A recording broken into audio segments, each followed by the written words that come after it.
swear. Notorious. They care. War with us. Why? Corrida. Warriors. We the warriors. We the warriors. We notorious. They can't war with us. Them the warriors. They can't war with us. We the warriors.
Yeah, show me my opponent. Top spot, I want it. My grind, I'm on it. Can't stop, keep going. Wanna know me, can't clone me. I remember feeling lonely. I remember when they told me I would never get the trophy. Show me my opponent. Top spot, I want it. My grind, I'm on it. Can't stop, keep going. Wanna know me, can't clone me. I remember feeling hungry. Now I'm coming for the trophy. Cause this is my moment.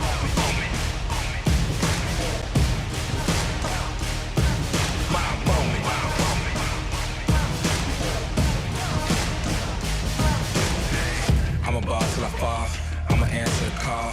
I'm a beast, I'm a dog, and my back against the wall. I accept every challenge, had to battle for my balance. From a peasant to the palace, treat the trophy like a chalice. Stayed on my grind, great things take time. Now how I shine, you might go blind. Come along for the ride, cause I'm headed to the top with it. Going is my only option, they can never ever stop it. Show me my opponent, top spot, I want it. My grind, I'm on it. Can't stop, keep going. One and only, can't clone me. I remember feeling lonely. I remember when they told me I would never get the trophy. Show me my opponent. Top spot, I want it. My grind, I'm on it. Can't stop, keep going. One and only, can't clone me. I remember feeling hungry. Now I'm coming for the trophy. Cause this is my moment.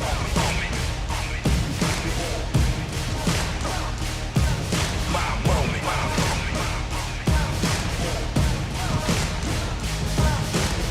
So many days, so many nights, I had to fall, I had to fight, I had to find the strength inside, keep hope alive. Through the dark, I found my light and now I shine. So many days, so many nights, I had to fall, I had to fight, I had to find the strength inside, keep hope alive. Through the dark, I found the light and now it's mine.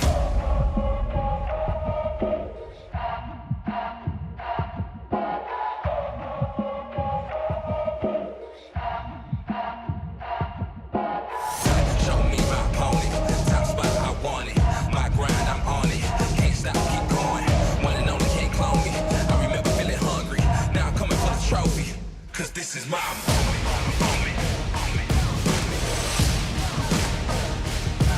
My moment. Cause this is my moment.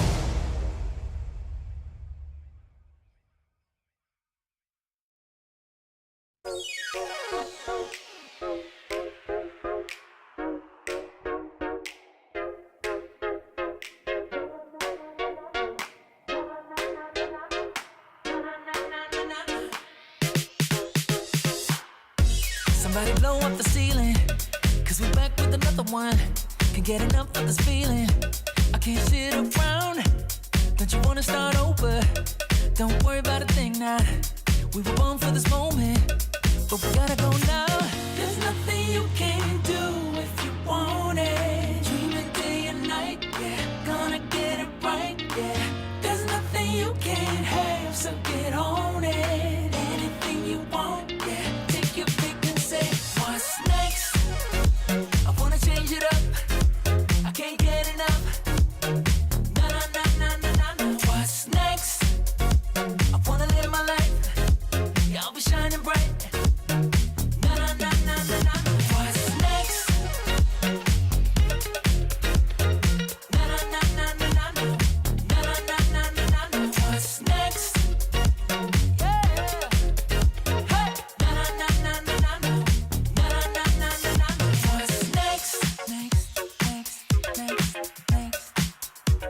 next, next, next? What's next, next, next, next?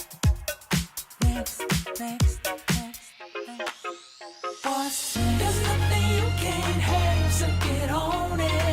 Anything you want, yeah. Take your pick and say, what's next?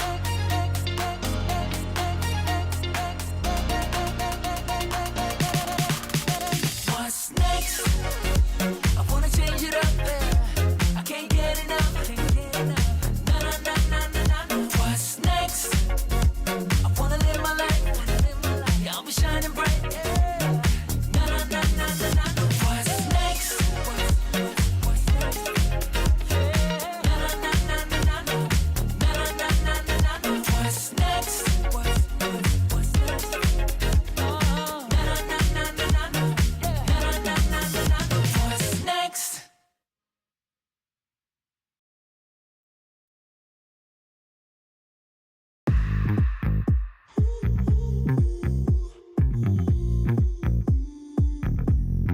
I say you can never have too much fun.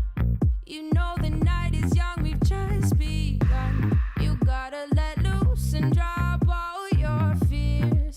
'Cause you're the life of the party, and it starts right here. Dancing through the night, ain't no better time than now. I just wanna show you the magic of the night. I just wanna show you the feeling you can't describe. We follow our hearts, let them lead the way. Heart is stronger than the mind, it won't lead us astray. You gotta let loose and drop all your fears. 'Cause you're the life of the party, and it starts right here. Dancing through the night, ain't no better time than now. I just wanna show you the magic of the night. I just wanna show you the feeling you can't describe. I just wanna show you the magic. Yeah. I just wanna show you the magic. Show you the magic of the night. I just wanna show you the magic of the night. I just wanna show you the feeling you can't describe. I just wanna show you the magic of the night. I just wanna show you the feeling you can't describe. Oh, yeah, it's magic.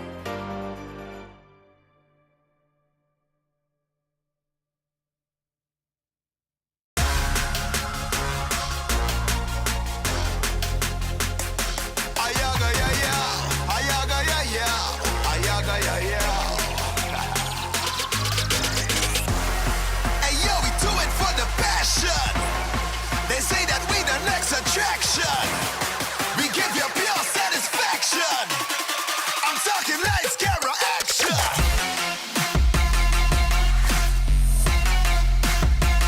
Hey, let's get it.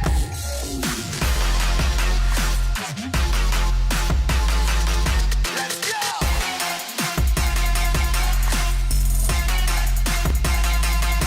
Action.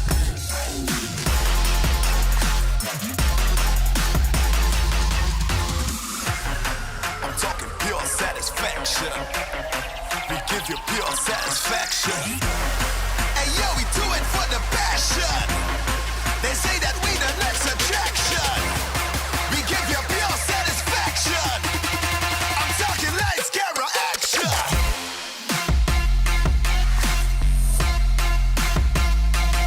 Hey yo.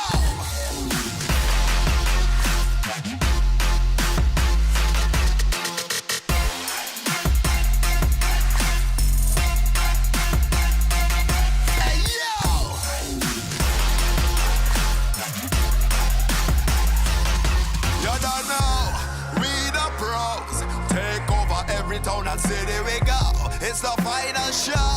Here we go. Lights, camera, action, we playing the role. Watch the story unfold. Truth be told, we coming out and know we big and we bold. From we young and we old, we bad and we bold. From we heart to we soul, we conquer these goals, yeah. Hey yo, we do it for the passion. They say that we the next attraction. We give you pure satisfaction. I'm talking lights, camera, action.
Yeah, show me my opponent. Top spot, I want it. My grind, I'm on it. Can't stop, keep going. Wanna know me, can't clone me. I remember feeling lonely. I remember when they told me I would never get the trophy. Show me my opponent. Top spot, I want it. My grind, I'm on it. Can't stop, keep going. Wanna know me, can't clone me. I remember feeling hungry. Now I'm coming for the trophy. Cause this is my moment.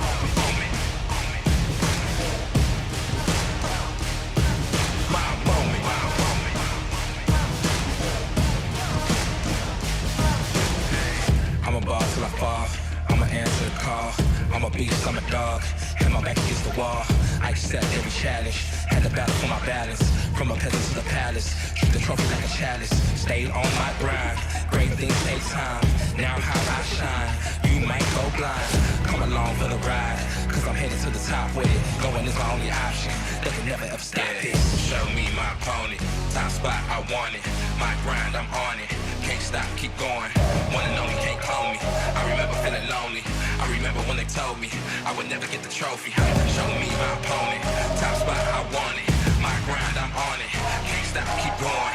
One and only, can't clone me. I remember feeling hungry. Now I'm coming for the trophy. Cause this is my moment. My moment.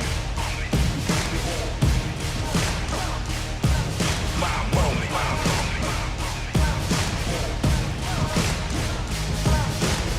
So many days, so many nights, I had to fall, I had to fight, I had to find the strength that's I keep hope alive. Through the dark, I found my light and shine. So many days, so many nights. I had to fall, I had to fight, I had to find the strength inside, keep hope alive. Through the dark, I found the light and now it's mine.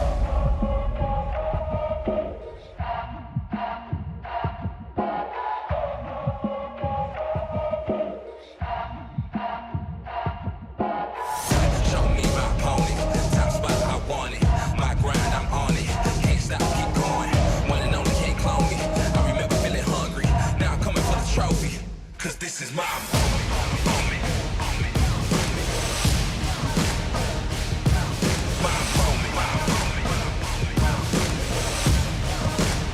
Cause this is my moment.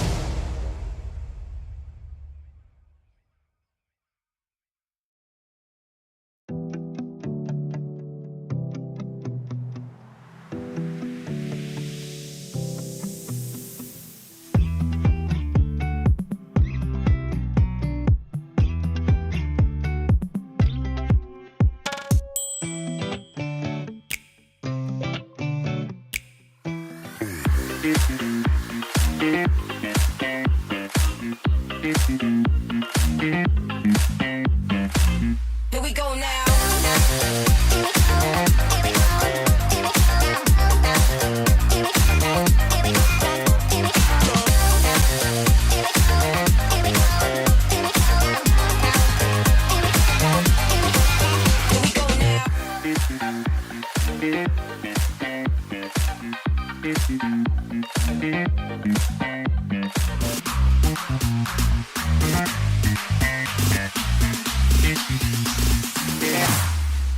Here we go now.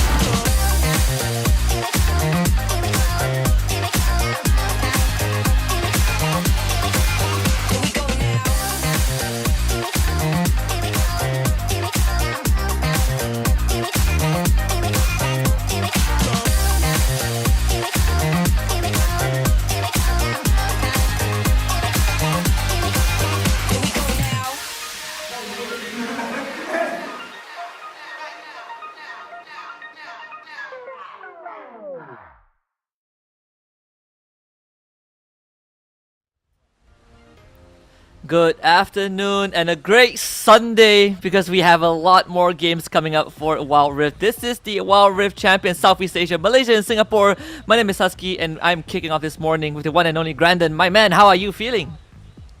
Yeah, I don't know if like this the one and only. I feel like there are other people. I haven't met that many, but I know they exist, right? There are other Grandins for sure. But it's great to be here with you today. I'm having a lot of fun. I actually got to play a little bit of Wild Rift with Rich last night up to like 4 a.m. So we know we're ready. He's ready. I'm ready. Let's go.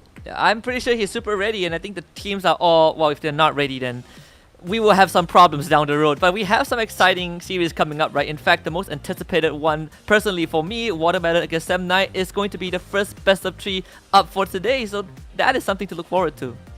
Well, I mean, if you get the best thing right away, you know, the rest of it just kind of feels like a little bit lackluster in comparison, right? So I'm going to say that RTP and PSK is going to be my series to watch for the day. You know, that's all the way to the end. So there's something to watch out for because I feel like both these two teams have quite a bit to prove for themselves. I mean, PSK dropped that game against UCE to begin with, that first series, and RTP are still looking for their first win too. You know, it's a bit of an uphill battle for both sides. They really kind of prove themselves in the standings. Yeah, absolutely. And I think to add on top to that, there are two different narratives, right? Watermelon against Sam Knight, we're looking at if Sam Knight can finally be challenged, you know, can be pushed to the limit. And for RTP against PathSeeker, is more of how can RTP recover from the losses that they suffered in the first 2 days. So I agree, you know, you've always had the reputation of always being right, and I agree with that as well. You are always right. I will always be on your side no matter what the circumstances is. Even if the prediction is a bit wrong, you know, I will still be backing you up. It's all about convincing people that you're right. You know, I'm not. So far, I've been pretty right. Yeah. It's like I've gotten like one prediction wrong, and that one was like a 3-game series. I felt like PSK could have won that, but they lost to Upcar. Like that was the only series I got wrong so far. We'll see if I can maintain that trend. I don't know if anyone else or like what the record is looking like right now, because I think everyone's like at a different point of the predictions. Yeah, we were the only two who voted for PathSeeker, and so we're both on the same boat. But with that being said, if you guys want to be involved with a more Wild Rift interaction, you can actually join the conversation. Just submit your comments or your posts using the hashtag WCS MYSG for a chance to be featured live. We will put up your comment or some cute posts that you make, any memes that you post on social media. Just use this hashtag and you'll have a chance to be, with us. We can share all those joys and all those funny moments on live stream. Yeah, let us know if you're right with your predictions. I'm gonna hold you to like the honor code, so you guys can say whatever you want. Say you have like 100%, I'll believe you, as long as you use that hashtag. In which case, anything you say is true. Probably, it's something along those lines. I think so far we are on the same percentage. I think we've gotten like 7 right and 1 wrong. So I would say that's a pretty good track record. But I think that is going to change today. Because yesterday, when we gave our predictions before the broadcast, I saw a lot of different opinions, and I'm excited to see which one is right and which one is wrong. Wow. Yeah, I didn't you saw a lot of wrong opinions. You saw mine with all the right opinions. So I'm not sure where people are getting some of these ideas. I think we actually had a whole discussion. I wasn't part of the discussion, but you were talking to like The Egg, I believe. He hasn't really made his debut on the broadcast, but it should be coming up pretty soon. I remember you guys were having a conversation where you're telling him and convincing him about something. What was that? Yeah. I'll let him take the stand later on, because I feel like I'm not in a position to do so. Technically it's not just me. Me and Omo both did some convincing. We wanted we wanted to help him out. You guys ganged up on him with the knowledge. Yes. with the information. Make sure this isn't how it goes. There's no fake news here. We only do factual information. Yeah. At least I learned something, right? Next time I will wait for you to give your predictions, and then I will copy and paste. There's nothing wrong with doing that. But looking at the games today, we talked about Semnai and Watermelon, Reach the Peak and PathSeeker, and the other two that we have today are actually Upcar Esports and Phantom 6 and TODAK versus Looking for Org. But before we go into all of the nitty-gritty details about the series, we do have a format video coming up for those who don't understand how the format works, so do enjoy. Welcome to Wild Rift Esports Season 1, where teams from regions all around the world compete to qualify into the first ever Wild Rift Icons Global Championship. For the teams in the MYSG region, their journey begins today in the Wild Rift Champions C MYSG 2022. Here, 8 teams in the regular season will be competing against each other in a double round-robin best-of-3 format to determine the top 6 teams who will earn their spot in the WCS MYSG 2022 playoffs. From there, the teams will be placed in a double elimination bracket with a bye round given to the first and second seed. Here, only one team will qualify and earn the rights to compete in the next stage, which is the Wild Rift Champions C Finals. The regions involved in the WCS Finals are MYSG, Masters, Thailand, Vietnam, Indonesia, the Philippines, and Oceania. Here, 4 of the best teams will advance to the next global stage, the Wild Rift Icons Global Championship. The Wild Rift Icons Global Championship is the pinnacle for Wild Rift Esports in 2022. This tournament features 24 teams from all the Wild Rift Esports regions, which includes Southeast Asia, Brazil, Latin America, EMEA, Korea, North America, Japan, and China. This is where we will witness the highest level of competitive Wild Rift in the world, and we wish all the teams the very best in their journey with Wild Rift Esports.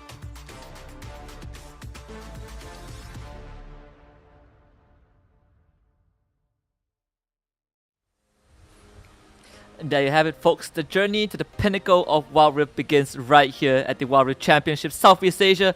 And I'm honestly really excited. The year just started, but we have so much of a voyage ahead of us. It's great to have you on this journey, but the teams have to get through all of these gauntlets first. We do have the schedule coming up, just to give you guys a good indicator of what do we have in store today. I know we touched on it a bit, Brandon, but we do have Watermelon against Semnai to kick things off. Afterwards, we have Upcar Esports taking on Phantom 6. The third series will be TODAK against LFO, and at the end of the day, we will have Reached the Peak against PathSeeker to close out the day. And I think we're starting to see some of the power levels really shine through with some of these teams. The question really goes, which teams don't make it to playoffs, right? Because the majority will, the bulk of the teams are going into playoffs. So it's really just about maintaining a certain level above that. So there is a little bit of concern for teams like P6 here, RTP, to some extent, even PathSeeker and TODAK, right? But we do know that some of these teams are on slightly different levels, especially when you look at teams like P6, which we're going to be playing up against Upcar. P6 had two of their toughest matches from the beginning, LFO and SEM9 on day 1 and 2 respectively. So now going up against Upcar Esports, someone that is more realistically within that skill range, we should be hoping to see P6 get their first win off of this series, because if they don't, then things start to get a little bit concerning.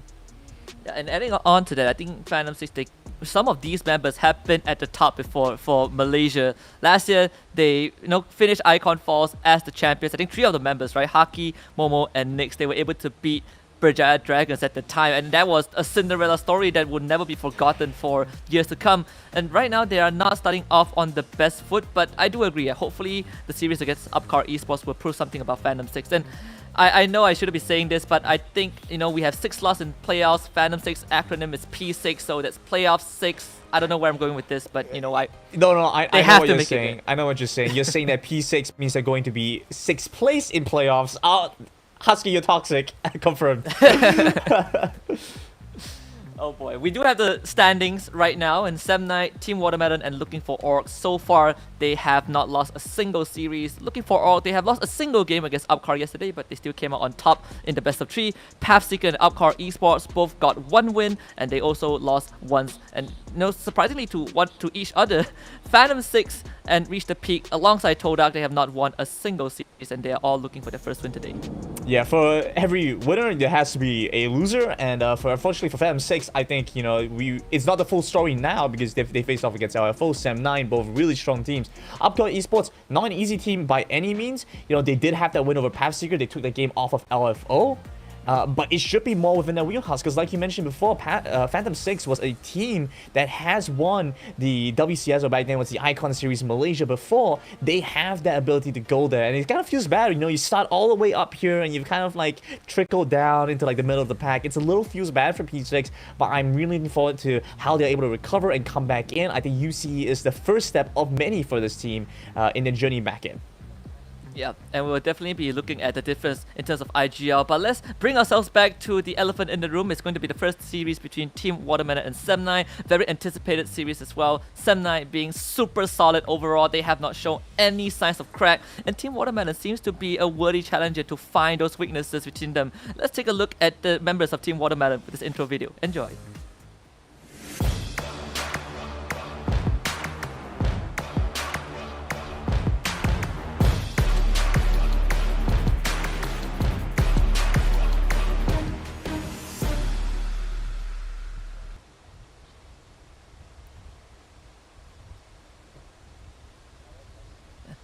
So I actually got some information from Omo yesterday. He said that Scarlet Petal won't be playing today, so Chaewon will be coming into the main lineup with Jinkai, Vendetta, Chaewon, Almajor, and Smurf.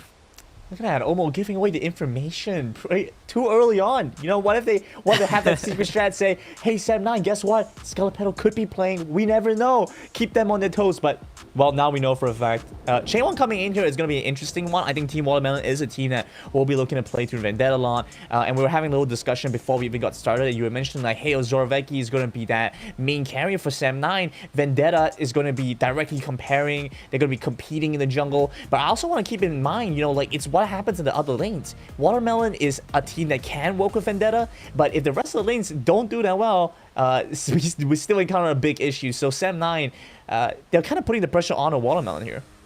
Yeah, and you also, mentioned the point where Vendetta against Ozoraveki is, the focal point of the jungle matchup, but Vendetta's lane shouldn't explode, right? Or else life would be really hard. But speaking about Ozoraveki, let's take a look at SEM9. Ozoraveki leading the charge.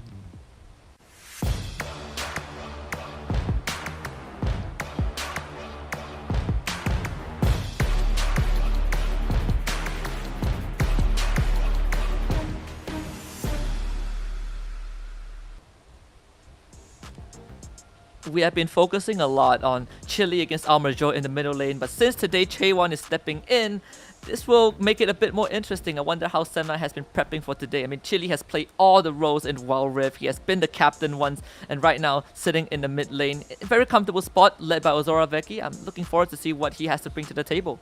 Yeah, we've had 2 discussions or interviews with Ozorovecki already, and so like we have had a little bit of insight into the kind of thought process and the things that are in play for Sem9 and with the decisions and why they make them. So it's really insightful, you know, with Ozorovecki going into Sem9, you know, going to the jungle position, making most of their the most OP role in their opinion, and then also being able to short call brings so much value to the team. And so it's like you mentioned, it's this experienced roster, Sem9. They have an incredibly stacked team, so many years of experience. But for me, it also means that this is the old guard. These are the people that have been building a legacy for the longest time. Watermelon, relatively shorter time, but you know, rookies can show off and they can pop off. And I'm looking forward to see if Watermelon can give a good fight up against Sem9.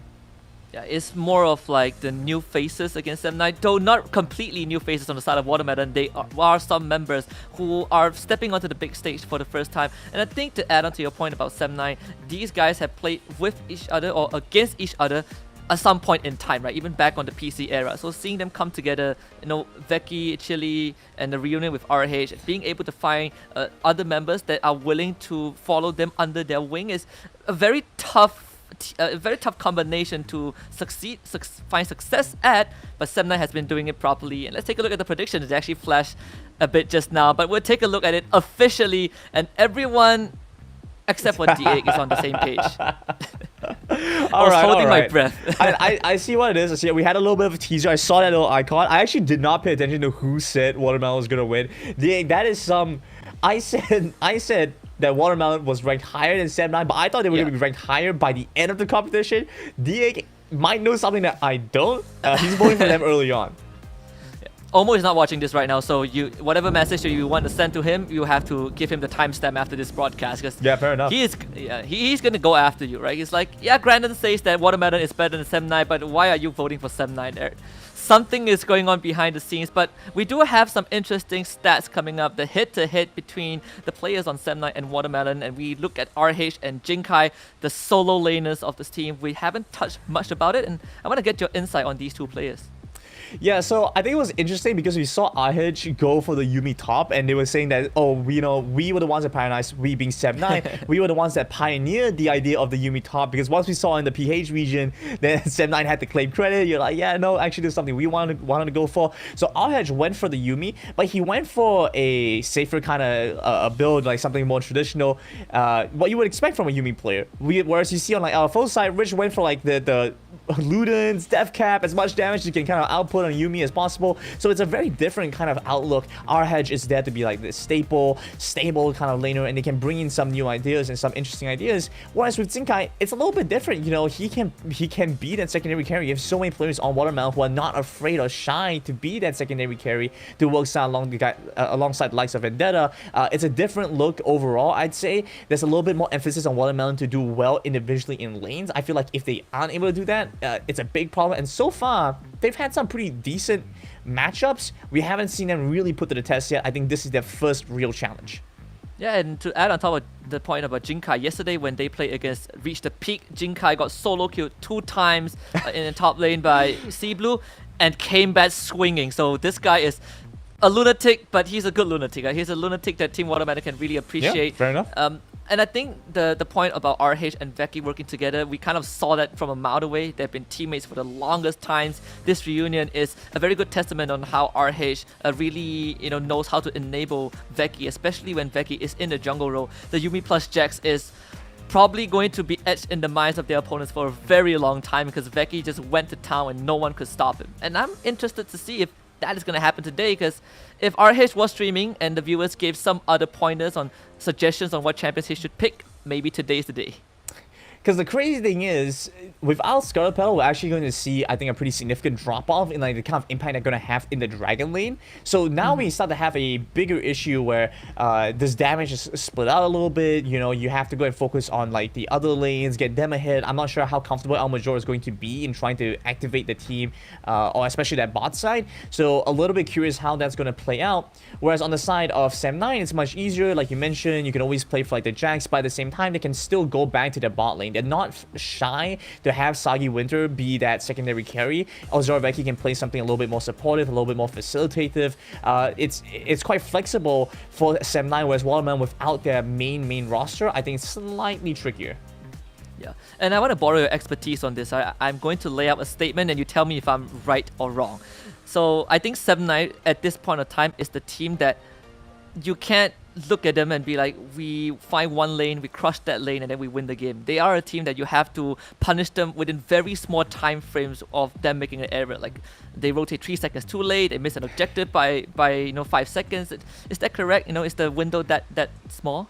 Husky, I think you've just described Wild Rift exactly. It is a game of tempo, it is a game of timing, right? 3 seconds, 5 seconds, the difference between finishing the objective and walking in when it's entirely done. You could walk in 5 seconds late, the Baron's gone. Like, you could have full bursts that could finish off the Baron within 10, 15 seconds. 5 seconds is in plenty of time. That's the difference between mistiming a recall, right? You look at what happens in like short lanes, where you go and kill the entire enemy team, you get a full ace, finish the dragon, recall, and come back. The enemy team's already on Rift Herald. You have to make that trade. So it's always about this snip, snap, fast decision process making that you have to decide what you want to try and go for. Sem9 is so good at that. The tempo that they have is so impressive in the context of what we've seen so far. Watermelon really have to be on top of the game. At any point they give up that tempo, Sem9 is just going to pull ahead. And the games that Watermelon have won so far, it's more of their opponents kind of dropping the momentum, right? They get up to a good start, but they were not able to keep up. Team Watermelon kept bringing the fight to them. They just beat them again and again, and eventually their enemies would crack. But Sem9 is not a team that cracks under those pressures. If you want to fight them, they will fight you. They did the same to Reach the Peak. We saw Reach the Peak playing very aggressively, going for those early invades. They'll be committing to get kills, but they ended up getting punished. So hopefully Team Watermelon takes a page off of that series and bring that as a knowledge to use against Sem9. I think it ultimately depends on how Sem9 try and view this match, right? Because Watermelon, I think, are going to be one of their tougher opponents. This could be a situation where they're like, okay, well, we don't necessarily have to beat Watermelon. We probably have to beat I think they could say like, oh, we might want to have to beat LFO so we can get a better seeding, or they could tell themselves, hey, we want to beat LFO because whatever reason.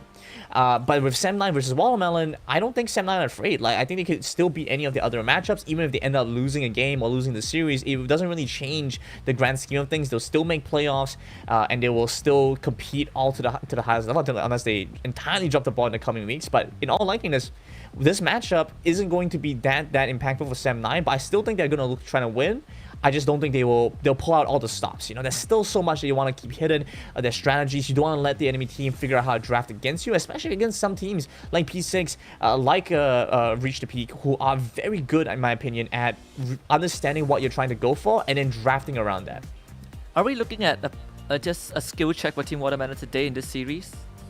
Oh, absolutely. I think you're literally playing against the better version of yourself in every possible position, right? Like, every possible position is a slight upgrade. I wouldn't say like it's massively gapped, but Watermelon are facing off slightly better mechanical opponents here, so they need to hit that macro even better. They need to be able to manage a lot of these movements together. We see how LFO tried to approach this topic before. So when you saw them play against Upcar and they were doing these random rotations to the bot side, taking these really early fights for objectives, that's LFO limit testing, in my opinion.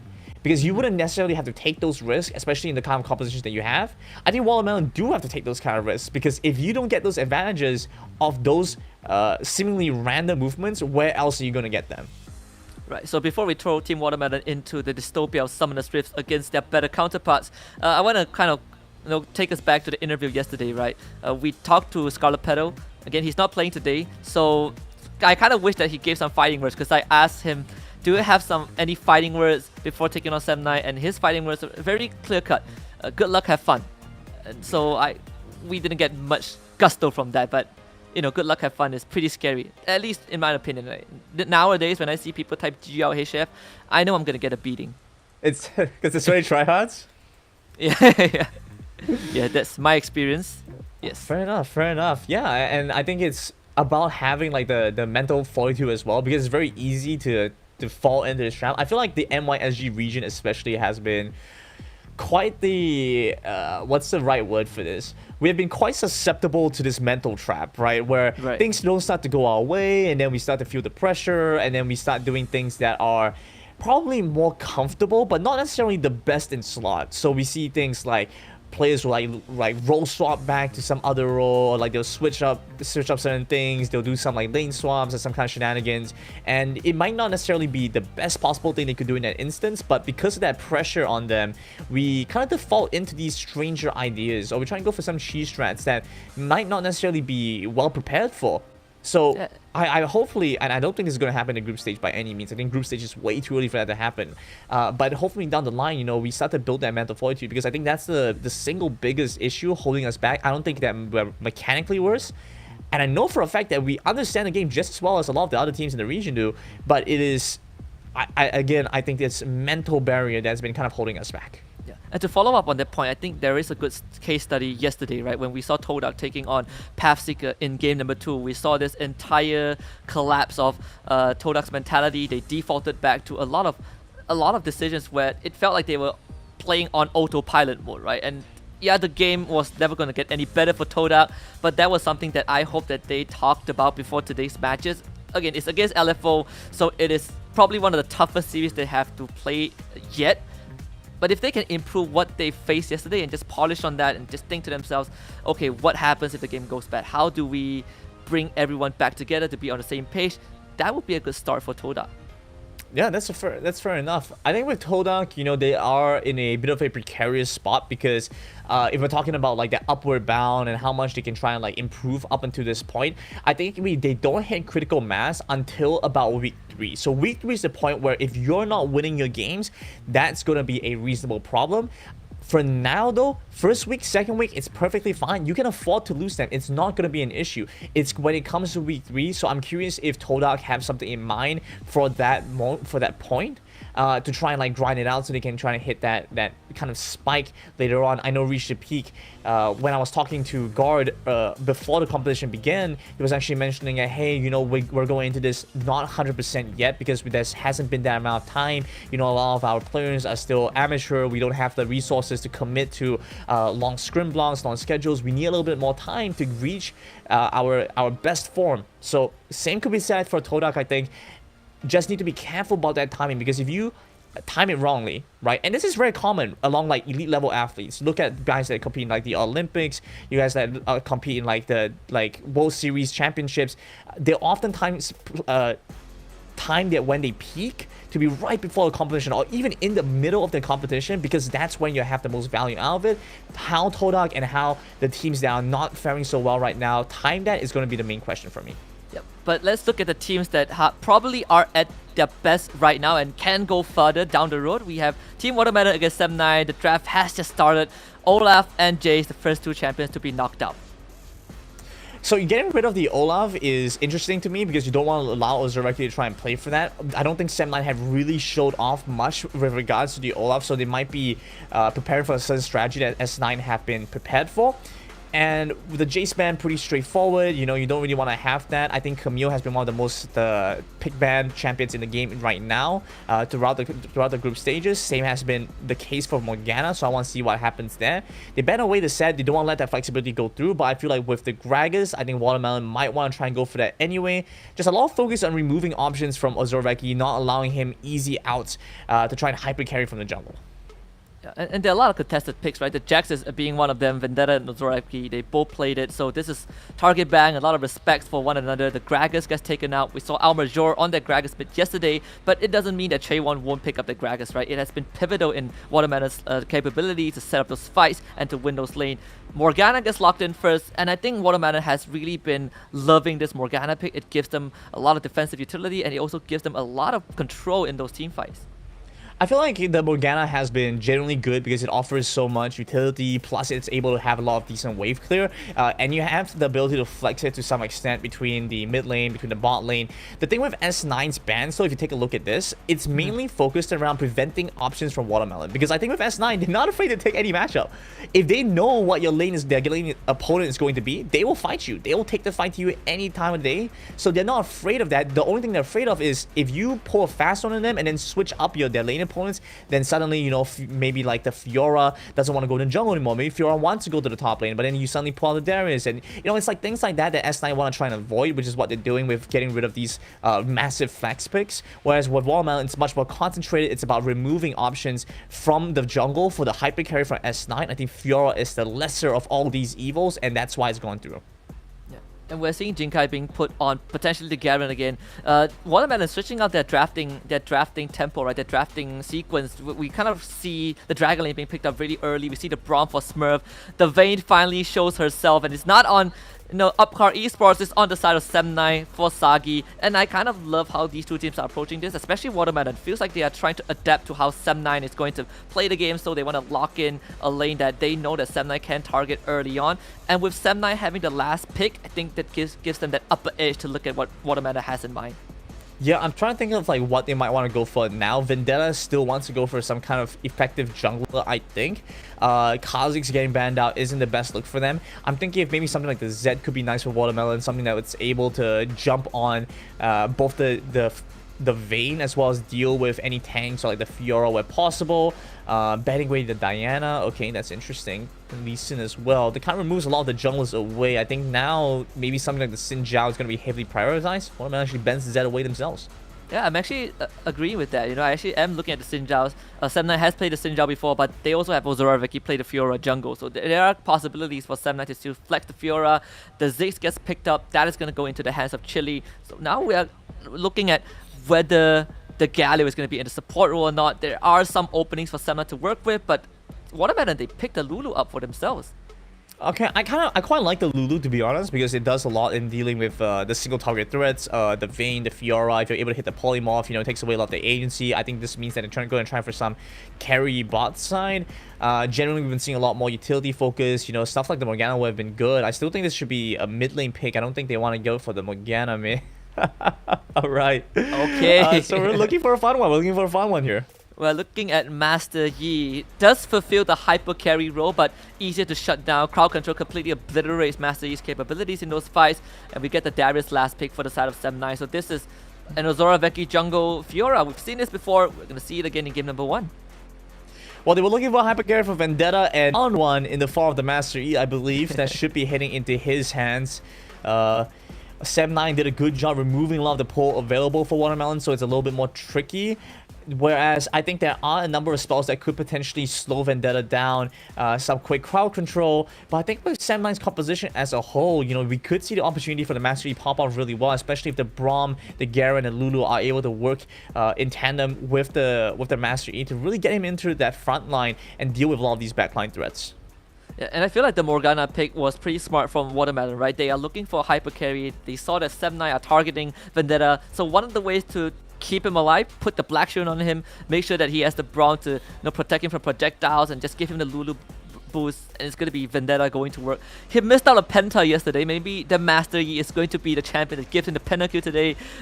Did a lot of respect from Sem9, just making sure that they limit Vendetta's capabilities in the jungle, which is why I think we are seeing Watermelon kind of shift up the drafting style.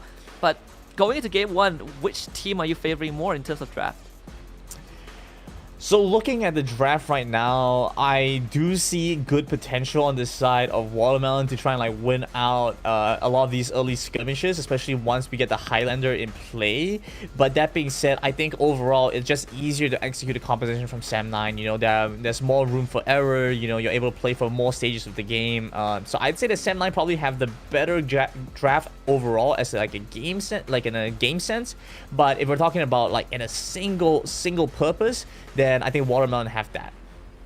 So it comes down to if Watermelon can pull off this hyper carry Master Yi lineup, right? It's going to take them a while to get everything set up, but when it comes down to that, I think even in team fights, Watermelon, they don't look too bad, and I would say that Sem9 probably got them on the ropes from the drafting phase. They put their backs against the wall. Like, do you want to first face your jungler? And if you do, we'll beat him down with a counter pick, and if you don't, we'll keep taking out your jungler. So I think the stage is set in a very nice way. Sem9 coming in hot with a very standard lineup. Sagi on that Vayne probably is the more unorthodox one. We don't see him playing Vayne that often, but you can say the same for Watermelon, right? With Chaewon, Lulu mid, and a Vendetta Master Yi jungle.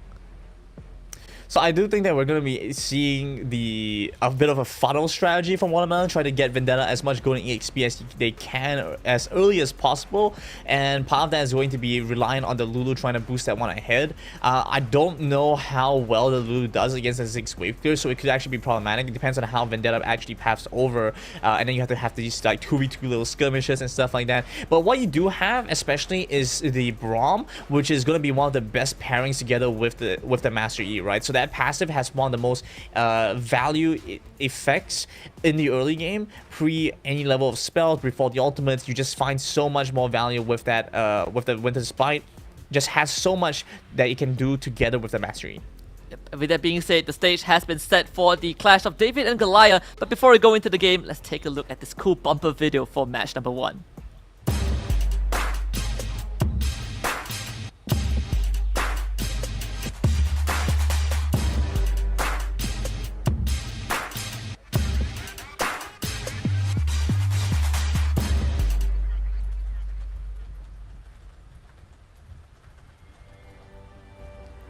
Ice cold from the eyes of Sem9. They gaze straight at the top, but sometimes when you look too high, you might miss out what's on the bottom, and perhaps that's going to be a window for Watermelon to take game 1 away. But we are in here, Grandin, to kick off this amazing Sunday. I cannot wait to see the action unfold. I feel like that's literally an analogy for like some kind of like Dark Souls game where, you know, you have like the giant mob and you just don't see like the tiny guy running up to you and he's just like chipping away your ankles for a long time. My favorite video game quote is from Darkest Dungeon. Confidence is an insidious killer. Wow. Yeah, that resonates. I play like Civ 5, so they have like a bunch of like cool quotes, but I don't really have a singular favorite. I'm just gonna pay a little bit of attention here again, not too much. You know, I want to keep this conversation going later on, but a little bit of attention here. It's interesting because we do see that funnel strategy happen as Vendetta will walk over from his rip buff straight to the mid lane, catch the wave, then walk back over to the Raptors if you can. That'd be nice, but either way, and you take a look at Azura Vecchi, who is looking for the full clear and then maybe playing through this top side as top go for a lane. bit of fight now. RH barrier just to block that ignite damage. While both of these Baron lanes are gonna take that honey fruit, but a very aggressive start. I mean, Jinkai, he's not afraid to take on RH, but you have Vecchi just walks under that vision ward, so no ganks can come through. He will go for the Scuttle Crab, and same with Vendetta. Yeah, they actually end up trading the Scuttle Crabs here. I do think they're going to end up trading sides of the map, like the buffs as well. I don't see Watermelon getting a 3-buff start. I think Azura Vecchi should have some priority there. Unless they try and run back over. So, okay, they do spawn out the blue buff. This means that they know that's going to be started up. So they're running back over to top Azura Vecchi. That's a nice little play. I'm curious if they're going to punch bot side though. Smurf knocked out, but the Justice Punch to condemn helps Smurf get away. Just a good stand behind Braum to buy some distance. Meanwhile, in the jungle, Azura Vecchi finds Trayvon. Vendetta is going to be there, but Chili comes in with the knockback of the Satchel Charge. Vendetta goes to the Alpha Strike. They want to take on Azura Vecchi. They have the exhaust on this Fiora. Jinkai comes in to help, but it will be Azura Vecchi scoring first blood, and Watermelon gets forced out of their own jungle. They rotated over first, and you saw the impact having your Baron laner having control of the lane. They get the push back in. Azura Vecchi gets that first kill, and it's going to help accelerate him so much. Look at what's happened here. Before that kill, that extra 500 gold or so, Azura Vecchi was behind. He was 300, 400 gold behind Master E, behind Vendetta. Now he's caught up entirely. He's actually a little bit ahead. And this is despite the fact that Master E has been funneled. He's been getting gold for the mid lane. Look at what's happened. Chain 1 has given up 800 gold behind Chili. That's the difference that has been made, that's been making. And all that advantage has been lost in the process of that rotate over from RH. Yeah, and we're seeing a lot of emphasis just from what we expected while we talked about this a couple of times. Vendetta is going to be the star for Team Watermelon, but Sem9, they found the issue, shut down Vendetta early on, slow down the progression of this Master E, and life just gets pretty easy for Sem9. We get the Phage, we get the Sheen for Azura Vecchi. He is well on his way to the Trinity Force. And once he gets a Trinity Force, he's one step closer to being able to duel out against the Master E. I think early on, there is a chance for Vendetta to outplay, especially if you're able to kite him well enough and you get the jump on them. So it's whoever has initiative, right? But as it goes on, Ozora is actually going to have a much easier time dealing with the Master E because you can remove a lot of the damage, you can dash around, the Vital Procs make a big difference. I think both sides will be looking for a little bit of a healing reduction. Not that much, I think. Probably just going to be on like El Major and maybe on Chile. You know, you just want a little bit to deal with some of the healing that comes across from both sides. But for the most part, a lot of these fights are going to be small skirmishes, in my opinion. I don't think we're looking at big 5v5 team fights. You know, it's so risky. If you take that, odds are you could end up flipping the entire game. And the objectives have finally spawned. Scuttle Crab secured by Ozora Veki and Cole. Rift Herald getting started out by both RH and Veki, and I don't think that Team Watermelon can do anything to contest this right now. They do see this being carried out, and Watermelon, they will just exchange it. They go straight for the Inferno Drake. Not the worst thing possible for Watermelon, especially since it is the Inferno, but Sem9 are going to rotate over, and this is actually going to mean a big amount.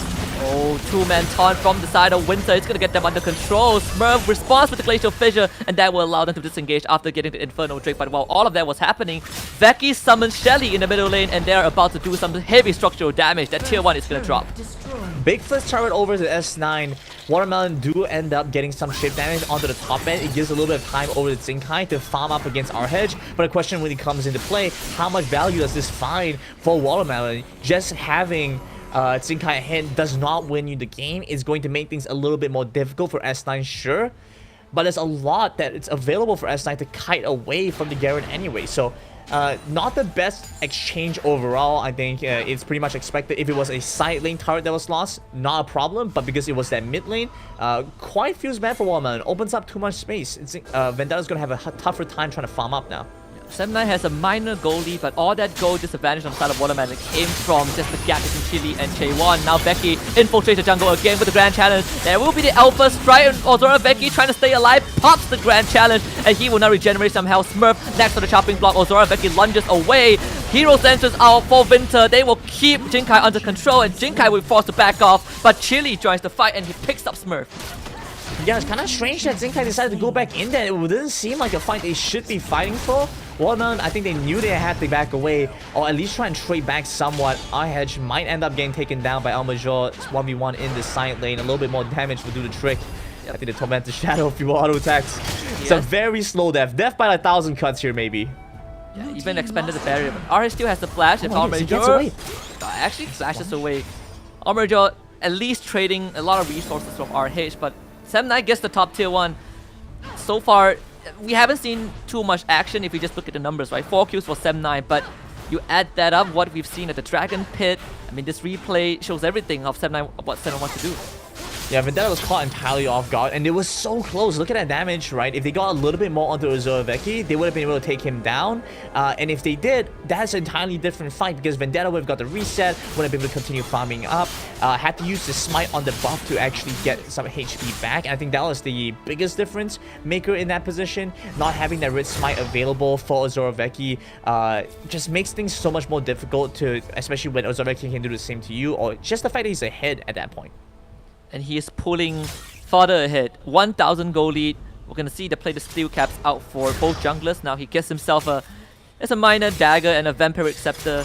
Simply the Rune King. Next item on the board for this Fiora. And now Team Watermelon, they have invested so much into Vendetta's Master Yi, and they are not getting any returns yet. This is starting to get a bit dire for Watermelon. Yeah, but still early on, I wouldn't count them out entirely just yet. You know, they still have a lot of opportunities to try and scale up. But like we mentioned earlier, once you lose that mid lane turret, so much more space for Sem9. They're able to rotate back down. El Major really that last line of defense, able to block down and prevent a lot of push coming through. But even then, just see what happens.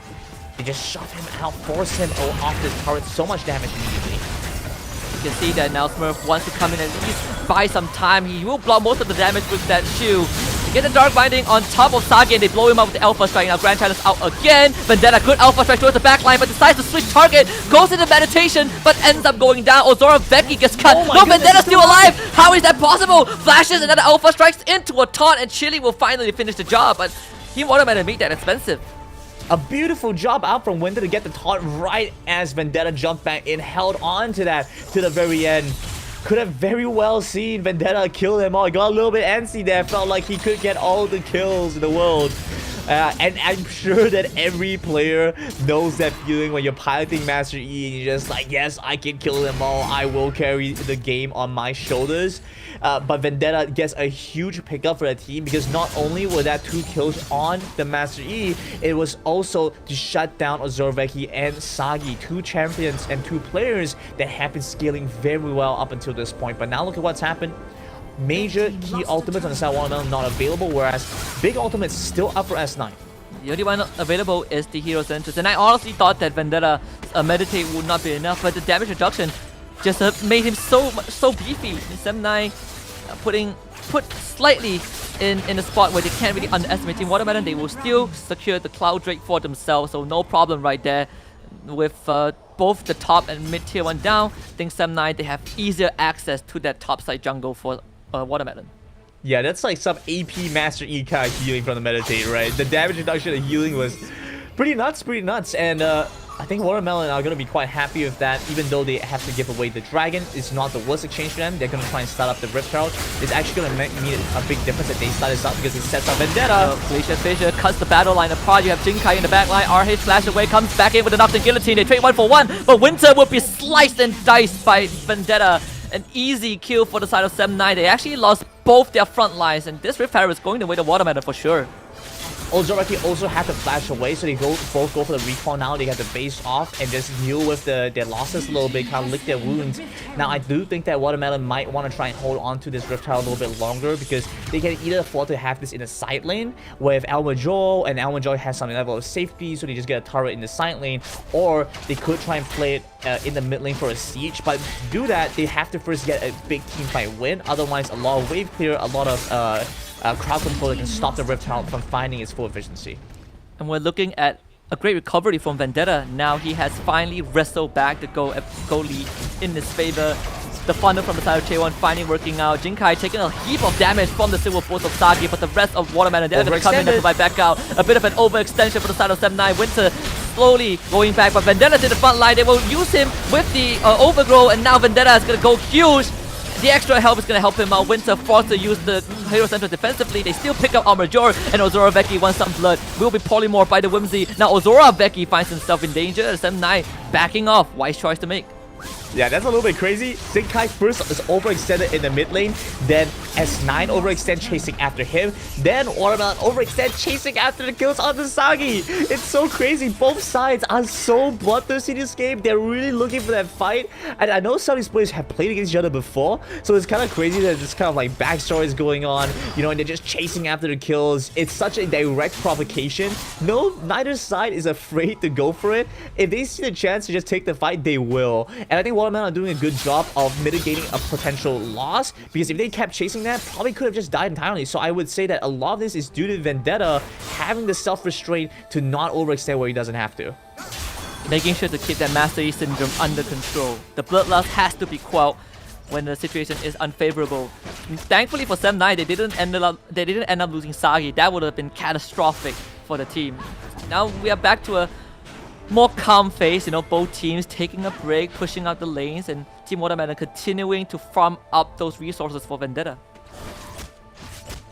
Just giving him all the resources, because you don't really have to give much to the rest of your team. They're relatively low economy. Look at the Garen, pretty low economy. Lulu, for better or for worse, definitely has to be low economy. Look what's happened. Just one item completed on the Lulu, 5,500, same amount as the Braum. The Ziggs actually tried to steal that away, had some vision there, so actually be a little cheeky about that. But they just have to play low economy, especially when you're trying to get this Master E ahead as much as you can. But despite that, still about even with the Fiora. But so many spells work together to boost up Vendetta's damage, to make sure that he's going to be effective. You see what happens when he jumps in with the counter-strike. Well, not the counter-strike, but the Alpha Strike. And you see what happens when Chaewon hits his ultimate, the Wild Growth. It just knocks everyone up. So it kind of stalls out for him a little bit. He's not so worried about these moments. I think that Watermelon have a really well-designed composition for the funnel on the Mastery. Now we need to see how the execution goes. Sem9 standing on top of the ward, so Team Watermelon knows exactly where they are and exactly what the plan is. You have Winter in the brush, Vendetta taking some poke damage from Chili. Smurf will now try to clear out that area for themselves, but the objective for Sem9 is going to be this Ocean Drake, and Team Watermelon will find it a bit difficult to even step forward for this contest. Smurf will poke and prod with the Winter Spike, but that is pretty much it. Ocean Drake goes over to Sem9. Yeah, difficult to continue pursuing. It will help out S9 a decent amount here, actually, I think, because now with the Fiora just getting some additional stats, I would have preferred if they used the Repel a little bit earlier. I think they were looking for an opportunity and it's probably despawning now because they've held onto it for so long, but it's going to be so difficult to escort it into the mid lane. They really have to look for a fight here. Yeah, there we go. Pretty much just gets denied entirely. So that previous trade on the Dragon is also not that worth it. And you have Chili throwing out his ultimate, bringing both Chaewon and Almajor low, so they have to back off. Sem9 now setting up this Death Rush, but thanks to a good ward from Team Watermelon, they know exactly what is going on, so Sem9 won't be able to hide in the shadows. You can see Jinkai flashing away from that. Poor guy, honestly. Just always on the receiving end of this, you know, because he's really the only person that's able to step up that bar with enough HP to not get punished severely for a lot of these infractions. So Zinkai's oftentimes been the guy that's just been walking the mid lane as a flash away. We do take a look at some of the items that they have, and even looking at what Zinkai's building, it's very clear he's just existing to boost up Vendetta even more, right? So you have the Black Cleaver is trying to help out the Master E. Sure, he has a lot of true damage, but a lot of it's going to still be physical damage. So if you get the Black Cleaver stacks off, helps out. You know, any little bit helps out. You look over to the mid lane, Luden's Echo, well, not Luden's Echo, but the you have the Iron Sensor boosting up Vendetta's damage, Rylite, Oblivion Orb just to try and cut the healing, and then you have the Zeke's Harbinger. I mean, everyone's just existing. And with the sole purpose of making sure Vendetta carries the game, I really hope the guy gets to do it and there's like no mental stress. I could imagine that being the case a lot of the time. Yeah. Well, from Almost statement, Vendetta is a serial pentakiller, so I am pretty sure he has acclimated to these kind of pressure. In fact, this is the perfect stage for him to do that, right? Master E being the star of the show, now he gets himself a QSS. Those crowd control from the side of Sem9 can be negated to a certain extent. They even have the Twin Shadows. I know that Twin Shadows isn't the biggest pickup on the side of Watermelon, but it definitely allows Vendetta to chase down a target, especially reveal Sagi when he goes into that final hour invisibility. So I will say like the Twin Shadows do help in like giving a little bit of vision, especially when you are pretty much isolated and choked out of your own jungle, like what we're seeing right now for Watermelon. There's so much information that they're lacking. Like if you can see their screens right now, it's pretty grayed out. So they have to be a little bit careful about that. That's where the Twin Shadows do help. You could use Redemption or something, but with Redemption, you have to kind of already know where they are and you're just confirming your guess. Whereas Twin Shadows is a lot easier in that regard. RH just walks straight up to drag Smurf back. But Sem9, they can't find any avenues. None of them are actually close by. So RH just being that the juggernaut front line to keep Team Watermelon and cut off the access to the jungle. They do have a ward, you know, right outside the blue buff, so at least Watermelon knows where Sem9 are going to be. But just like you said, we cut off the vision. The map is pretty dark, and Jinkai getting gone on by the Grand Entrance. Now Odoroveki, a good apprehend from RH. They pull them across the wall, and Chili gets a rampage. This fight starting to go sour for the side of Team Watermelon, and the exhaust going to be laid on Vendetta. He's going to flash away across the wall, but they will chase him down. Saki finds a double for himself. Almer just stops him with the Dark Binding, but this fight has completely gone south for Team Watermelon. Winter pretty flashes much a what hit. you might want to expect. Almajor is going to flash away with the Black Shield and they're back into the mid lane, but I don't think they have time to cut away the wave. They put the exhaust onto Becky, but Becky doesn't really care. Ghost Golden, the satchel charge to blow out the mid inhibitor turret, and I think game 1 might just be in the bag for Sem9. They go straight for the Nexus. Playtime is over, Team Watermelon. They will cut you up and serve you on a dish. This is a good dessert to close off game number 1.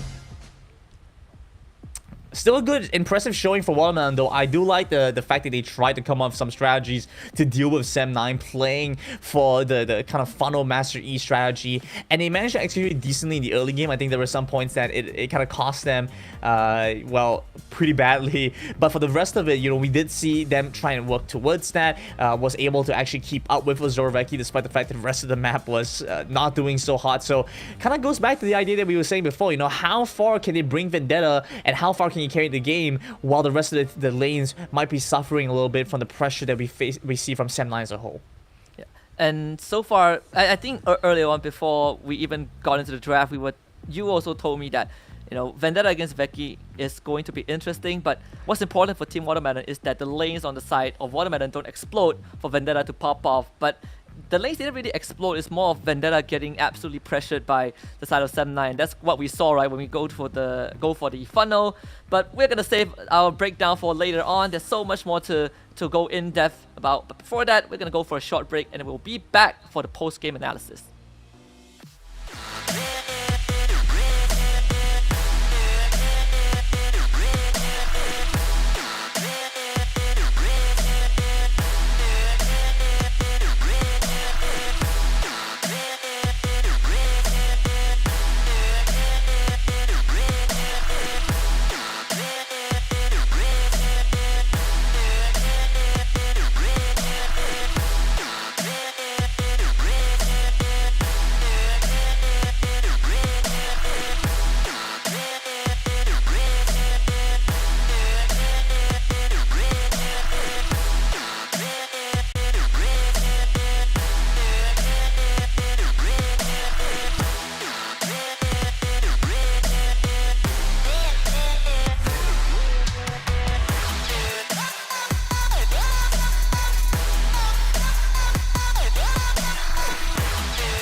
Here we go now.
Man.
Here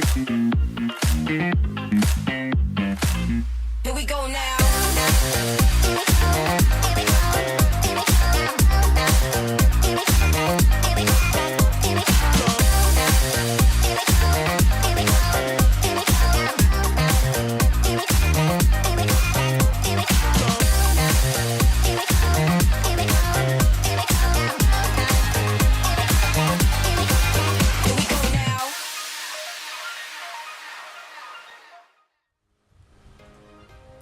Yes, the Wild Rift Champions Series Southeast Asia Malaysia Singapore continues. We just witnessed game number 1. Team Watermelon went for the Vendetta funnel, but Sem9 still toppled that. I'm Husky. Alongside me is Grandon. We still have more games to come, and game 2 is inbound. But before that, we gotta break down what happened in game number 1 even further.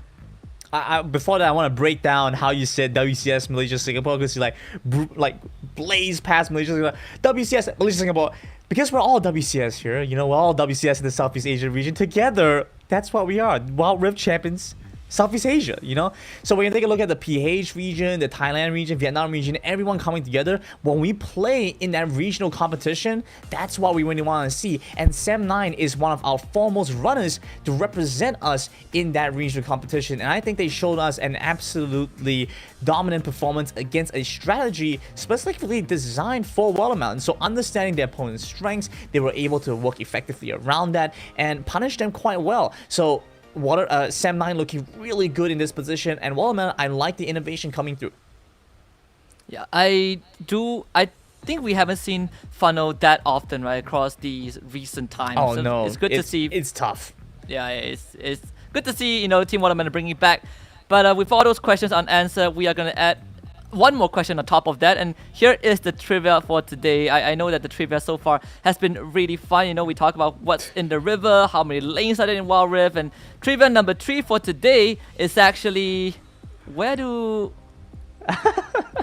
Where do you respawn? I'm pretty sure that was the question. Where do you respawn? Yeah, exactly. Where do something respawn? Minutes. That's the Yeah, trivia. well. You got to figure out the rest of the question. We'll figure it out. I get very philosophical with these questions, because, you know, these are all kind of like, I feel like, you know, if you take them as face value, you could get the answer, but you could make it a little bit more interesting for yourself, right? Like, do we actually respawn?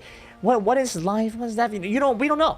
We don't know what happens when you go gray screen. Like, what happens? Are you like being rebuilt? Are you what's even respawning? Really, that's. Yeah. Are they reconstructing your cells? We will find out, you know, in probably like in a couple of months. But let's take a look at the post-game stats for game number 1. No, that's not respawning. If you come back after a couple of months, that's called reincarnation, bro. You're reincarnating after like 9 months in the lobby. Looking for map, 9 months reload. You are more philosophical than I am. I'm getting there. I'm trying to learn. Yeah. I'll appreciate that. Good conversation. Lovely.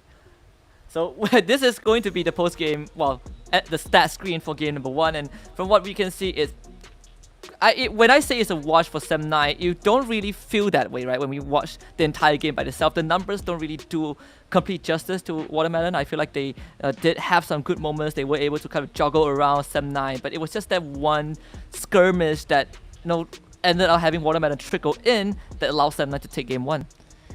Yeah, a bunch of like reasons why the game went the way it did, right? When you have a team that's so reliant on a single player to really find effectiveness, you do end up in this issue where you're not going to be able to effectively deal with some of the other threats. And especially early on, because Zinkai actually got some lane priority against our hedge, but then because he kind of lost in that fight, went to go pick up the fruits, and then in that spot was a lot more risky. It all started there, because Zinkai used both sums, our hedge only used one. So if Zinkai stays on for too long, he's gonna die if our hedge can flash on top of him. So lane started crashing into his side, but Vendetta at that point went over to try and clear out his blue buff, and then our hedge got to roll over first. That 3v2 situation just was the start of like the snowball, and it's exponential because you're trying to snowball the mastery as well.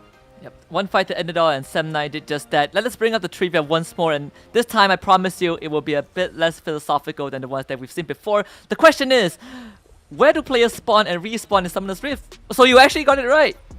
I told you, I know exactly where we're gonna go. Like, do they respawn at the Nexus A, the Fountain, the Turret, or the Jungle? Pretty straightforward. let us know your answer. For me, I would. It would be great if we respawn at the Nexus. You know, like when there's a You're giving it away. You get. Yeah. All right. Well, Husky has spoiled it, so we kind of know what it's not now. Yeah, what it's well, if you these trivia questions are amazing. This is the have you opened Wild Rift in your life kind of question? You know, this is how we weed out like who hasn't really got into Wild Rift yet. You know, who is just here. They understand the game, but do you actually know where you come back to life? No, if you pick jungle, good on you. You know, we are gonna lead you on our dev teams in the future. I know I told this to Contra and Omo yesterday, but since you're such a philosophical guy, I think it's appropriate to bring it up with you. The question about the lanes. My rationale is the numbers of lanes in Summoner's Rift depends on your state of mind during the game. If you are griefing, there is only one lane, which is down mid. If you're playing jungle, there are the 2 lanes, which is the side lanes. If you're playing normal game, there are 3 lanes. If the river is a lane, there are 4. If the jungle is a lane, then there are 5 lanes. You know what? That's makes sense to me. Makes sense to me. I'll take that answer. Thank you. So I get a seal of approval for that, right? Yeah, absolutely. You get a seal of approval. Anytime. Yeah. All right. So if that's your frame of mind matters so much, does frame of mind matter where you respawn? Because if you don't think of yourself as coming back at a specific spot, does it really count? Like let's say hypothetically, okay. right? Your phone's screen is stuck, and so you're always walking to the top right. And so every time you die, you're walking to the top right. And the first time that you get control of your character again is when you're in the jungle. Does that mean you respawn in the jungle? Yeah, well, theoretically, yes. Because respawning means you get control again, right? Because when you die, you actually don't have control of your character. So by that logic, yes, you respawn in the jungle. Yeah, I like that. All right, look at that. We're getting philosophical here. We get some fun questions. Hey, picks and bats are ready. Well, we're having fun with that. A couple of things that are interesting to me here. S9 has switched over to the blue side. We actually see a lot more, a decent amount of like win percentage increased on the red side. So this could be a good sign for Watermelon, but I'm not sure if they're going to be able to keep them going if they bring it to a game 3 anyway. I think the best part about being on the red side is that you always have the last pick, right? You might not have the first choice of selection, but you can always kind of see the entire draft before determining what you want to pick. And that can be the X factor for a lot of these times, and that probably also contributed to all those red side wins. We see Morgana and Jace now banner for Sem 9. They want to get rid of the Black Shield. Some emphasis, for our major, Watermelon banning out Camille and Jax, targeting Ozora Veki. That's pretty understandable. Galio out next. One of the major considerations when you choose between red side and blue side is like how much do you want to try and build your composition, right? So if you're blue side, generally you should be able to decide what kind of composition you want to play for. And then on the red side, they're playing to try and counter that or respond to that. But the good thing about Wild Rift right now is that red side really can dictate what kind of playstyle they want to go for as well. It's not so straightforward. You have a lot of leeway to actually play for that. We actually end up seeing Set make its way through. And so we see right now actually that it's on the blue side that's playing flexible. They get to play for a variety of compositions, whereas red side get to be more proactive with the type of strategy they want to go for. Stuff like the Fiora having that hyper carry situation going on here. Yeah, just taking away the flex pick from the side of Team Watermelon. Compared to a Fiora, the set does have a bit more inherent value. Ziggs now taken by Team Watermelon. And I'm still looking at Sem 9. What do they want to go for? Are they still going to target Vendetta? From the bans, it doesn't seem as evident as game 1, but they do steal away the Kha'Zix for Veki. Getting the Kha'Zix is really nice because I think that takes it away from Vendetta. So I think they will end up bringing the Fiora into the jungle more than likely. But with S9 side just having so much variety on so many of the different champions, right? With the set and the positions they can potentially bring it into, just puts Watermelon in such a difficult position because now they need to decide like what they want to try and play for. A couple of things are quite impactful here. They could maybe try and play for the mid lane potentially first. Yeah, there we go. Gets the Z for Chaewon. That means the Ziggs probably going to the bot side for Almajor. I think S9 could look to try to cut away some of the main supports that could boost up Set Vendetta here. So maybe a Lulu ban could be good. Maybe a Yumi ban could be good. Watermelon, there's so many things they want to get rid of. I can't even like give you like a good answer for what they want to do. There are a couple of choices left for Watermelon, right? We saw Smurf play a lot of Alistar. The Gragas is also on the table if he wants to go for it, though not as common as the other supports. Diana being banned out by Watermelon, they don't want to give that assassin over to Sem9. Yesterday we saw a lot of double assassins, especially when PathSeeker took on TODAK. It was just a fiesta of assassins for PathSeeker. So with that out of the way, I think it will be easier to deal with for Watermelon. The trash will be removed by Sem9. Okay, also getting rid of the Vayne because I think they felt like that might have been an issue. I feel like it was more the Ziggs than the Vayne, but sure, I mean, I could see why you want to get rid of that anyway, especially when you have so much good initiation. Last ban, I really would like to see maybe something like a Lulu ban, but a different support works just as well. It seems like they're afraid that Watermelon are lacking initiation, but I don't feel like that should be the case. I think they could still afford to go for something in the barreling that could give them some initiation, and that could ultimately kind of negate that effect. And even then, there's still options like the Braum that could maybe help them out. I think Gragas could be nice here if they're really trying to get that initial engage off. Yeah, there we go. Yeah, the Gragas being picked up. You don't have the. I think like Sem9 removing the Alistar is a lot of respect to Smurf, right? Because he has played an incredible Alistar with the Proto Belt. So now the replacement to that is the Gragas. I still think it works just as fine. You have the body slam to kind of break the momentum from a Rakan engage. So I think WTM are fine with that. Corki will be selected for Sem9. It's still flexible, right? I mean, Sagi or Chidi can play that. We'll just see what Winter takes. Yeah, but I mean, you have 5 picks, and the 5th pick will basically tell you where everything's gonna go.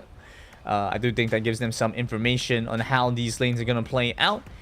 Actually, even then, there is still a little bit of an option to see the Garen bot side, but I think it's more likely going to be the set anyway. I think now with Watermelon, the options are actually a little bit more difficult for them to try and pin down for. They do go for the other Enchanter type support, so it's going to be the Yuumi. Might be the reason why S9 didn't feel like it was necessary to ban out the Enchanter type supports anyway, because there were maybe too many options for them to deal with effectively.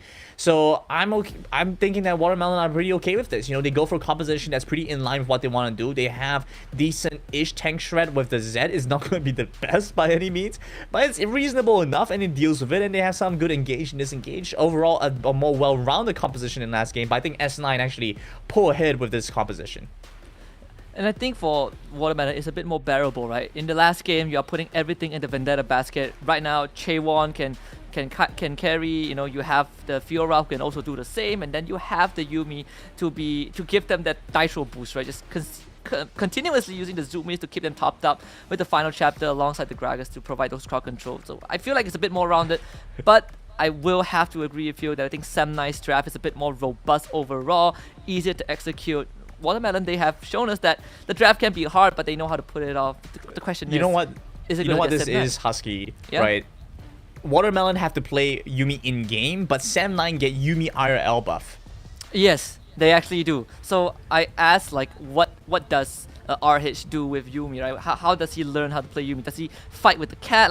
What does he do? And you gotta method acting, right? You gotta get into character. Yeah, and the manager at Wardle said that he just hangs out with the cat, so the cat transfers the knowledge to him. So no practical fights needed, nothing. Just chill with the cat. You know what's interesting? Because when you have a cat versus a dog, the dog views you as its partner, and it's your family kind of thing, and so they're trying to work with you to be happy and stuff. But with the cat, when the cat lives with you, the cat sees you as a failure of a cat, and so the cat pities you. Which is why, some people have experiences where, the cat will, put a rat in your mouth. Because what they're trying to do is or a prey in your mouth. Because what they're trying to do is they're trying to help you learn the feeling of hunting, right? So they're trying to make you into a better cat. That's why just hanging out with the cat works out. So that's how you get IRL, Yuumi buff, big brain. Yeah, you have to kind of as time passes, the cat will go from perching on top of your cupboard, looking down at you like you're some sort of peasant, to actually hanging out beside you. So I think that's what we're going for, right? I think RH has achieved that. He has ascended to be a full-fledged cat. Oh, this is gonna be fun. I mean, we get the Yuumi top on the side of Watermelon. RH showed that yesterday. I mean, I'm not sure if Jinkai owns a cat, but maybe it's not just all about owning a feline, right? Maybe you just need to be good at using Yuumi, and RH is taking some beatings early on. I actually see a pretty interesting start. Zinkai is gonna pull off the Yumi top in lieu of our hedge. You know, make that work against them. So I actually see a really interesting start. Winter, I think, was maybe looking for an opportunity to get a catch off. You get the pull back onto the Yumi to start though, and this is interesting to say the least. Well, unfortunately, the timing isn't really there, but nonetheless, they will still get the first blood. The aftershock detonates, and Jinkai goes down. Oh man, that's a rough one. That's a rough one, but Vendetta has the chance to make back for this because guess what? No flash in the set, and so a trade back 1-for-1 and money exactly where you want it to be. Just pops the Vital. It's a good trade queue, right? I think there's a bit more value to Vendetta since he is playing the jungle role, the hyper carry Fiora, gets the free kill in the top lane, and now goes back to clear the red buff. It's gonna speed up the island progression a bit more, but I'm looking at this middle lane, pretty interesting. I mean, you get the Garen against that, very common matchup nowadays. But how is it gonna play out? Yeah, so it does decently for the Zed once they get a couple of items. I actually think we have to focus on the bot side because it's a pretty big trade. Smurf body slams in, Winter comes in to back him up, and Becky level 3 leaps in. They won't follow up with the flash, procs the electrocute, and the Winter, oh, the slap of the feather. It's not deadly. Now Smurf just able to barely flash away. Gets right on the turret, and Smurf survives via his passive. Heals back up just in the nick of time, and now they get to poke them out, and they know exactly where Zorveki is. I do think that means double Scuttle Crab. Looking at the positioning from Chili, he's actually doing a really good job of preventing them from being able to get anything else done. Maybe looking for a dive, trying to set up the waves, but the bot side entirely cleared out. There's nothing to be found here for Vendetta. He's actually just losing some time and tempo here unless they can kill the mid lane. Haven't cleared out the blue buff for Vendetta just yet. Sam9, just good game sense, good presence of mind, completely backing off. As Vendetta plus J1 shows up in the mid lane, Chili's just gonna rotate. Meanwhile, Jinkai and Zorveki and RH take out Jinkai for the second time, and RH survives the ignite from the cat, and they will secure the top Scuttle Crab. Lives this time around. So rough for Zinkai. So close, just a little bit more damage. If he had gone for a damage item instead of the Kindle Gem, would have won that fight. And I don't think that it makes sense in any case or in any world to not go for the HP item first to build towards your actual item. But you know, it's these like small tiny things that kind of go into making Yumi top work, is understanding like how much you can get away with. Can I build into an actual damage item first before anything else?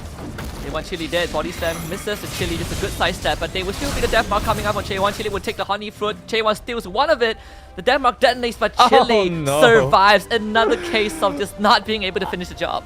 I feel like I'm saying that a lot, but it's really such tough moments for Watermelon as they see the targets that they should have been able to kill survive barely in multiple instances. A beautiful start from Chili there to actually sidestep the body slam from Smurf, who didn't have flash, right? So that was the biggest key factor. But sidesteps that away. If that additional damage had landed, you actually saw J1 with a pretty good job flashing on top of the honey fruit to cut the healing from Chili to try and secure the kill. Just one more auto attack, but it's so difficult to estimate these kind of things, and any more was a huge risk. If he turns into a 1-for-1 trade, it's also not that worthwhile for Watermelon. 2 times in a row within the span of 1 minute, and Watermelon has missed out a potential kill. But to be very fair, Grandin, I mean, the fight that happened in the top lane was a bit unfair. RH had help from Becky, and Jinkai was left all alone. Now RH is going to do it for the 3rd time, posting back with a face breaker, but Jinkai has zoomies, so he is going to be fine. We do see the package available, so it actually increases the power of S9's ability to fight tremendously. Watermelon are going to have a much more difficult time. They do get a little bit of information off of the Ziggs ultimate if they want to try and use that. Pretty sure based on what they know, Rift Tower is going to go down. They don't really want to make that exchange. Vendetta can still scale up later on. It depends on how they want to try and respond to the turret push with the Rift Tower anyway. So they could afford to give up both objectives if they have some kind of like mid to late game scaling plan. Cloud Drake will be the next one on the board. And Team Watermelon not really in the best position to contest that, right? You have Winter, he's just waiting in the brush as Becky plus Chili. They are under a ward, but they don't really care. This objective is more than secured for them. As Vendetta scouring the blue side jungle for any sort of avenue, but only able to find any. So I think Sam9, they're slowly pulling ahead in terms of that objective. Rift Herald spawn in the middle lane, in the bot lane. Yeah, they're actually going to try and cut that one, cut away J1, so you can't even protect the turret at all. 2 people just crash that in. That's first turret gone. a little bit better than last game because they don't lose the mid turret outright. I think that is going to be partly the effect of having the Ziggs, but actually going to get a second charge off, and that's pretty not ideal for the side of Watermelon, because look at what happens now. Zordaki and Chili just get to walk over and get so much work done. Finally, they get Smurf to join in. His presence is enough to deter 7-9 for pursuing further. But as that was happening, Miss 7-9, they are slowly getting more and more control. We saw Sagi drop their ward. He has the Manamune completed. Denmark from Chaewon, but he runs straight into a grand entrance. Winter gets him charmed, and he will be taken down. Yeah, gets made in. That's pretty rough. Watermelon, I think, just need to be a little bit worried about that. You know, it seems like a pretty easy kill, but you have to be so aware of like the macro from S9. It feels bad for sure, because I'm sure Watermelon are looking at these and they're like, yeah, this is an opportunity for a kill, and they're just kind of following their instincts. Unfortunately, that doesn't really quite work out the way they want them to. Zinkai's in a little bit of danger, but with Smurf on his way over, it's quite easy to dash away. But they are setting up for a 3-man dive. The response coming across from Watermelon. It's going to be a collapse on the side of Watermelon, but can they do it quick enough? There will be the final chapter to root down the members of 7-9, and now re-engage comes in from Watermelon. RH still alive. Facebreaker pulls Vendetta back. The bomb's not enough to kill off RH, and it's number 3. Third time's not a charm for Watermelon. How do they keep doing this? It's so crazy. I cannot believe how many times they've been able to get away with all these little exchanges and then coming back to kill Smurf. Yeah, Vendetta is in danger. He does have Jinkai protecting him, but the members of 7-9 are pretty relentless. They will force them under the tower, under the turret. Battle dance just to keep Winter alive. Sagi now joins in the fray, and Watermelon, Chaewon not in the fight the entire time. He needs to create space across the map, but 7-9 are getting little things for themselves. Yeah, just the small little wins, and you can see that's combined into a pretty good gold lead. We see the fight again. It's a repeat gank, and without much mana, Vendetta's in a tough spot. A little bit more healing from Zinkai will make the difference. But once again, just see what happens. They've invested the resources to shut down the Fiora, and it's doing them wonders. Yeah, they just keep doing it again and again and again, and Vendetta is feeling the stress. Being public enemy number 1, and they finally cleared up some vision. But look at where Winter is. He is hiding in the brush. Smurf will scan him out with the sweepers, but it doesn't really solve the issue for Watermelon. 7-9 are just going to continue pressuring this top turret. Man, Becky shows up again. This is getting a bit too oppressive from the side of 7-9. It definitely feels that way, but the gold difference actually isn't that significant, especially when you think about the context of that first game, and also in terms of what they can get done, right? So Vendetta this time around is actually a little bit easier to try and execute a number of these things. Look at what's happened. The Ardent Sensor completed. I do think there is some opportunity for Zinkai to try and go for something like the Ludens. I think Ludens, stat-wise, is just really strong right now, and it's able to offer so much additional damage for the relatively low cost it has, especially because we know that Yuumi does generally have a lot of mana issues. When you start spamming the heal, when starting to try and assist the team, you find so much value off the Lost Chapter as you build towards that. I will say now, though, that Watermelon are in a tough spot because they haven't found themselves in a strong point, especially when they do want to contest for the second Rift Child or for this Infernal Drake. You might see the first ever objective clash, an objective contest. They do catch Chili coming in from the Baron lane, but this Garen is very tanky, and despite having vision, Team Watermelon might not be able to secure this at all. Mega Inferno Bomb from Armajor, a bit too slow, and Rift Herald goes over to Becky again. So you might ask right now why Watermelon doesn't want to fight this. It's because the package from Sagi is just such a big advantage, and they are already behind. They recognize that they have to play it slowly. So what they'll probably look to try and do is clear out the waves, trying to make sure that the mid lane is constantly being pressured before the fight has to break out. So you can see, even as the second dragon is happening, it's so difficult for them to contest it. Grand Entrance and the Zoomies both activated, but it seems like 7-9 are getting the lead. They will immediately blow out Smurf. Vendetta getting chased down with Jinkai on top of him, but it doesn't really matter. Triple kill for RH, and he's gonna go for a 2-man facebreaker. He will eventually fall to the turret, but Watermelon suffering so much losses. Becky a bit too overzealous with the leap. Might be punished, and indeed Chaewon will chase him down with the help of Jinkai's prowling projectile. But it seems like 7-9 are not done yet. They want the turret, they will get it, and Chaewon looking for some return. Except the shadows and shurikens. Not enough damage. Yeah, really good response from 7-9 there to collapse in on them. Watermelon just barely trade back for a few kills, which will narrowly keep them in the game in this point of time. I was just saying that Watermelon don't want to take the fight, because if they wanted to go for the dragon, they had to be there way earlier. poke them down. So what happens when you have a Ziggs or something like a Varus is you get to play in position first and poke out the opponents as you try and bait them in. Unfortunately for them, I mean, you knew the package was still up. You knew that was going to be a huge game changer in that fight. Watermelon, I think, feeling a little bit desperate there. Thought that they had to take a bit of a skirmish to try and recoup their losses. So even if they lose the dragon, if they get more kills out of it, maybe they felt like that would have helped them out. But unfortunately, they kind of misjudged the amount of damage or the amount of resistance they would have, especially in that big choke point there. Just now we caught a glimpse of Sun9's vision. A bit dark across the map, they haven't been able to set up much wards in the enemy territory. Winter just gonna run past Vendetta. Smurf now shows himself but gets pulled back by RH's Facebreaker and a 3-man grand entrance. Plus Ozora Veki leaping in. This should be an easy cleanup. Vendetta somehow gets away, does have the flash to facilitate that. But Sam9, they got more, and Winter, he is going to just chase Vendetta out of this lane. Team Watermelon, they just lose another skirmish.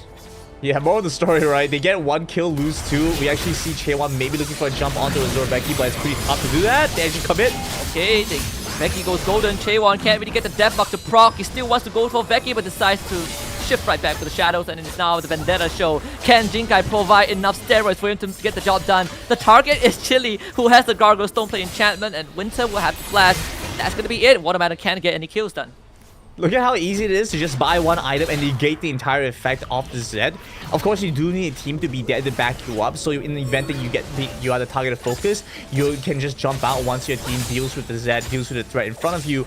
But it's the same story that can be said for Sagi. So Sagi can afford to go and build towards the Hourglass as well. It makes things a lot easier for S9 because now with the tempo advantage, with the lead that they have, they can make these kind of greedier decisions as opposed to having to commit to certain buys. Like we see with our hedge, it's very common to have to go for the rocket belt because you do want to end up having that effect, being able to dash in and get the pull in, dash to get the ult in. It's all of these like minor things that Sam9, because they have had the early advantage, will be able to capitalize more off of. And right now we saw Sagi having that Muramana finally online. The Manamune has ascended. It's a mouthful. We see the conqueror of the set, right? Now Majora completely isolated, and that's being prayed for Zora Becky. Alright. So here's what we have right here, right, Husky? So we have 30 seconds on El Major, okay? And then now you get the answer for where you respawn. In 20 seconds, you will now find out where you respawn in the game. So we will pay attention to the map. 15 we'll seconds. Wait patiently for that. 15 seconds for that. I think the teams are also pretty patient. A Baron coming up soon. Mountain Drake will be next. Al Major will be back up in time, and we are about to find out where is his portrait going to show up. Do you have your answer? There it is. There he is. If you were stumped by the trivia last time around, now you have your definitive answer. Fine, you found out for yourself. Let's take a look at what happens here by the Dragon Pit. Yeah, the cast gets thrown out. Mega Inferno Bomb used, but still Mountain Drake goes over to the side of them. Nice Smurf getting gone on Vendetta, chased away, Facebreaker to pull him back, and the Demacian Justice to lay down the verdict on this Fiora. Another Facebreaker to keep Chaewon in place, and this assassin is no more. Then Ninja can hide in the shadows. They could have a decent final chapter from Jinkai just to keep everyone alive. RH once more pulls them back, and a Haymaker plus a couple of leaps is gonna end it all. Jinkai wants a kill, can't even get the bird. Winter doesn't go down. He is too flamboyant. Sam9 gets an ace. Runs right after him as the Yumi looking to scratch him. He's like tossing some like whiskers at him. I don't know what he's doing. There's no damage left available. Look at how this fight starts off. You silence Vendetta. He's not gonna be able to use his ultimate. Once he's in his domain, maybe he might be able to fight you there, but you collapse so many people on him. That's what happens when you're really running that single target threat. You could make the argument that Chaewon is that secondary, but where is he in that fight? He wasn't in there, and he wasn't in the same angle, so the enemy team only has to deal with you one at a time. And then this is just the saddest thing ever. I don't know what Yumi auto attacks are made of, but then definitely nothing substantial. Use that for him. Winter has been, I mean, the whole of S9 have just kept surviving with the most bare minimum amount of HP at every instance. Yeah, I mean, it's one thing to cheat death once, but it's one thing to cheat death, what, 5 times?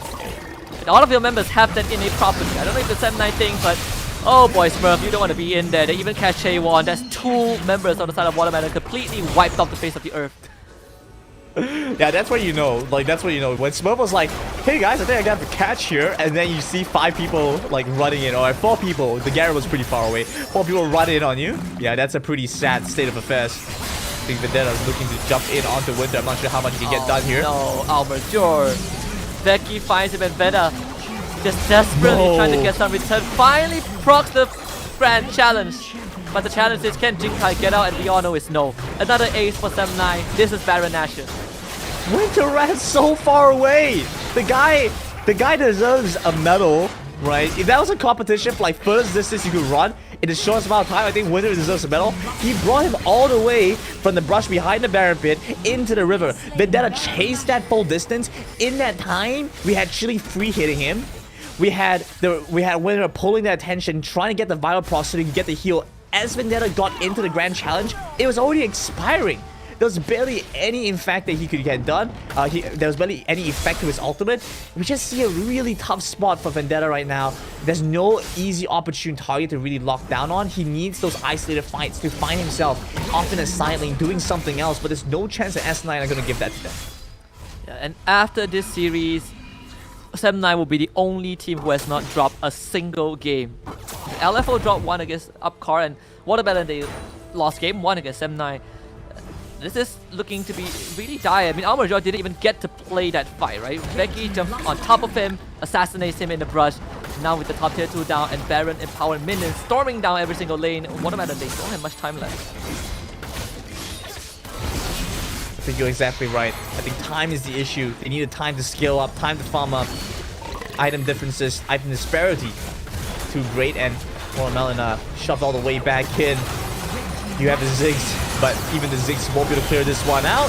Oh boy, they found Vendetta again, and he just slam dunked him into oblivion. Chaewon not able to see daylight. RH with another good grab, and this is just a 7-9 show. They want to end it with 3 aces in game number 2, and I think they will find it. They keep Smurf alive for a bit longer, but this is going to be it. The end is imminent. 7-9 takes down Watermelon, and they keep their clean streak in the group stage. And a very cool win from 7-9. I think we're going to get to hear from them again after this one. Seen them a lot recently these days, and pretty much exactly what we expected. We want 7-9 to be that dominant force in the competition. They are proving to be that, and we want to be able to maintain that kind of energy from 7-9, because if 7-9 is not able to get that going for them early on, I think there is going to be some doubt in play, and we want to try and avoid that as much as possible. Yeah, Becky said that they want to be the best team in Malaysia, Singapore. They want to make it out of groups, at regionals. But one of the hidden things that he didn't say is that he wants to be in all interviews across the group stage and playoffs. Oh, okay. Yeah, that's pretty smart. If you win, you get to be interviewed, so you will be on screen. He gets to showcase his teammates. Yesterday we saw RH. We saw RH Sensei in Yumi top. We saw Sagi. Maybe today he'll bring someone else.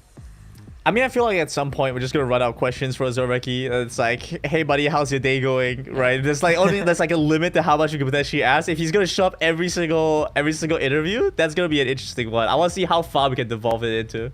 Yeah, like we'll get him on cam and we'll say, you know what, Becky, the stage is yours. We have 2 minutes. Time is ticking. Say whatever you want right now. Tell us just prepares a script. He just starts his own monologue, goes on about like what they wanted to do.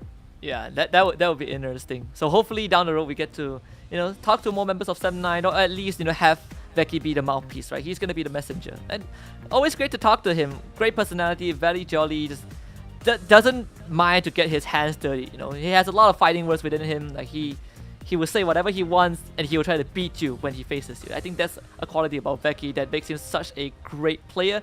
But let's take a look at the post-game stats for game number 2. I feel like Watermelon does have a bit more chance in this game. It's like you said right earlier on, both these teams are pretty much aligned on the same goal. Get the jungler ahead, jungler carry game, right? And that's a pretty reasonable kind of strategy to try and play for. Unfortunately for Watermelon today, they weren't able to execute towards that level. But we do understand that Watermelon in a different position entirely, right? They're not full-time, they don't have the resources to continuously scrim. And so a lot of these matches are huge for them in terms of personal growth. And getting the opportunity to scrim against the likes of S9 gives them the ability to continuously improve. I think now they get to test like the limits and the functions of what they're trying to get done. And another thing, I don't want to discredit Almajor because I feel like he actually had a pretty good performance this game in this series. But, you know, they're not playing with Scarlet and Scarlet has been that secondary carry for them before. There's a really good chance in my mind that he will be able to continue with that upward trend. Yeah, and I think Scarlet Petal also said something pretty interesting and insightful yesterday during the interview, because Omo asked, you have been playing majors so far, are there any intentions to go back to more traditional marksman? And he said that, yeah, there is the intention to do so, but right now the meta seems to be favoring more, more towards the mage dragon lane. So that's why the identity of Watermelon so far has been Morgana, has been Ziggs, has been Bran in the dragon lane. So hopefully we see that evolution. This is just Watermelon testing out, getting their skills checked, and obviously the better counterparts, which is Sem9, won out by a mile. But I think Watermelon put up a decent show. Yeah, for sure, a huge impact there. They've been able to give us a pretty good showing into what we can kind of expect from the team. And like I mentioned earlier, you know, there's still a lot to be kind of expected. Watermelon have been going pretty well in the first week. They're going to end week 1 2-1, Sem9 being their only loss. Reasonable to face off against some of the opponents, the tougher opposition a little bit earlier on, so they have some time to prepare for them again by the time they meet them later down the line in the group stages and somewhat even further down the line in the playoffs. Yeah, there's going to be one more chance for Watermelon to get revenge on Sem9, but that is going to be a story for the future. So far, the teams that have remained undefeated series-wise, Sem9 and LFO. And LFO, they're going to be playing their series against TODAK in series number 3. But at least for Sem9, they have not lost a single game. They have not come close to even losing a single game. And I hope it stays that way. Well, I feel like we're going to jinx it, but we can maybe ask Becky. It's like, are there plans to try and hit that no game loss kind of thing? Because we always see like no series loss, but like how far can you bring like no game loss going, right? They're trying to do the Fnatic, right? 0 losses in the group stage in the regular season. Maybe this is what Sem9 is going for. I wouldn't mind, the colors are pretty much the same. They're orange. And with that being said, we have Becky once more coming onto the broadcast for this interview. I know we've seen him a lot of times, but you can never get tired of the one and only Ozora Becky. So we will bring him on right now for the interview.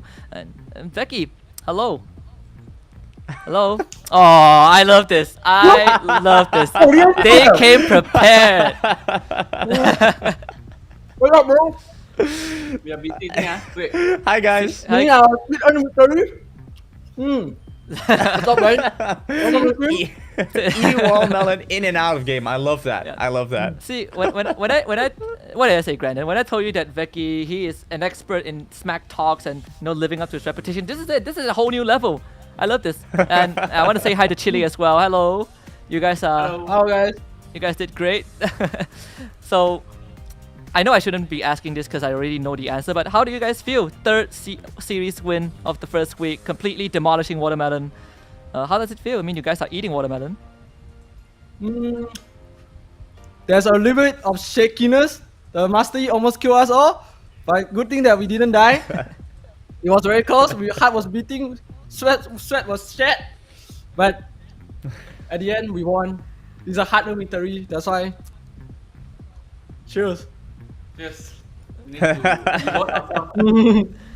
Oh boy. So you said that you guys finally broke some sweat, right? Do you think this is the toughest series so far, or is it still like not even close? It's just like, oh, I think Master Yi is a threat, but yeah, not really. I think they need to play Scarlet better. Yeah. I think this is not their full form.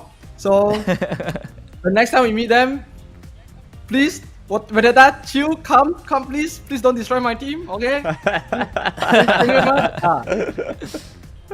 very much. Next time we will play Master Yi versus Jax, okay? Please don't ban. Okay, I'll hold you accountable to that.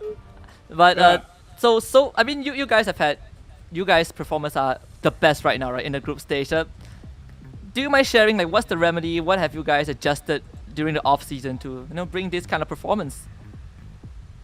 I think most importantly, thank you Sem9 for making this team possible. It's a really hard to happen kind of team, and then we made this happen. There's a lot of veterans on the team, a lot of like different shot callers, but because he managed to secure this team early in the season, we managed to get off the rough patches straight away.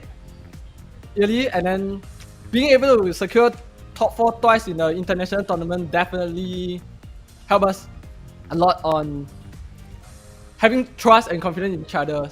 Yeah. Very cool. Very cool. Since we have Chili here, I'm gonna quickly ask Chili. So previously you were the captain for the team, and now Veki comes in, and he's now the captain. How does that feel? You know, having that weight lifted off your shoulders. I mean, it definitely feels very good to have someone that, take over my job there and more like relax, Like, it's very good to have teammates that wants to win, I feel like, because it's not only you who is the one trying to like drive the team, and then I feel a lot like less burden. So with Veki in the team, I can like focus more on my self-improvement and mechanics, which is very good. That's what I feel. Wouldn't be able to do the draft without him. He's really good, very smart in the game. Very nice. Yeah, that's great. And okay, right now we have a question for you guys. Brandon, I want to let you do the honors. Sure. Who do you guys think is going to be MVP? I'm pretty sure I know the answer to this, but I'm just gonna ask you guys anyway.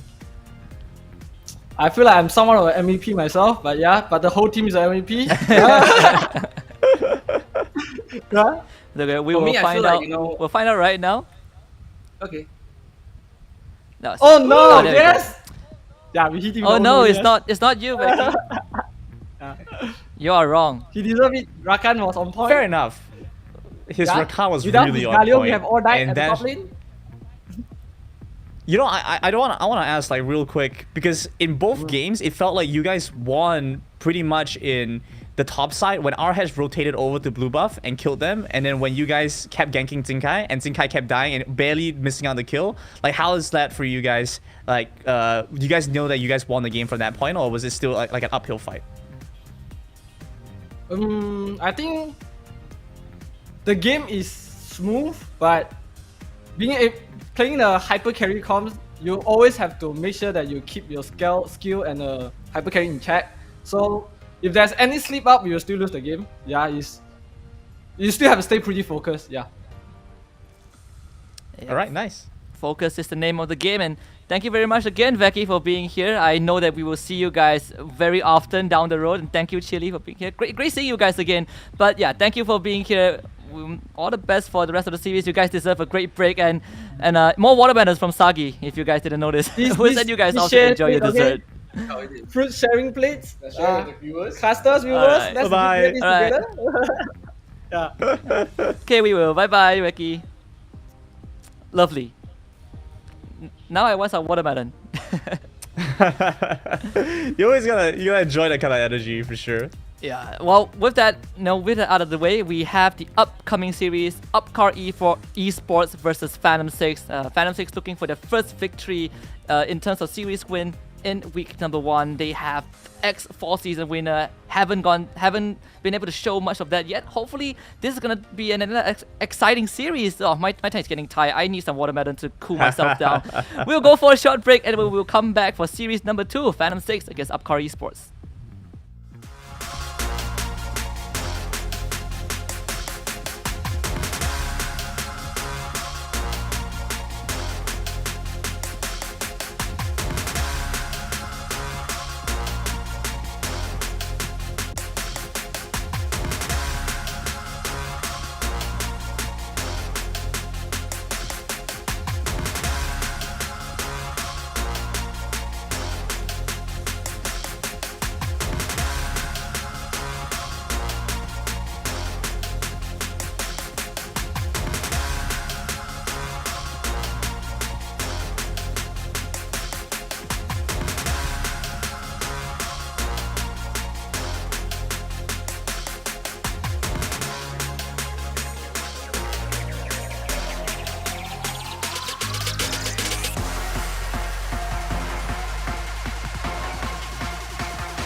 town and city we go. It's the final show. Here we go. Lights, camera, action, we playing the role. Watch the story unfold. Truth be told, we coming out and know we big and we bold. From beyond where we know, we bad and we bold. From we heart to we soul, we conquer these goals. Hey yo, we do it for the passion. They say that we the next attraction. We give you pure satisfaction. I'm talking lights, camera, action.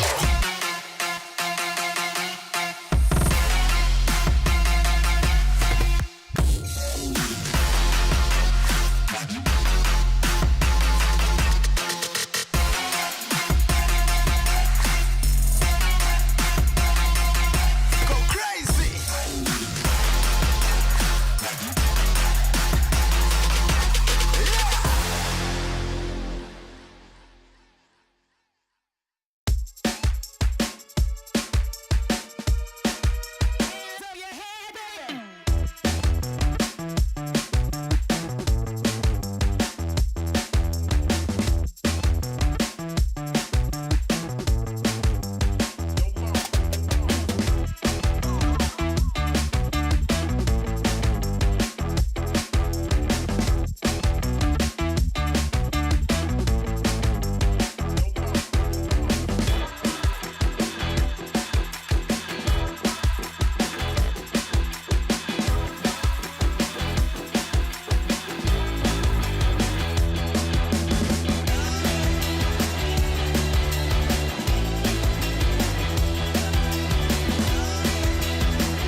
Here we go now.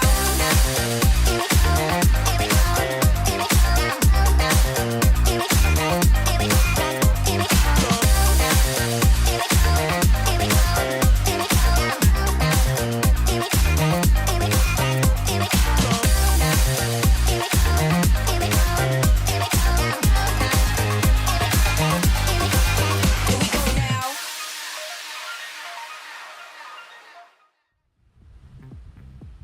Welcome back to the Wild Rift Champions Southeast Asia. For the region of Malaysia and Singapore, we have one more best of three, at least with me, Husky, and Grandon. It's going to be Upcar Esports versus Phantom 6 coming up.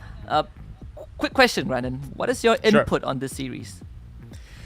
Wow, that's not like a quick question because I can write a whole dissertation on like what I think could happen. Okay, I'll for your sake, for the viewers' sake, for the ones that are joining us for the first time in the MYSG region, welcome by the way. For your sakes, I'm gonna keep it short and sweet. I think P6 have something to prove here. They faced off against the two toughest teams in the competition. Now is the chance for them to get their first win. Upcar Esports are a little bit in the middle of the pack. They took a game off of LFO, so they're actually kind of rising in my expectations, and they could very well take this series as well.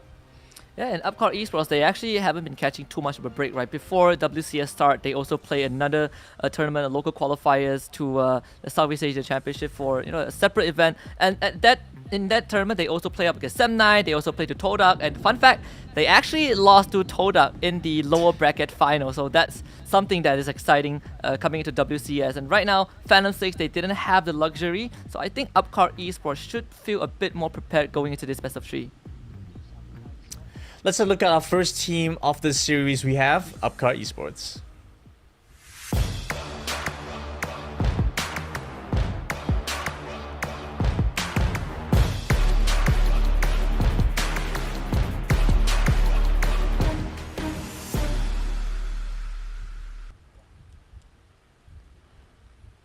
And these are your titans from the side of Upcar Esports. Zizune in the Baron lane, Arashi taking on the role of the jungler, Ravens in mid, and Coffee plus Zephyro in the Dragon lane.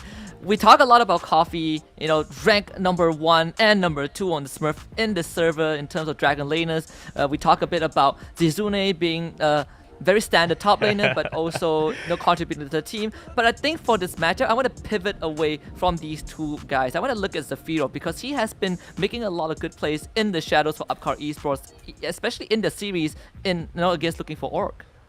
Okay, I know you want to talk more about Zephyroth, so I'm going to entertain you a little bit in that space. But I do want to bring up something before we continue going too far. So I think Zephyroth has been performing pretty well, has seen a huge variety, right? So we actually saw him on stuff like the Rakan, on the Yuumi, on the Nami. So we've seen all the different types of kind of supports. We've seen the major engage type supports. We've seen pure enchanters healing type supports. We've seen mixed enchanter mixed with like disengage and crowd control. So actually like the full spectrum of things, I think Zephyroth has been performing quite well.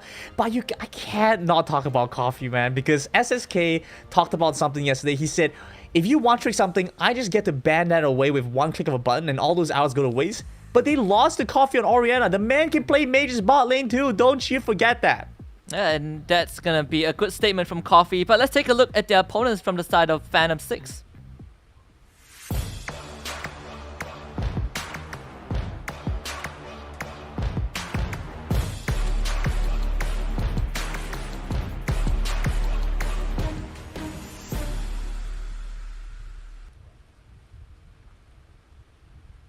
Yeah, I want to say that, I mean, like LFO, SSK, he does have his point, right? One press of a button, your one-trick champions down the drain. But we have Phantom 6. They are a very versatile bunch of players. We have Yoshi, Eggy, the two latest players to this roster that we have seen last year when it was called the Icon Series. Haki, Momo, and Nyx, they were once champions, but they are off to a rough start in WCS. Yeah, it's been a rough start because they've gone against the toughest opponents in the competition in all likeliness. So I don't blame them, right? Yes, they haven't been able to get their win yet. But, going into this one, I think there's a good chance for them to take on Upcar Esports with a favorable result. Upcar Esports has actually been able to defy a lot of our expectations, I think. First off, by beating out PathSeeker. I think PathSeeker are at a decent spot. But then Upcar Esports took a game off of LFO, which I think is a huge boost in their momentum going forward. Let's take a look at our predictions because we took into consideration the results so far for these two teams, and I think the verdict is pretty much split. Yeah. So you're there with Vomo. You guys think Phantom 6 are gonna take this? I think Upcar Esports have a better chance. I think DX is with me, so this is more of a. It kind of feels like the SG guys are together, the MY guys are together, but end of the day, you're right. So if we could change that quickly, I think P6 has a better chance. Oh, there we go. There we go. You've converted over Eden Spirit. This is what we call hedging your bets, right? So you put one result on the screen and then you say the other result. So no matter what, you're still kind of right. Yeah, I respect that, Husky. I can never be completely wrong. I'm not at the absolute right part yet, but I'm working my way towards that. But I think that regardless of the results, this is a good test for not just Phantom 6, but also for Upcar Esports, right? They had a shaky series against PathSeeker on day one. They were able to take the first game loss to LFO yesterday, and now it is all about if they can maintain a consistency. How good are these players against Phantom 6? If they can get a convincing win, then we know where Upcar stands. But if this goes to a close one, then maybe Phantom 6 will have a good chance as well. Oh boy, here we go. We're already into Champ Select. It's a quick blue side start for UCE. I do quite like that for them, especially because they are kind of team that could benefit really well if they get the first pick for Coffee. And so if P6 don't ban it away, that might be an option for them. I think for UCE side though, this does mean they need to get rid of a couple of really strong first pick options, because if you give that to Phantom 6 for free, it's going to be slightly problematic. I think some of the major things and the major themes that I'm looking out for are going to be that Gragas, and then I'm looking for the Camille, and then probably something like the Morgana ban. I think those are the best options for UCE and P6. They definitely need to ban the set out on top of this. Maybe the Jace as well if they're going up against UCE. 100 hours, 100 plus hours, not available. It would be pretty funny, right, that we see Vayne picked by Sagi, and that is going to be the only Vayne that we see in the entire WCS. Like, Coffee doesn't even get to play that champion.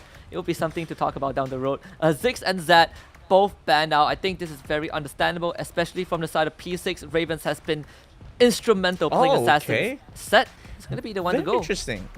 Yeah, so Camille, I think they're gonna let this one go through. If that's the case, I think Camille's likely going to be first rotation picked up. I'm surprised that UCE banned this set because I felt like they could have probably picked that up first for themselves. So curious what this means for UCE. They might want to change this for something else. What other options they want to try and go for. Yeah, first pick. Oh, Okay, it will be the Camille either way. Yeah, so pretty straightforward, pretty clear cut for UC. And I think that Haki probably not as comfortable on an assassin type champions. At least I haven't seen him play much of that. So that Zed ban is very understandable, right? Ravens can not only play Zed, he can play the Fizz, and that Fizz game was kind of what almost saved UCE against PathSeeker on day one. Galio, Olaf, we've seen this a lot of times. Run at your face with ample amount of backup.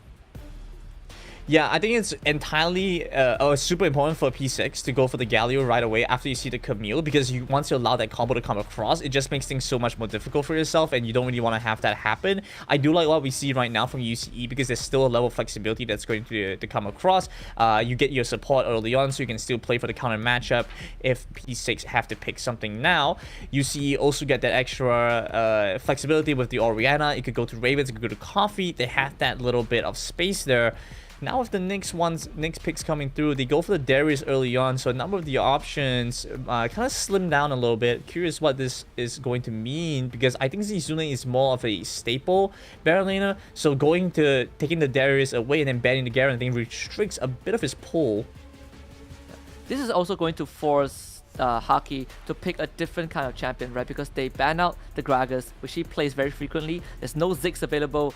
Ravens took away the Orianna, or it could go to Coffee because Coffee has been playing some mage Dragon laners as well. So we'll see how this affects Haki in the long run. We get the Garen, the Jarvan, and the Diana ban. And the Jarvan not banned really often, so this one is kind of a standout one on the side of P6. Yeah, I think the biggest reason why is just because you don't want to have the Olaf get Cataclysm and then the Flag and Drag get to get away from the Olaf. So I think P6 is doing a good job of removing potential options that could work against them in that regard. UCE, I think, will take away some of the enchanters to boost up the Olaf. There still is the possibility of something like the Yuumi or something like the Nami here. I think Eggy could do well on both. Momo has had a good performance. I would say actually a very good performance on the Kai'Sa so far. Very comparable to what we see from Raven with LFO in both spaces. So this is a nice pickup for P6, a little bit away from the traditional meta, but overall still a really good draft from P6 so far. Yeah, Graves and Renekton locked in to finalize the draft for UCE. Momo and Kai'Sa, an inseparable duo. He has been very proficient on this Dragon laner. We'll see what they pick up. It's going to be the Annie. And fun fact, Brandon, Annie was actually one of the champions that was picked by Chile when he was back on BJD, that had this undodgeable ultimate, the Tippers Hark. And I think he was the only one who used the Annie, but that got completely shut down by Haki in the grand finals. And another thing that I just noticed, Nyx is going to be playing the jungler. This is going to be a switch up for P6. Yeah, a bit of a change here. I'm not sure how this kind of affects the team. That Nyx going into the jungle, it might be because in their previous matches, the level of difficulty, maybe Eggy, they felt like wanted to get some of the experience. Maybe they want to try for certain things. I'm not quite sure what the intention was there with that. And then now with this swap, and we'll have to see if that's going to be the case later on when we get into the game as well. The main things that I am kind of trying to keep an eye out for about how to get Momo ahead, because while you could play on relatively low economy as the Kai'Sa, generally you just want to get the Kai'Sa as that secondary threat alongside the likes of the Olaf, so those two could work really well together. And being able to get away from the Shockwave, which was realistically the bane of LFO's existence. The reason why UC beat LFO was that massive Shockwave at the door, like the foot of their base. So being able to negate the entirety of the Ragnarok is just a huge counter to what UC are intending. Yeah, so far not Ragnarok, Olaf and Ragnarok haven't found much success, right? I think most of the Olaf games we saw ended up in losses, so hopefully this one is going to be a bit different. But I think for Nyx's case, because he is also the IGL for the team, and on the side of UCE we have Coffee, this is kind of like a battle of experienced captains. I think Nyx is a bit more experienced, he's been doing this for a longer time, but his track record as a jungler isn't as clean, isn't as good as the track record that he has on the support role. Last time he was on the jungle, the first half of the group stage was abysmal on Geek Fam. Let's see if that improvement has become a reality for Nyx. This surprised me a little because I was very convinced that we were going to see the Renekton in the top side and Zizune was going to pilot that, because it just seems to fit Zizune's playstyle a little bit better. I do think the Camille has a better matchup into the Darius, so you're going to be able to control the lane a little better. You're going to have some split push. You can rotate and match timings with the Darius, or even have the initiative and tempo over him. Graves in the jungle I think is fine. I don't think that Graves mid is that impactful, and you don't have to play that. You don't necessarily have to. Might be because they're trying to dodge away from the enemy. I'm not quite sure what the intention is with this. It's a little bit suspect from UCE. I have to see how they actually play this one out to figure out if this is a good look for them, or this might just be them trying to experiment and see if they can maybe pull something away from P6. Yeah, but I'm loving the Annie for Haki, right? Because there is a secondary way to engage. Whenever you have the flash online, it's flash bear hard, someone gets stunned, instantly vaporizes in the fight. So that's what I think P6 is going for. But they also have, I believe, Eggy on the Galio, who can provide a secondary engage, and also with the hero's entrance. So, well, I feel like the draft for P6 is pretty robust, but Graves Jungle, I think this is the second time we saw the Graves Jungle. Is it the first or second time for UCE? So I'm excited to see what Arashi can bring to the table, because I don't think we have seen him play a jungler such as Graves. Yeah, I don't think we've seen Graves jungle from him at all. We've definitely seen some other interesting ones. I think that was the Diana in their first series. I know he played a couple of assassin type games with the Kha'Zix. I think they tried to go for some carry style games before as well. I think Olaf was, you know, stuff like Olaf, stuff like Jax is right within their wheelhouse. So yeah, I think with Upcar Esports, trying to funnel them ahead and get them ahead is going to be one of like the main things. I think with Sem9, they knew exactly what they needed to do. You saw the pressure come across top lane from Arhedge. We have to see whether or not they can continue to match that and have the Darius have that kind of impact with well, kind of had to look for that kind of impact. I'm not sure if Zizune will be able to do that exactly though. Yeah, and Zizune, you know, kind of put in a more active role on that commute. Usually he just wants to stay in lane. If you fight him, he will, you know, be like, all right, you want to fight? Let us exchange some punches. You know, if you're done, you're done. I totally get what you mean, right? Yeah. He wants to be that staple. He wants to be like that safe player in his own lane. You know, they say top lane's an island, and he kind of exemplifies that. But so that's why I'm especially curious if this is going to be a new look for Upcar Esports moving forward as well, because so far it seems like he does best just in the side lane. They did have that really nice game, I think, with the Cannon, which was interesting because that changed things up quite a decent bit, but I'm not sure if this is going to be the best form for them. We'll have to see. I mean, I don't want to doubt them too early on, because they could prove me wrong and make me really embarrassed. But yeah, so much to be desired from Zizune, and so many expectations on his end. Yeah, and I think the Cannon pick was kind of the X factor for the team, right? But that also comes down to like the game that they were playing. I think that time they were playing against PathSeeker, and PathSeeker has a very in-your-face lineup. So you see, decided to go for, you know, Cannon. They have Ziggs, they have Thresh to really negate that up in your face playstyle. But now putting Zizune back on Camille, I feel like despite him not being on something like a Darius or Renekton, but also not something like a Cannon, that Camille will give us a really good look on how he functions, you know, being in the middle of the category in terms of Baron laners. Yeah, we're looking at a team for the ability to play stuff like Cannon, Vayne, you know. It really seems like Upcar Esports has a really stacked roster if you just let them play whatever they want. Yeah. If you took away all the bans to the enemy team and said, hey, you get to play whatever you want, I could see Upcar Esports having a really stacked roster. It's quite exciting to see for me personally. I'm looking forward to what we have in store from this team, as this is going to be a chance for them to pick up their second win. And like we mentioned earlier, you know, first 2 weeks are still alright to lose your games, majority of the games, but it's really on week 3 to pull back. If you can mitigate the number of losses you had early on, I mean, why not, right? Why not just win games? Yeah. And I think the one thing that Zizune doesn't really provide too much to his team compared to other teams are the proactive movements around the map, right? And that's what a P6 actually has. I think Yoshi and Haki, they have really great initiative, especially Haki as the mid laner. Even on this Annie, whenever he has the Tibbers and Flash online, we can expect him to roam around the map. I'm not too worried about the bottom lane. Momo and Eggy, they are pretty standard bottom lane. Not the most oppressive ones, but they can hold themselves. They are very self-sufficient. And we'll see how, you know, they hold up against Coffee and Zafiro, because I think Coffee will definitely look to take a lead, you know, in the early stages of the game. I do think we have some technical issues that we're trying to resolve right now, so we're going to go into a quick little break as we get those fixed. When we come back, the first game of our second series of the day, we have Upcar, Esports, and Phantom 6.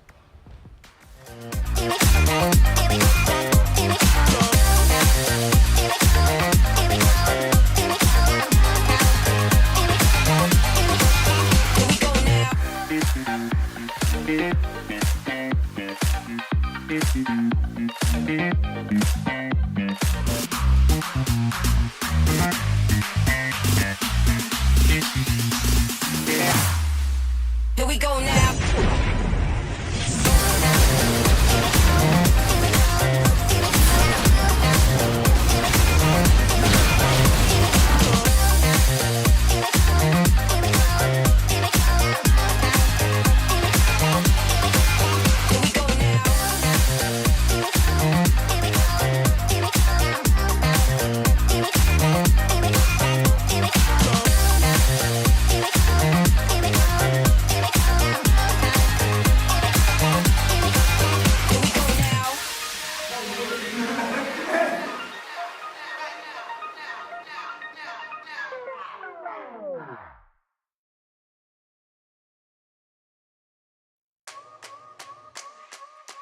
Yeah, show me my opponent. Top spot, I want it. My grind, I'm on it. Can't stop, keep going. Wanna know me, can't clone me. I remember feeling lonely. I remember when they told me I would never get the trophy. Show me my opponent. Top spot, I want it. My grind, I'm on it. Can't stop, keep going. Wanna know me, can't clone me. I remember feeling hungry. Now I'm coming for the trophy. Cause this is my moment.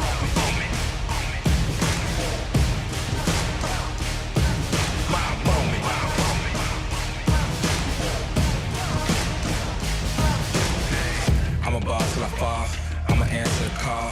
I'm a beast, I'm a dog, and my back against the wall. I accept every challenge, had to battle for my balance. From a peasant to the palace, treat the trophy like a chalice. Stayed on my grind, great things take time. Now how I shine, you might go blind. Come along for the ride, cause I'm headed to the top with it. Going is my only option, they can never ever stop this. Show me my opponent, top spot, I want it. My grind, I'm on it. Can't stop, keep going. Wanna know me, can't clone me. I remember feeling lonely. I remember when they told me I would never get the trophy. Show me my opponent. Top spot, I want it. My grind, I'm on it. Can't stop, keep going. Wanna know me, can't clone me. I remember feeling hungry. Now I'm coming for the trophy. Cause this is my moment. My moment.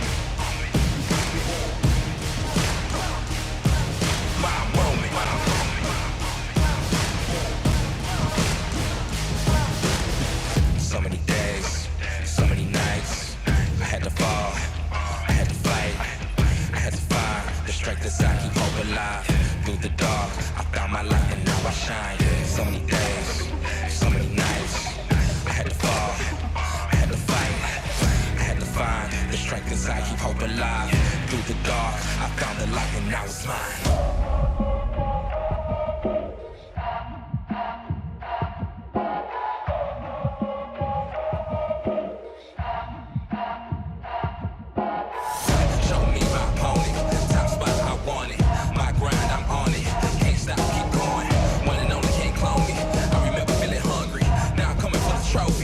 Cause this is my moment. My moment.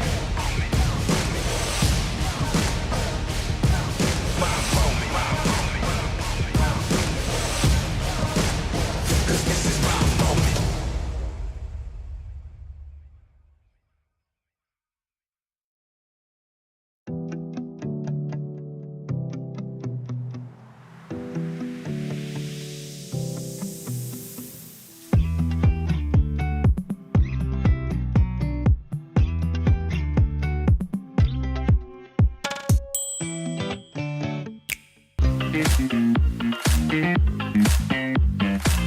Here we go now.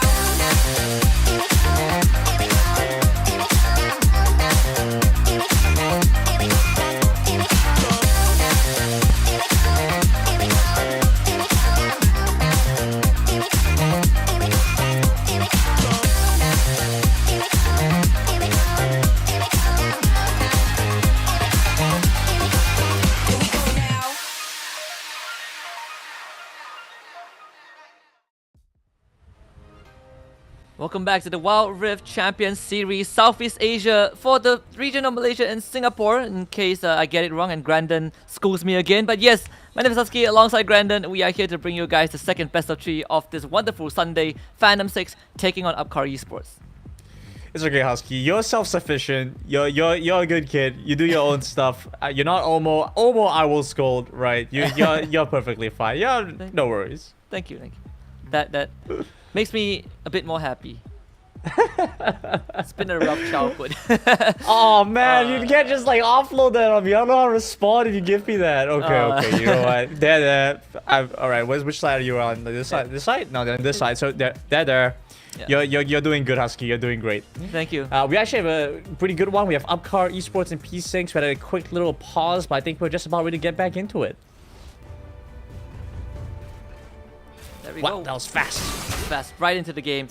So, I think we had a lot of points where we talked about how Nyx in this role swap is still maintaining the role of IGL. On the side of UCE, it's a bit special. I mean, we don't see much Dragon Laners being the captain, but Coffee is one of them. It's more of the battle of experienced leaders. But I think if we really want to zone in, I think it's more on like how can Haki influence the map when it comes down to that mid game when we start contesting for objectives. Okay, here's the thing, and this is, I'm kind of playing into like devil's advocate a little bit here. You make the best player on your team, the shot caller for your team. Like we see that work sometimes. Guys like Bjorksen, they can hold on to that mantle, that status. But it's a lot of effort, right? You want your best performer to kind of just play the game, perform. And sometimes, we're feeling like looking at how it's like right now, Coffee has had some amazing performances. To keep up to that standard, having to also shot call, watch out for where everyone's going. That pressure might affect some of the gameplay that happens. I don't want to see that happen at all. Yeah, me neither. I'm gonna make a deeper analogy. It's like Zhuge Liang, right? He doesn't go into the battlefield. He makes plans. He makes plans for his army. Sits back with his fan. He's just doing his thing while everyone goes out and gets the war done. I think that's how it is. Gets the battle. Sure. He trolls people all the time too. So Yeah. I feel like that's a big extra part of why his success comes from. Actually, a major troll. Yeah, he is a smart one. Right. A smart troll. That's the thing. If you're a smart troll, you never get banned. Yeah, Coffee taking some damage, but there's the lantern for Zero, so he just takes it out. Nyx hanging around in the brush, but there is an observer ward. P6, they want to put some pressure on this bottom tier 1, and it's understandable. UC need to bring it back up. You can see Ravens and Haki, they're walking in parallel. I do like what Nyx tried to do there with the ward, but it gets killed out very quickly because they do have the range and the vision in that brush. But that ward was supposed to give them a bit of vision. 2 defensive wards on the side of UCE to prevent that dive. Generally, wards can be better placed. Generally, the best wards are ones that spot where the enemy jungler are. But in these cases where you already know where they are and they deny the enemy jungler the opportunity to dive you, they actually find a lot of value as well. So we see what happens there because UCE are going to be able to respond by trying to take away the Raptors, and then it forces Haki to walk away. So we see a number of reactions that happen as a result of P6's attempt to the bot side. This is a good work from Haki, right? Noticing that 2 members of UC are heading towards the top lane. We saw the ping just now, and he temporarily protected Yoshi, so Ravens can't really rotate alongside Arashi. We are back to square one, where most of the laners are just doing their lane things. Yoshi eats the fruit. Bot lane, Momo, Eggy, they've already reset it. Same for Coffee and Zafiro, but the difference is the UC Dragon Laners, they're gonna head towards the mid lane. Yeah, already starting to make that first early recall so they can hit the timings for the objectives as they come up. Momo, I think, wanted to stay a little bit longer because when you get the items to power spike, you can definitely have a bigger impact in those early fights. Already had that recall before. I think we're gonna look for a second one right before the fight happens now. Could be a slightly later timing for P6. Now we finally see Nyx heading towards the bot side. Like you say, objectives are coming out. Rift Herald pretty much in the control of UCE. They are already gathering around that pit. Surprised to see things play out the way they are because generally UCE do want to take the position first and then they can get a pick off and then that's how they'll probably win the fight. But P6 could probably afford to do the same. I mean, Haki has his ultimate. He can do so much work if they get the catch and then they layer that together with like Iggy's taunt. There's just a number of options available for them. Let the Olaf run in. So I think that they should be doing this. Yes. So I really like what they're doing right now. They get control around the objective. Ultimate to lock Eggy in. He does have the damage reduction. They commit the shockwave. They pull him back with the flay, and Eggy will be taken down. First blood for Zafirov. Just a good catch for UCE, and now Nyx can't really contest the Rift Herald. In fact, they might even up the ante, force the Ragnarok out. They put out the box, and Nyx, he's gonna try to take out Arashi, but ends up going down. Momo, what are you doing there? Uses the flash, gets away. P6 lose 2. Some issues with the decision making there and the shot calling, right? You knew that they were trying to go for the Rift Herald. You knew that you needed to back away. I think Eggy did pretty much what he could have done in that spot. Probably, I don't know what more Eggy could have done realistically. I mean, that was pretty much the full extent that they had once he got caught. But the problem was, I mean, Momo was trying to farm up and reach that power spike for these early fights. Thing is, now that Upcar Esports do win that one out, they end up giving away the Rift Herald, but I think that's just going to be a dragon trade anyway, and I think with how this early game is shaping out, Rift Herald isn't going to be the biggest difference maker. They're just going to be able to take the fights anyway and just see turrets organically. You see the ping from P6, but I'm not really sure if they can make it there in time. UCE should have this in the back.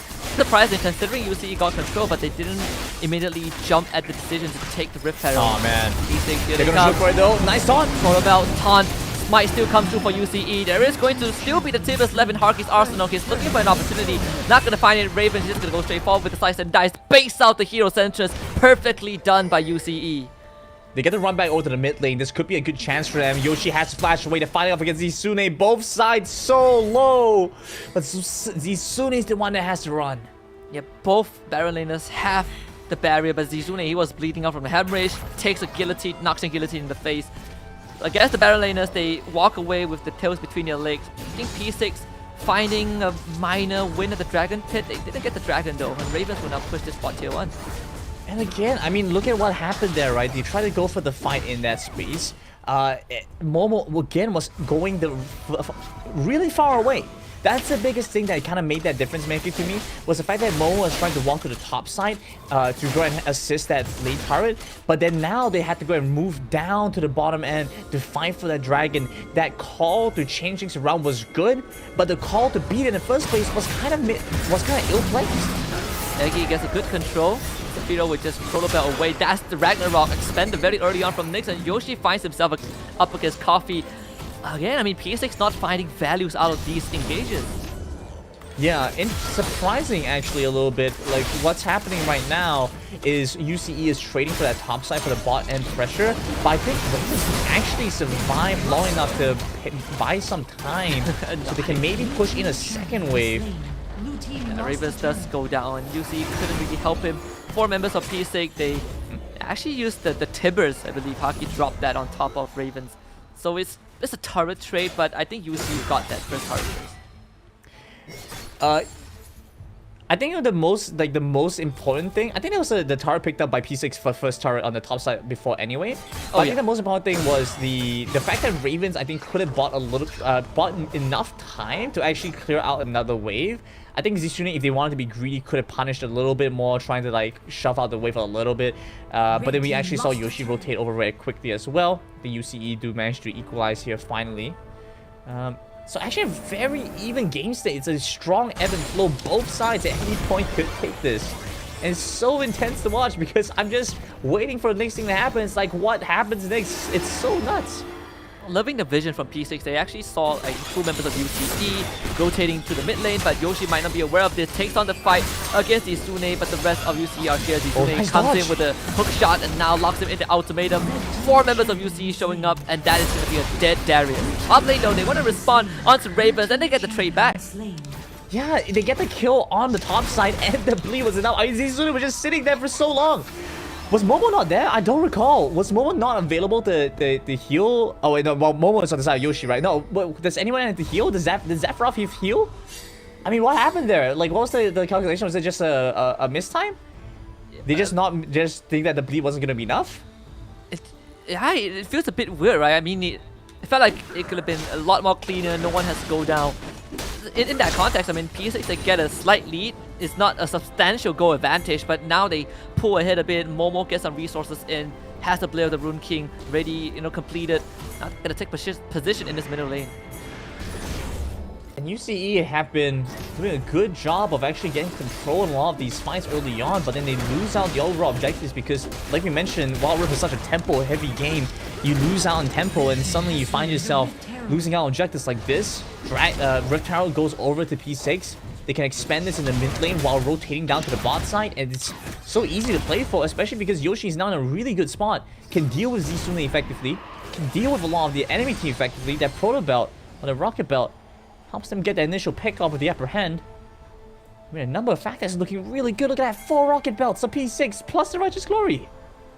Lovely. I love what PC is going for. They will bring the fight to UCE. And you see, they're not really a team that plays a fast tempo game. They like to wait until Coffee comes online. That has been their modus operandi for the longest of time. P6, they're capitalizing on that. Momo has to expand his Proto Belt to dodge the hook, but now without the Death Sentence, P6 will summon the Rift Herald in the mid lane, and they will also use that time to go for the Dragon. This is crazy. Mid-turn goes down, now we get it engaged. The Firo gets a 2-man flavor. Momo just goes straight to the backline with Killer Instinct. The Firo has to get away. Hero's entrance will be used. Zizune gets knocked up. Arashi tries to provide some help, but all of them now have to run away with the tails between their leg. Yoshi will grab Arashi back into the grabs of his team. P6 finds 2 kills, but they did lose Nyx. Well, in that time, P6 also got the mid tower. I'm a little bit dumbfounded by that. Coffee could have stopped it, I think. Could have tried to stop the Rift Tower from getting across, but he decided to go and fight for the dragon. But I'm not sure that's worthwhile. It's just a Cloud Drake. If it were an Inferno or the Ocean, maybe, yes, there's an argument to be made there. But I think for the Cloud Drake, it's not that worthwhile. Not for UCE, who ultimates, you know, are pretty timing reliant, timing based, but it's like you can't do a lot without it anyway. It just seems a little strange that UCE committed so much for that when they could have backed off, given that dragon away, and just stopped the Rift Tower from charging mid lane. I think that would have been a safer play. They went for a risk. I think that's going to hurt a little bit. P6 pull ahead with a bit of a lead. And the most important thing for me is that the lead is going on to both Nyx as well as Momo, who are both looking much stronger now. I share the same sentiment with you. It's a bit weird. I mean, when you drop the Rift Herald mid, and you go for the dragon, it forces your opponents to make a choice. And I think you see they try to take gamble on both sides, and they lost both the gambles. Raven forced away from the Baron lane just to clear a bit of space for Momo. I mean, P6, they're making these calls so much better. Yeah, they have pretty good decision making here, I think, and that's been the thing that's rewarding them. We talk about tempo so often, and it's about which team can find the most tempo and deny their opponent's tempo. UCE have to be careful about that. I think they are still in a mindset playing against some of their other previous opponents who have been in position to deny that tempo, so they're kind of giving a little bit too much leeway to P6, if that makes sense.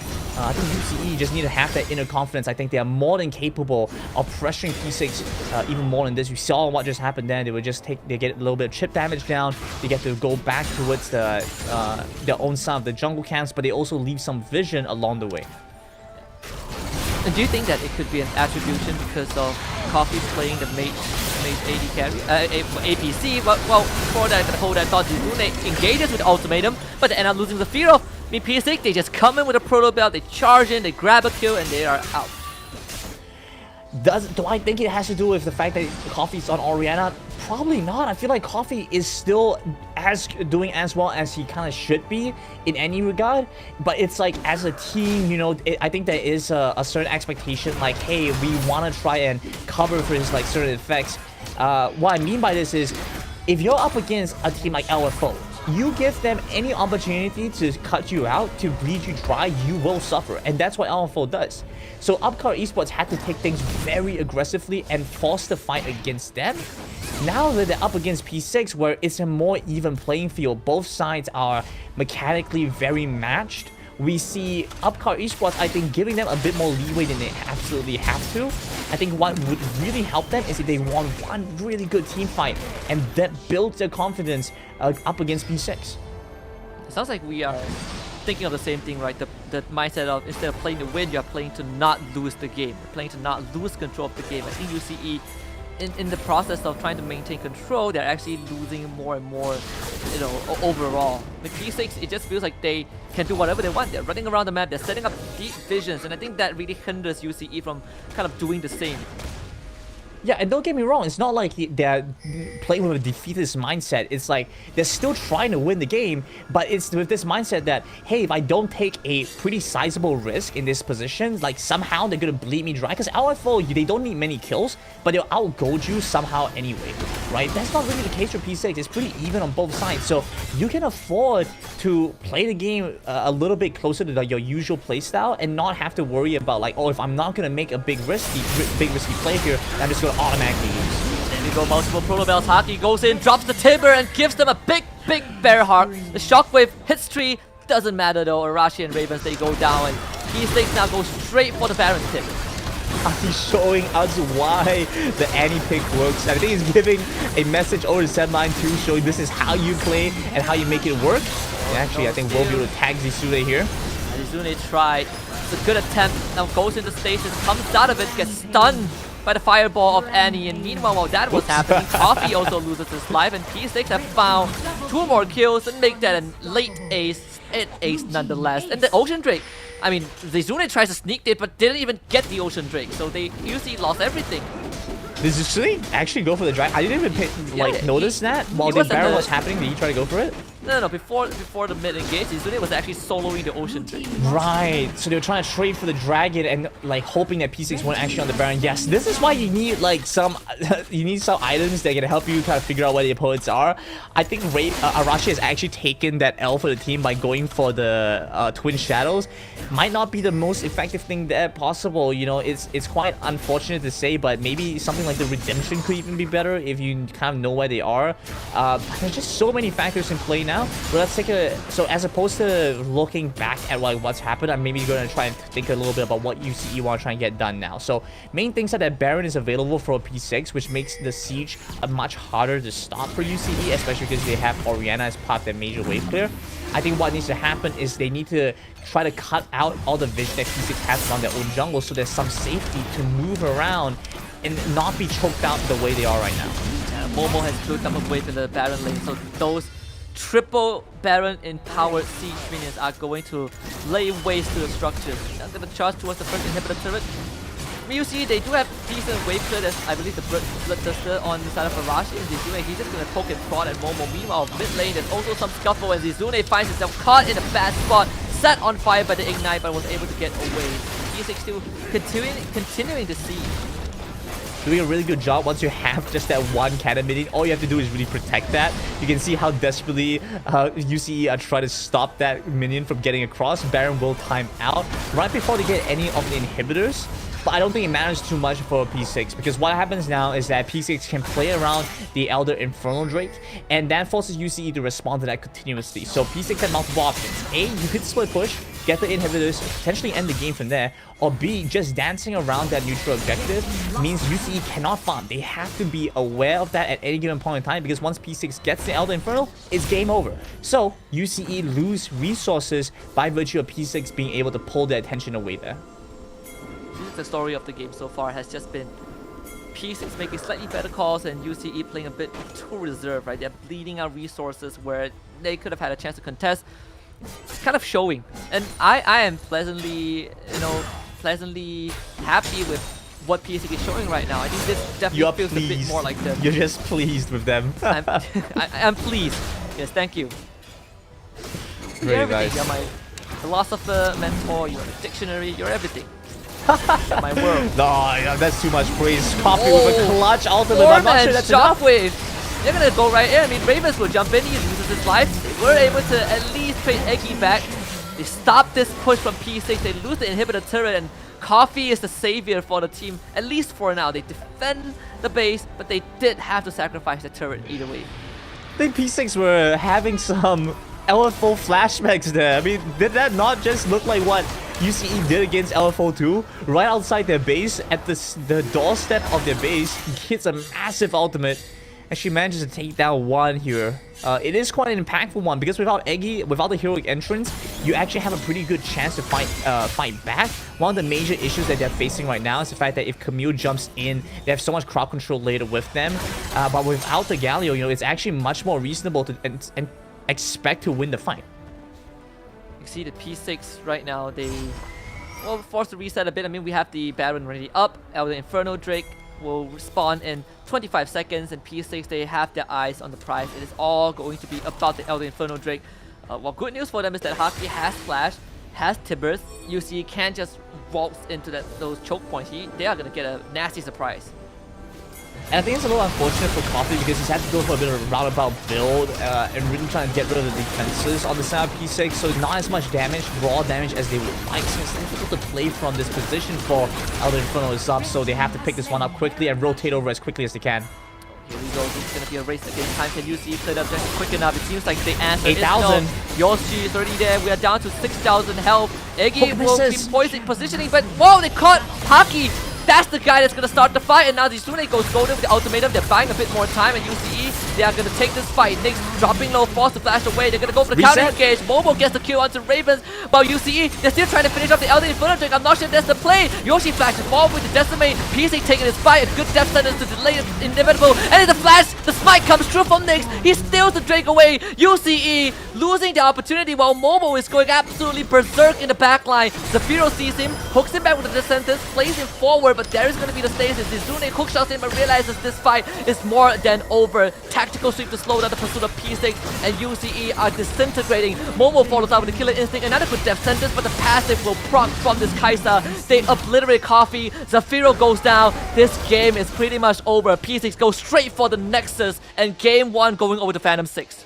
A storm of perfect events appear for Phantom 6 and gets them their first win. The first game win is not the series yet, but at the very least, it's a start. And a perfect storm of events as the wave crashes in on the Nexus, as they get the Baron in time, as they walk over into the Elder Inferno Drake and manage to win the smite fight. Arashi jumps into the pit, but narrowly misses out on the chance to steal that one away. And it looked bad for a second as Haki was taken out by Coffee. Once again, still someone I'm keeping my eye out for because he's managed to make such an impact in the matches that he's played, but ultimately he will fall short there. I think UCE made a good attempt towards the end, but a great pick up for Phantom 6. Yeah, felt like a Hail Mary attempt, right? You want to get some exchange in. If they take the Baron, you have to at least take the Inferno Drake, the Elder Inferno Drake from them, but it felt like towards the tail end of that sequence at the Dragon Pit, UC was a bit split, right? Some of them wanted to take the dragon, some of them wanted to take the fight, and they didn't have enough damage to finish the job.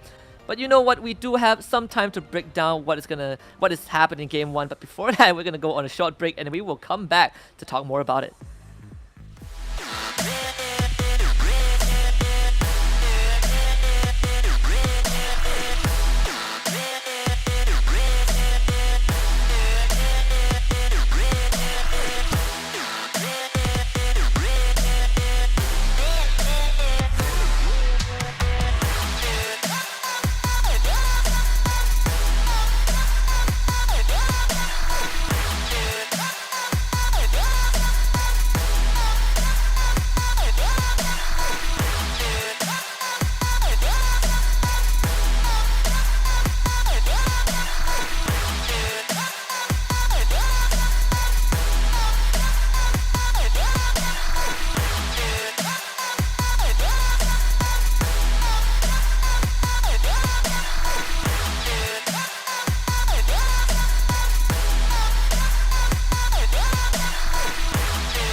Here we go now.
Here we go now.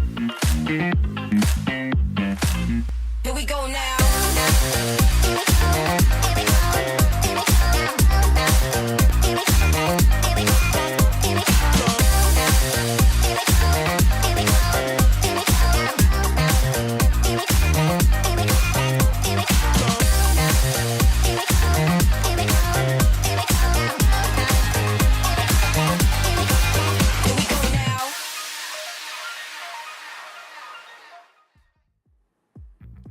Confucius once said, a journey of 1,000 miles begins with a single step, and that first step is here, right at the Wild Rift Champions Series Southeast Asia. I'm Husky alongside Grandon. We are here to bring you the action from Malaysia and Singapore, and we just finished Game 1 between Phantom 6 and Upcar, and Phantom 6 blew Upcar right out the water with a Game 1 win.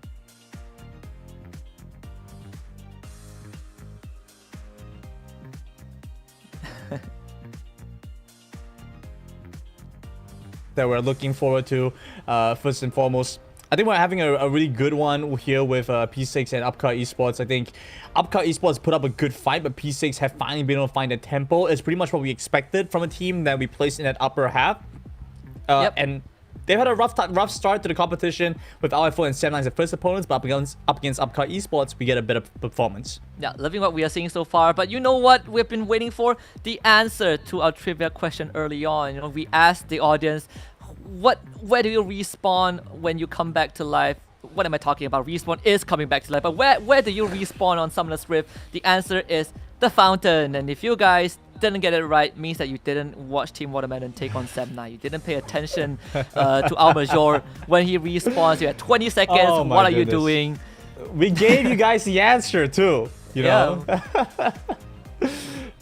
Okay, here's a thought experiment, right? Would you want to respawn at your opponent's nexus? Like you probably respawn and get like 1 or 2 hits off, but you beat at the exposed nexus every single time. Would you want to be there? No, not really. I feel like I'm gonna get found in Nexus farm. That's not a good feeling. That's true. Like that becomes like your role, right? Yeah. Yeah, I mean, we're gonna take a look at the post games, but just to quickly wrap up the conversation, I played enough different MOBA genres to get found in farm, and I don't like it at all. Please do not put me in a vulnerable spot. I'm already sad enough.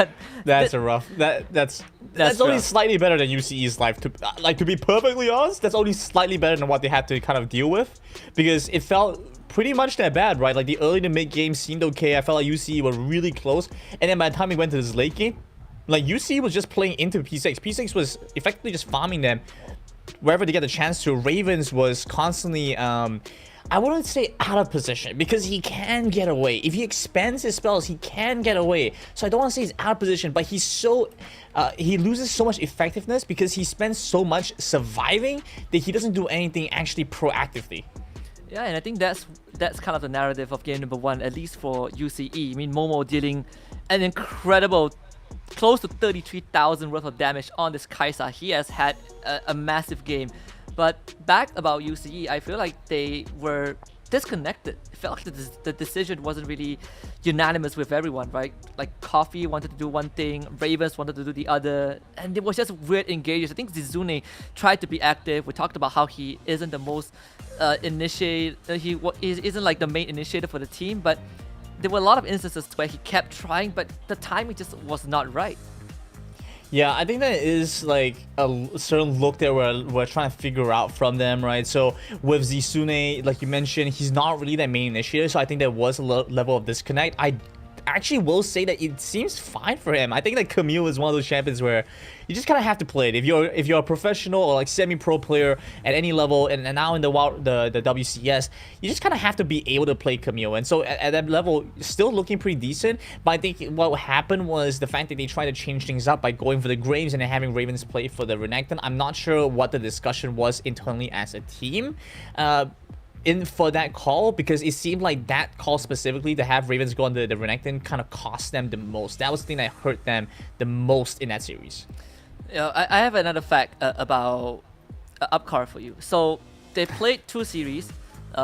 Both series, the first game, Coffee will be playing a mage bot lane, right? Like a Ziggs, an Orianna. The Orianna was what got them the win against LFO yesterday.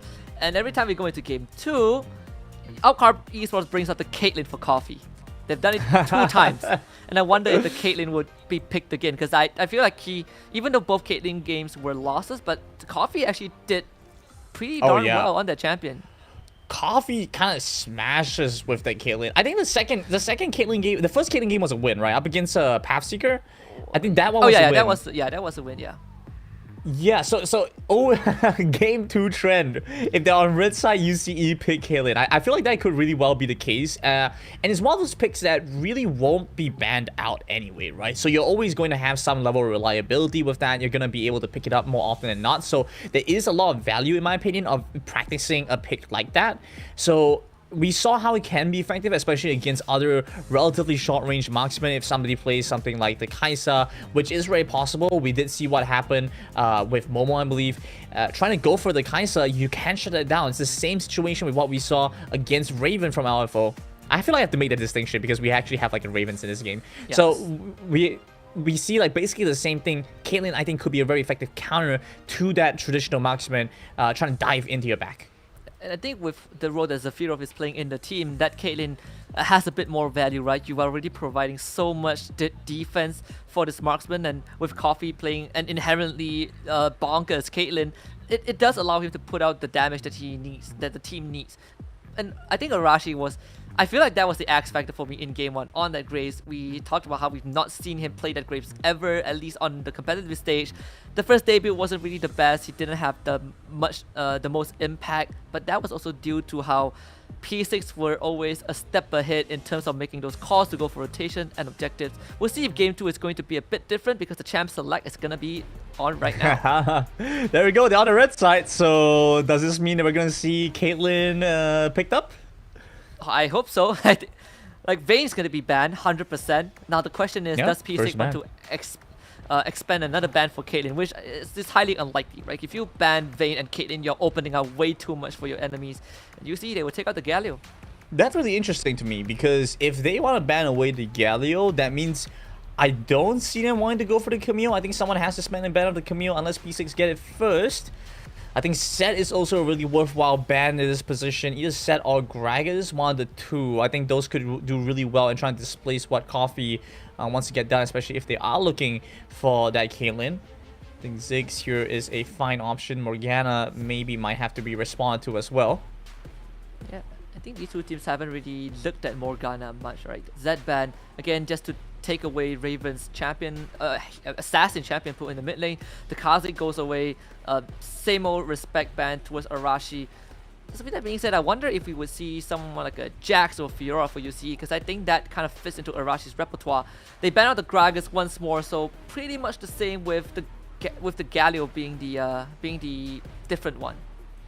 Okay, so they could go for the Camille here. I think that would be reasonable, or maybe something like the Jarvan. Remember what P6 did last game where they banned away Jarvan because they didn't want to have to deal with that Cataclysm. Instead, they're going to go for the Yuumi, which is interesting to me as well. I think that's the direct confrontation saying, hey, we don't want to give you the Olaf Yuumi, so we're going to play for ourselves. Curious if that's going to go into Zizune and they try and play that one out, or it's going to go somewhere else. Yeah, and if it goes onto Zizune, we're going to see another side of Zizune, right? Not the most common champion that he usually plays, but it will give us a better idea of how much this individual has grown. UCE looking for the second pick, and I'm wondering if they will just lock in the jungler first. They've already seen the Olaf, or they can just go for, I think, like a flex pick, right? The Set you said was available, is still available. No one has picked it up just yet. I think because they've gone for the Yuumi, they probably want to go for that secondary hyper carry. I think they could have saved it for second rotation first pick, right? So on Ravens, they could have probably gone for the Jax then. Didn't necessarily have to go for it now and show their hand too early on, because they had two options. I think the options were Fiora and Jax. Yeah. But now because they show the Jax, I think it's taken away that potential option. But you don't want to hold it to like second rotation second pick, because then you just have P6 ban away both those options and suddenly Yumi's a little bit less effective, which is surprising to me still, because I imagine they probably wanted to go for something like the Caitlyn anyway, and then the Yuumi could just tag along to that. Yeah, I was thinking about the Caitlyn, and I think there is still a good possibility that Caitlyn gets picked up, right? Whether Ravens wants to select the champion for Coffee, and if it doesn't, then we will see if P6 thinks that Caitlyn is a big threat. They've already gotten the Rakan, they've already gotten the set, a lot of potential to just start fights and completely slam dunk UCE. It seems like they prioritize the Diana a bit more. Does definitely help set up the fight for the Jax, but it probably won't be that effective, I think, against a Set Rakan. I think Set Rakan actually have a pretty good time against Diana in this case. I think Crystalline Reflector will reduce some of the damage, but apart from that, a lot of the initiation, a lot of the crowd control will pull into Diana. It's a little tricky to try and play around that, but maybe they're trying to have that secondary damage threat, so if you're focused on my Diana, then my Jax gets a jump on you, right? Right? Yeah, that's one way to look at it, as long as you don't group up, and that's where, you know, the Rakan instead goes to town. UCE, they go for a no ban. That's interesting. Right, okay, sure. I mean, they can do whatever they want. I think P6 made the right call with the Morgana ban here. I think for UCE now, likely what I would like to see is probably the Camille. I think Camille could be a really pickup, and then you go for your last pick for Coffee, for whatever Coffee wants to try and play for. Unless they're trying to flex the Yuumi to the top side, which could very well be the case. So if that is the option, then you probably want to have your support. Then you want to save your support for last, I think. Yeah, just so many things to take into account for them right now. Yeah, so I think they're picking the Caitlyn. That means they are saving support for last. So I think that might be flexed as a Yuumi top. Yeah, I think there's still a possibility. So we get, well, potentially two hyper carries, right? We have the Rashi Jax, we have the Coffee Caitlyn. So there's more options for Yuumi to jump around. But P6, they will not change what's not broken, and that character is going to be Annie. Annie back in the mid lane for Haki. Lucian now picked up since the Kaisa has been banned. And we get the Alistar. So this is a Yuumi top. Yeah, so save the last pick for support just to convince UCE. Is like, hey, this could go either way, you don't really know. But the thing is, once you kind of like show the Caitlyn, you can kind of make the inference that, yeah, that's probably going to be Yuumi top. Otherwise, why would you not pick the support first, right? So we get some inclination what that might be, and then Haki comes back again with the Annie. I actually feel like P6 composition is quite easy, like much easier to execute, whereas UCE's comp is you have to have certain things in mind, and you actually have to play to scale some of those things. So I'm a little concerned for how this plays out compared to what P6 are running for. UCE have a lot more pressure on them to do the right things to find value. Yeah, and we saw what P6 did in the previous game, right? 1 Righteous Glory on the jungler and 4 Proto Belts, and all these champions that they have can utilize the Proto Belt. The set, the Rakan, I mean, the Olaf's gonna have the Righteous Glory. You might have traps, you might have the final chapter. He presses Ragnarok, he runs you down. So I'm loving what P6 is bringing to the table for game number 2. It felt like the champions might have changed a bit, but the core strat is still there to deal with UCE. Yeah, still holding on to a very similar idea as in the last game. Just some minor differences. I think they now know, like, okay, well, last game things went out that way. I think we can get away with a little bit more. You know, they're getting a little bit emboldened. I was hoping that would be the case for Upcar, but I think it's actually P6 that are feeling good about themselves. They're feeling themselves a little bit. They're like, okay, well, we don't actually know how strong we are because Sam 9 LF Org, of course, that's pretty much what we expected. But now against UCE, they get to play way closer to the actual playstyle they want to try and work for.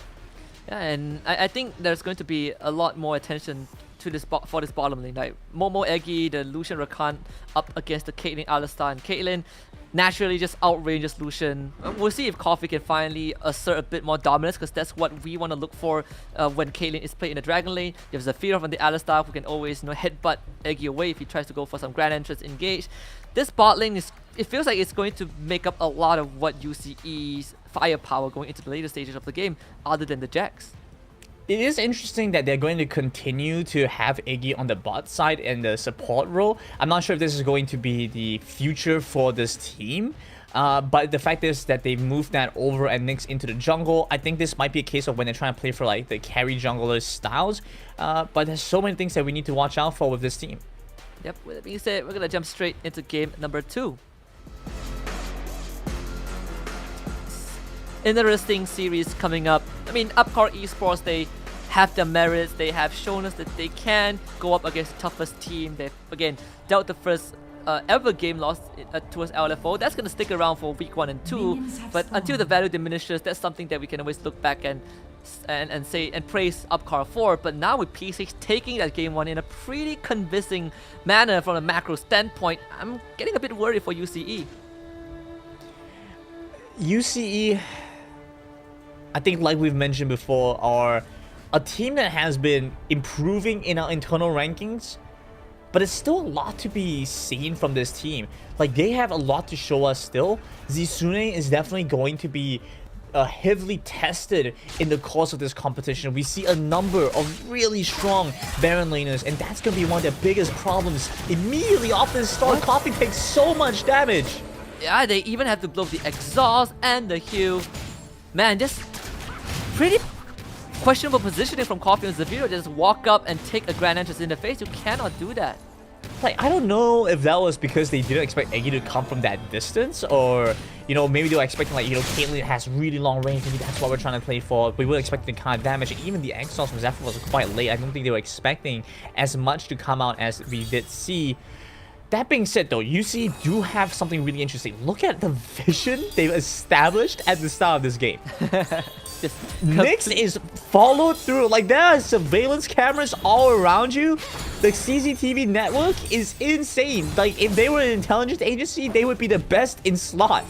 The amount of information they have on Nyx rotating around is amazing, which is why Arashi can make aggressive plays like this. And now they also get information around the blue up, so they get to play for that as well. So many things were done by UCE to start this game off, and that's something they've always done well early game. Now it's about maintaining and getting control on top of that. Light up the jungle like a Christmas tree. Well, they will lose the blue buff to Nyx. Thankfully, Arashi, he's already in the blue side jungle, so he will exchange that blue buff. Nothing too out of the ordinary other than the coverage of UCE they got for themselves. They're now utilizing that to their advantage. We see Nyx, he's gonna just pass by the middle lane. That should give information to Arashi. So I do like how UCE are approaching this, but like you said, can they keep that consistency? Because there are decent vision from the side of P6 as well.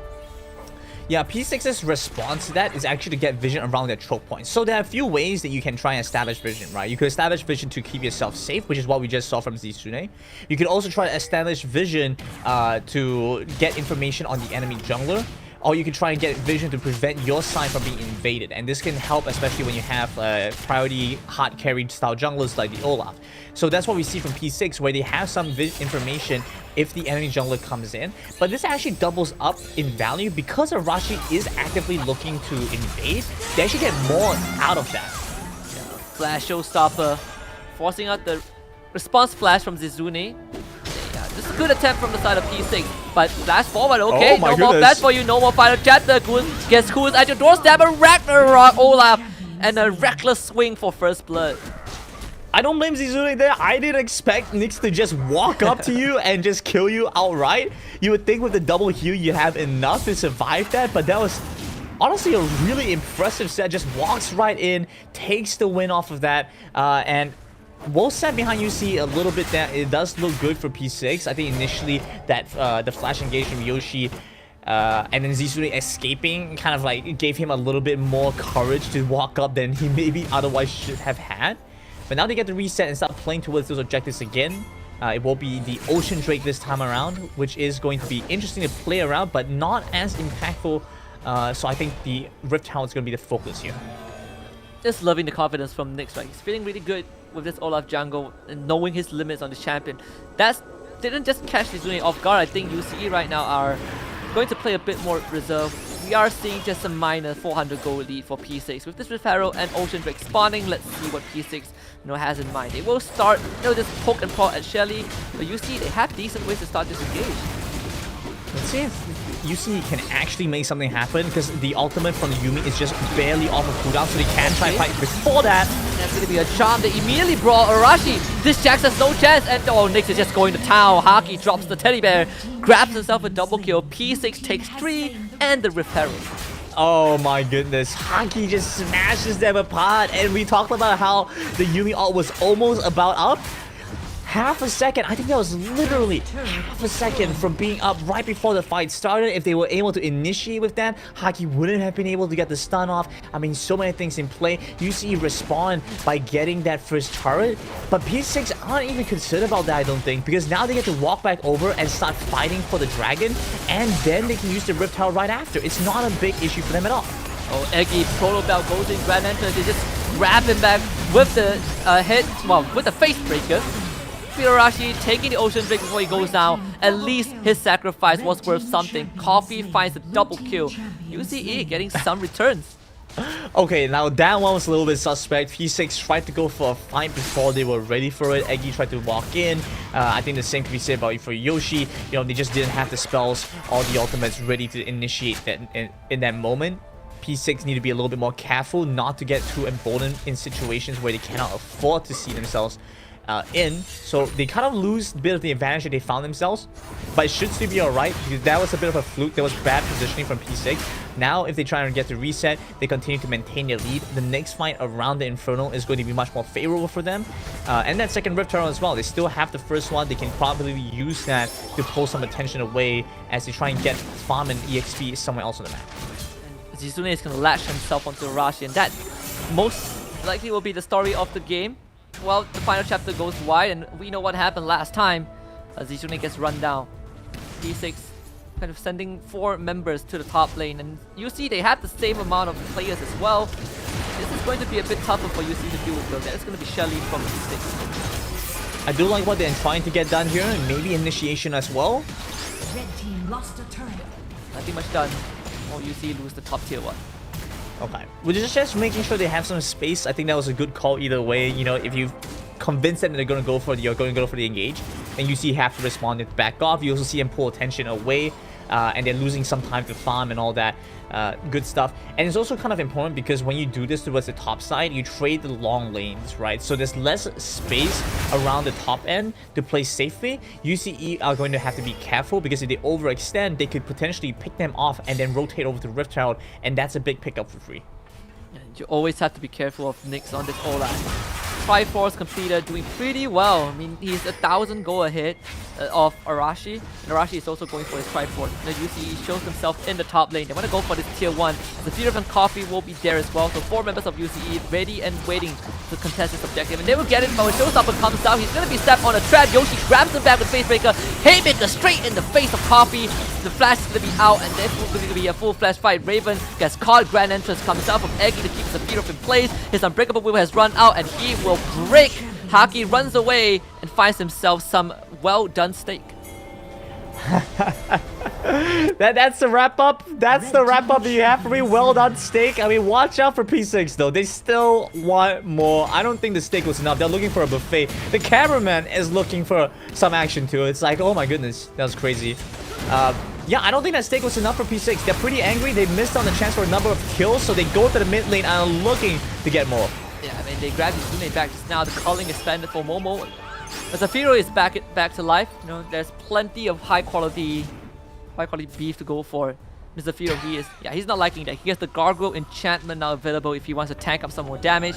Don't think he had it in the previous fight, but UCE still is falling quite far behind, almost a 3,000 gold deficit. Okay, but like, so we have like a Versailles. What race is set technically? Is he Versailles as well? No, he has some kind of like weird anthropomorphic traits, right? But like he's not exactly Versailles, right?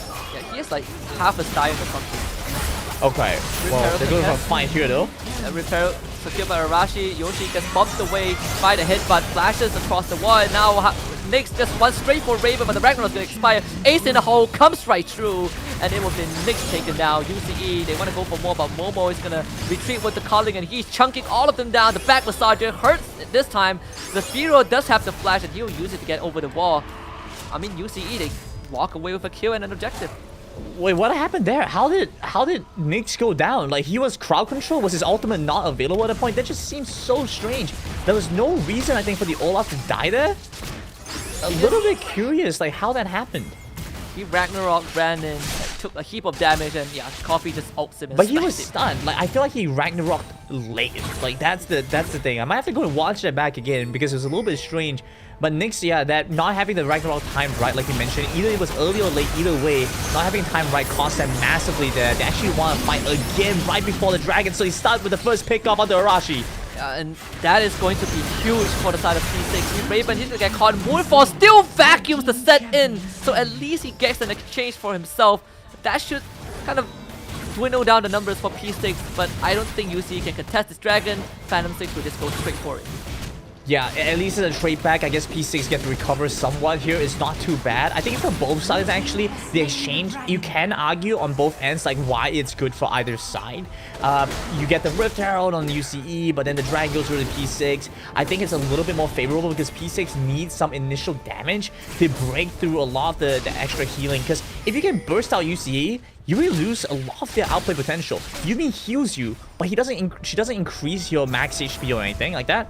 You might get a little bit of an extra shield, but you don't get anything more. So if you can just burst them outright, I mean, that's a win. You're probably going to win that fight. Yeah, and the burst has to start with Yoshi getting a flash engage with either the Face Breaker or the Showstopper, or Haki dropping Tibbers and keeping them in place with that teddy bear. There are a couple of avenues for P6 to explore, but right now UCE, they really want this mid tier 1 and they will go for it, right? Repair will summon, Eggy will use the Grand Answer, and Hagi's gonna drop the bear straight onto Arashi, and Nick just comes in with like a madman. This Viking is going to town. Raven's able to suck them in with the Moonfall. Zafiro getting charmed, and look at that engaged. Eggy is so darn good. Yoshi in the back line, the Haymaker doesn't connect onto Raven, but Zizune is low. Coffee uses the ult. Zizune goes down, and it's a double kill for Yoshi. Perfect team fight from P6. An amazing set of movements out from P6. Look at Yoshi. He's just on a turret. He's happy. He's vibing. He went in between two turrets and killed two players. How can you not be happy about that? P6 with an amazing team fight. I mean, every instance was just so on point. They first take out the biggest potential threat.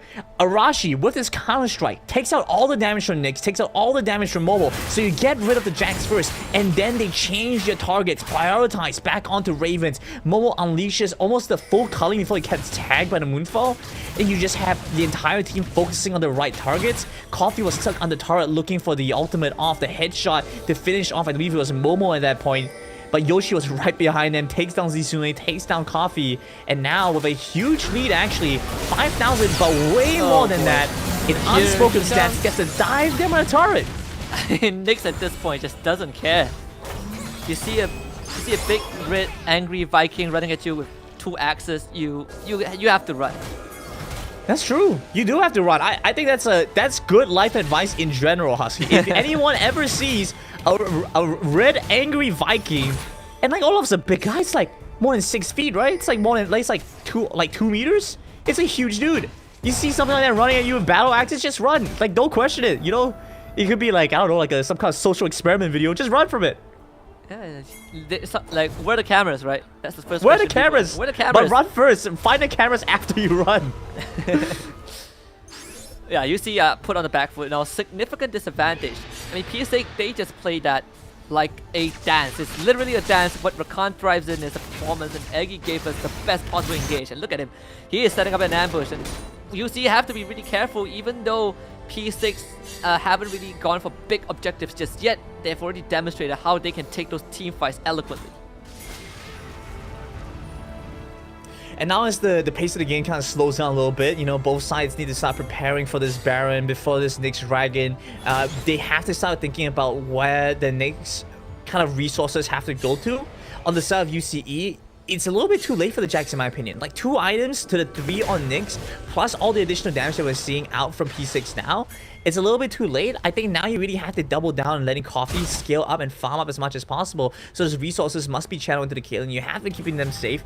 And with the Jax, really just have him go in with the counter-strike. You know, try and stall for some time, bait out some attention, hit the hourglass, and then survive so that Coffee can output the damage you need to win these fights. But Baron as a threat is a massive one for UCE. The Dragon coming up is pretty irrelevant to them, so they can just turn around and point.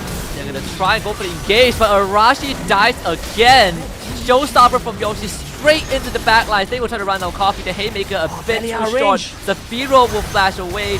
Ravens tries to go back in, gets a good 2-man Moonfall, but that is pretty much it. I mean, Zizune ends up going down, and P6 hits straight for the Baron pit. They flashed over the wall to take down Coffee, by the way. That's how much they value the kill on the Caitlyn. Flash over the wall, set ultimate. Immediately tries to pull them in, tries to go for the W back as well, but misses out the chance. Please smite this, right? Please smite this, right? Okay, thank goodness. P6. I never doubted them. Never doubted them. And so they managed to get an amazing fight there, and it shows how important Coffee is as a target. The fact that he still survives despite everything they commit from him just shows how well he's been able to kite and live through all these fights. Let's see if P6 can do it again before Coffee's flash comes back up. He has no GA, it's just pure damage on this Caitlyn, no hourglass, nothing to help, to protect himself. If P6 can get a good engage again, this game is pretty much going to be done and dusted. We have the Mountain Drake alive, and P6 are already working on it. UCE making the good call, not even challenging this. There is no chance that they could fight P6 right now. P6 are going to go for the dragon first. In the same time, Yoshi is looking to split push a little bit. It's important to be careful how far you step forward. Thankfully, UCE will not be in position to punish the set in any regard. And now looking maybe either for a dive bot side or a dive mid lane. It's a little bit tough to tell. Rashi, what have you got? So far, it's almost nothing, right? I mean, he pops the counter strike, and P6 just blows right through it. Yeah, like Counter-Strike doesn't block Tibbers, unfortunately. He has a real weapon, Like, he always asks us to imagine he has a real weapon. Now he has the staff of the gods themselves, and he just gets pummeled. No, it's a replica. It's a replica. He still needs a real weapon, Probably made of, like, styrofoam or something. Styrofoam? Yeah, it's hitting you with styrofoam and critting you for like 500 damage. With styrofoam, by the way. Like the pool noodles. That's how you say it. Get hit by a loofah and die. That's quite sad, actually.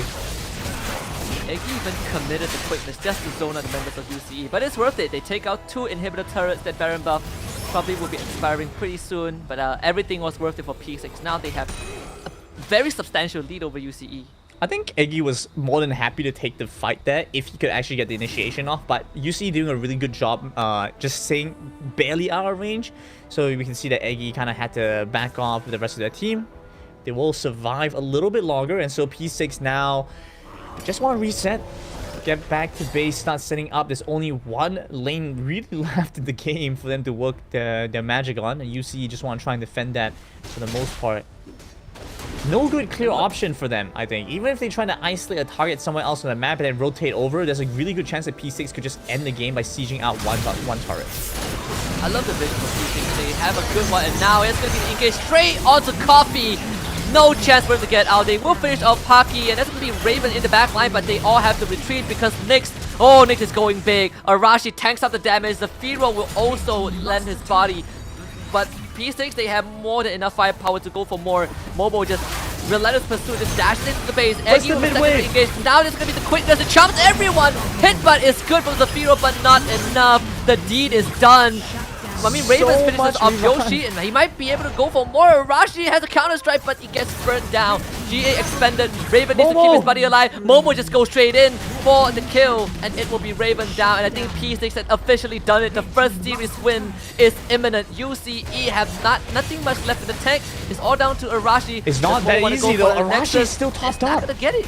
Arashi actually defended the base, so I said it too early. It's not done yet. I am so sorry. No, you know what? It's okay, because you used the word imminent. You didn't say that it's right now. You didn't say they've won the game, but they are imminent. Because look at what's happened now. Throughout that fight, despite the fact that honestly, a lot of things went quite well for them. Ravens had a really nice moonfall on a number of good targets. We see Yoshi and Eggy both go down. Without the initiation, it's difficult for him to lock them down. And Nomo, he needs some of that. He needs someone to hold them in place so he can actually output the damage that's required from him. P6 will just go back. They get the full reset. They get to walk back in. Baron's a free option. Look at where Arashi is. He can't contest this. Baron's picked up. Then they can just stand outside their base, and there's nothing that UC can get done. Yeah, I mean, the one person who should be here to fight over the Baron is pushing out the wave. Zafiro, he shows up, gets spotted. The Tibbers goes wide, but it's just an introduction. You know, like, let me introduce you to my We've seen like a dozen good Tibbers. It's okay. One Tibbers will ignore it. It's fine. Doesn't matter. Paki needs some companion. Well, Annie needs a companion. Annie is a little lonely. Not a moo lonely, but maybe a little bit lonely. I guess that's what happens when you're a little crazy, right? Any is okay. You know, any is okay. Don't worry. It's not a smooth criminal reference for sure. I mean, they're gonna go straight for the kill, and P6, they have ended the game in the blink of an eye. Great series win. I mean, 2-0 Upcar Esports, something that we didn't really see coming. I expected 3 games, but Phantom 6 played an incredible series. And it's a good thing before we went into the series, you changed your mind on who was going to win. I know the graphics said Upcar, but then you said it yourself. You think Phantom 6 was going to win after that. So good call on your end, Husky. And congratulations over to Phantom 6 to find their first series win.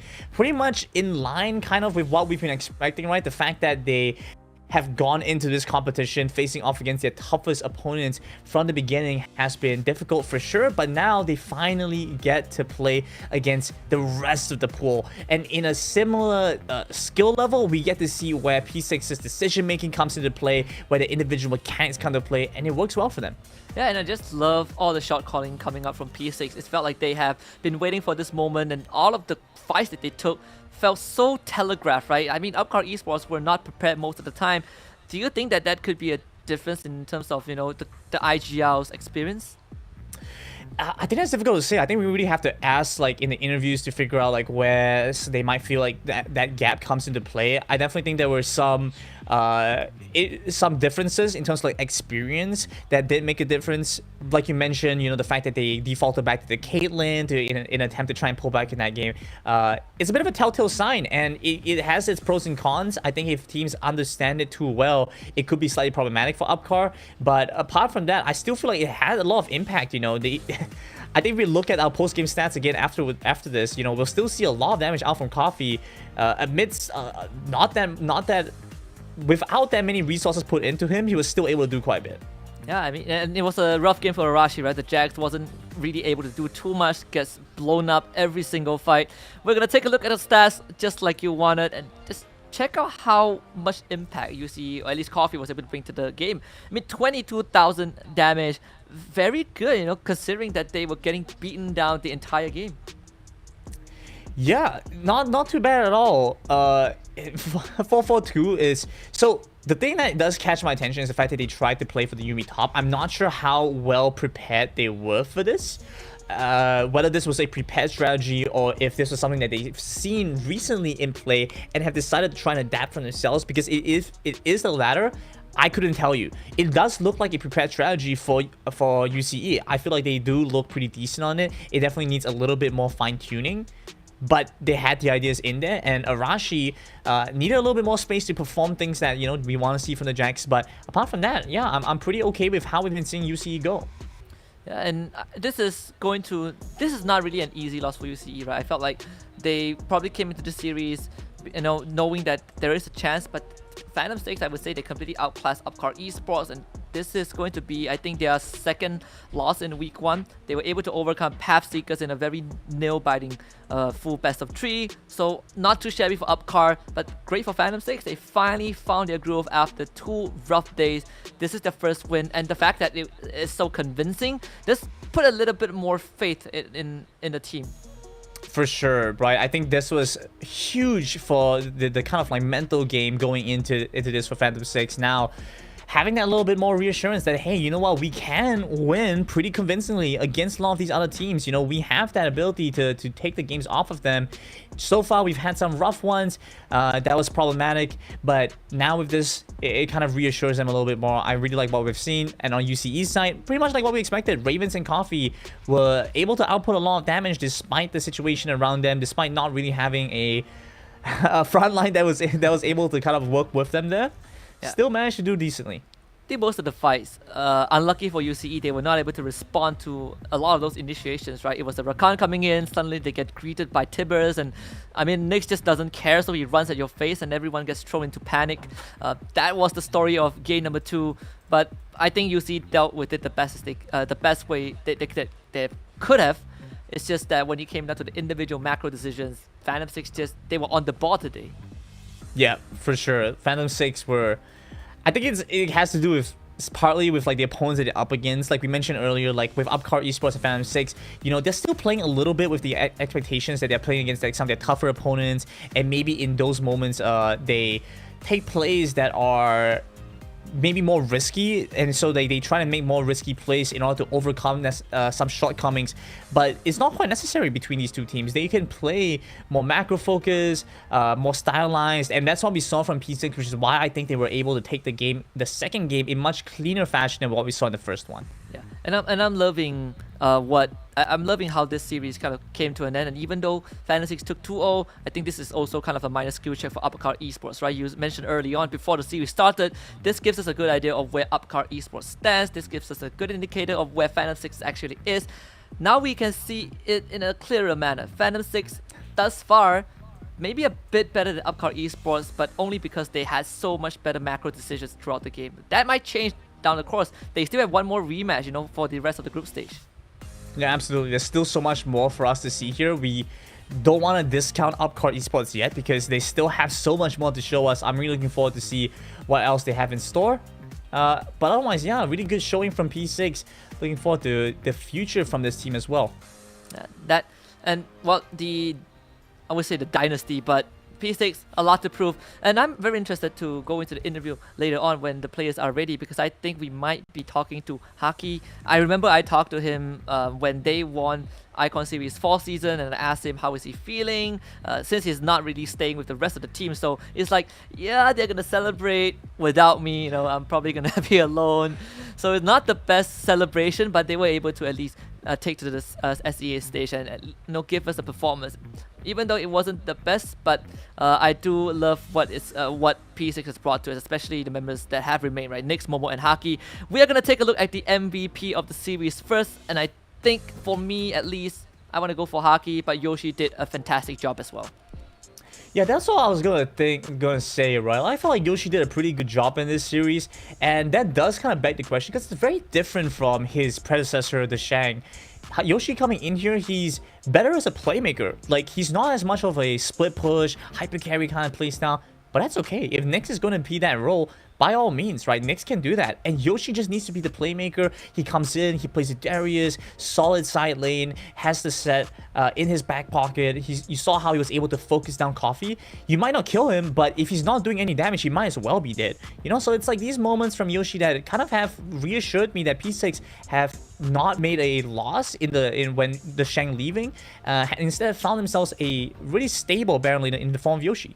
Yeah, and I think that the remaining players who have been here since the last season, they were also pretty well in adapting, right? Last season, the second half of the league stage, until the point that they won, when the Shang and 69 was in the team, is about a lot of aggressive plays, right? 69 and the Shang, they will constantly gang up on the enemies, they'll constantly make space, they'll get ahead, and they'll just carry the entire game. But right now, we're seeing a lot more team play from P6, and just like you said, I like this. I really enjoy watching that team play. It really gives us a glimpse into what P6 can do, not just function individually, but also as a full squad, and it just feels like a more complete version of Phantom 6. Yeah, I agree with you. You know, we've seen some great stuff from them today, and looking forward to more from them in the coming weeks. I think next week. And still a lot of room because we still haven't seen that much from some of our other teams. You know, teams like TODAK still have a lot to prove for themselves. Reach the Peak still have a lot for them to prove themselves. And even as we take a look at our next matches for today, you know, with TODAK and LFO coming up next, we have a really... I want to say David versus Goliath matchup, but I'm not even sure if that's the best way to put it. TODAK is in for a rough ride with LFO, I think. But who knows? You know, TODAK could use this as a big springboard to kind of get better. Yeah, they've beaten teams like Upcar Esports before WCS. They have actually put on some results on the table. The only team that they dropped to was Sem9, which was understandable. So if they can take one game, again, I think we're looking at TODAK to just draw blood, right? Maybe not draw blood, maybe just leave a mark, just leave a scratch. You know, like when your cat scratches you because you mess with them too much. We want to look for that in TODAK. If they can do that versus looking for Orc, you know, give them a hard game, make it close, then I think it'll be a bit more convincing, because right now, the narrative that we've all agreed on is that TODAK have a lot to prove. They failed in 2021. Now, coming into this year, they are being viewed as the inferior team, the team that is the weakest. They are probably the team that everyone feasts on. So they need to grab that chance and actually prove everyone wrong. Okay, disclaimer before you guys get mad. as a start. You know, TODAK right now, that's where they're at. Yeah. But this does not discount their ability to grow, to improve. And we want to see that the most. Out of everyone, we want to see TODAK get better the most. So a lot from us. We will be, we're going to look at it very analytically. We're going to look at it straight up as the facts for what it is. And however TODAK performs, good and bad, we will call it out. We'll look forward to their best performances. I think LFO is a good chance for them to demonstrate a little bit of what they have in store for us. Probably can be expecting LFO to limit tests against TODAK, but we're going to leave it to the next set of casters. It's actually going to be D8 and Omo coming up. We're done for the day, but the show isn't done yet. 2 more best of 3s remain. We'll go on a short break and we will come back for more Wild Rift action.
Here we go now.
can never have too much fun.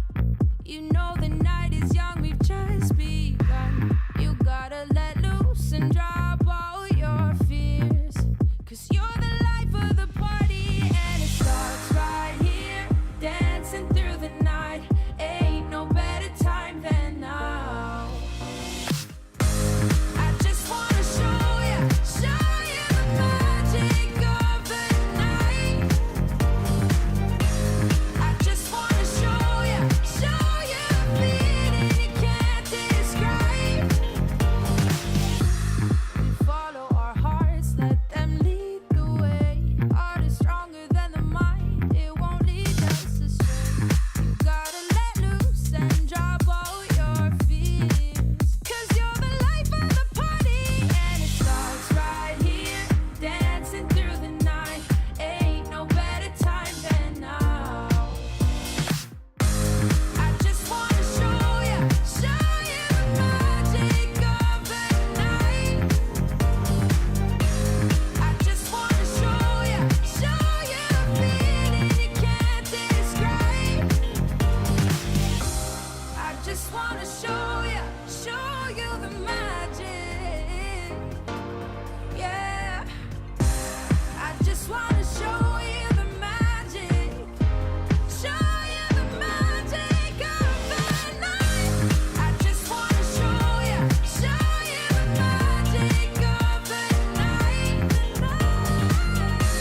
I just wanna show you a feeling you can't describe.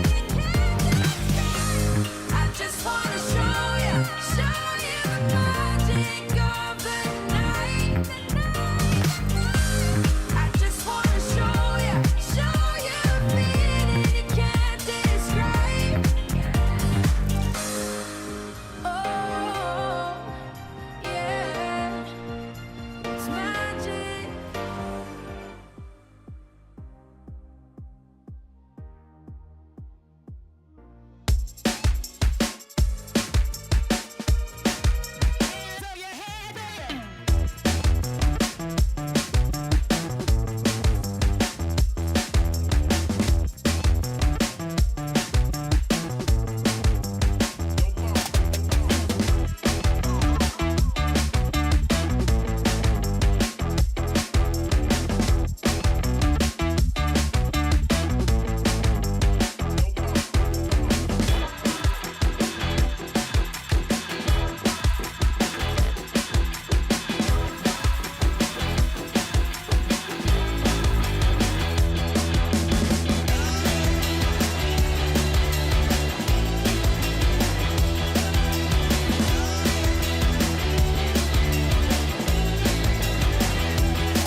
Here we go now.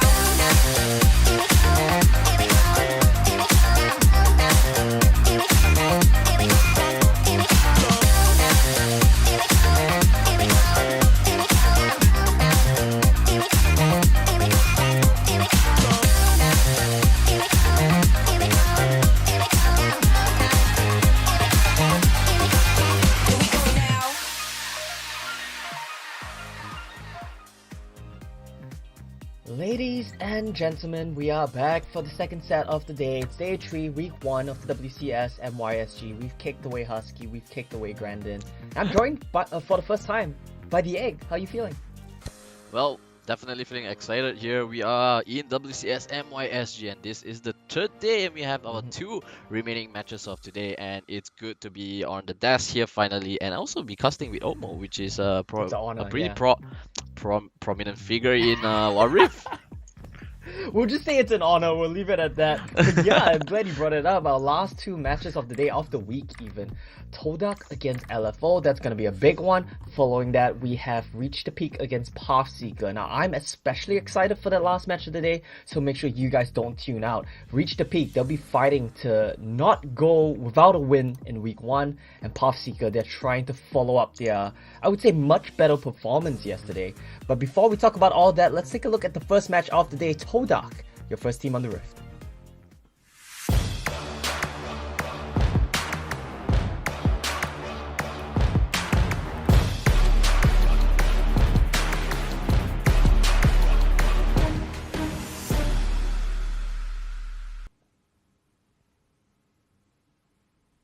Nice. How do you feel about this roster? Well, Crown, Newgate, Skylo, Kuya, and Shanks will be playing for TODAK today. Looks to me like they have swapped out Wild Rabbit yet again, and Kuya will be back in the team. That's a little bit interesting, right? They've been swapping marksmen every single day. I wasn't casting game 1, their first game rather, and I think Kuya, the casters Contra and Husky, they said he had a bit of a tough performance. He had a tough day. He was getting picked on a bit. Wild Rabbit came in yesterday, had a much better showing, but at the end of the day, it wasn't enough to close out the win. And today, they're going back to Kuya. They're going to try him out again. And of course, it is Shanks still in the support position. I think he had a pretty decent performance yesterday. Some off moments, but some really good moments too. Yeah, I mean, Kuya, to be fair, he was going against Watermelon in the first day, and they were smashed by the watermelons on their heads, and Kuya was eaten alive, even though he was the fish.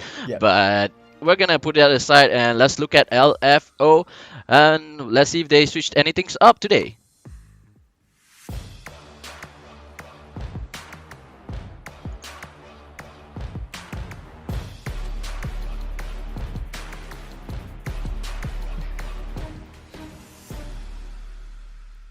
I actually love the poses from LFO. They're doing all the trademark esports poses. You've got the arms crossed, you've got the shush pose, you've got the hearts from SSK. I love it. They got all of the classics. You gotta give it to Raven though. His pose has been the one and only, and look at the way he looks at you, man. It's like he's so handsome, and at the same time, it's like if you meet me at the reef, I'm gonna smash you up. And looks like today we are also having a switch right here from LFO. Reach was playing yesterday, but looks like CYH is back in the support position today. Yeah. So before we talk a bit about the support position, I want to revisit this Raven point as well, right? This guy is so handsome. He can do any pose and he'll look great, right? So he was actually complaining recently. He was like, "Why do they use this same picture in every single promotional pic?" I did other pictures as well, show them off too. The man wants to be a bit of a model here. But yeah, like you mentioned, the support position, CYH gonna be playing game 1.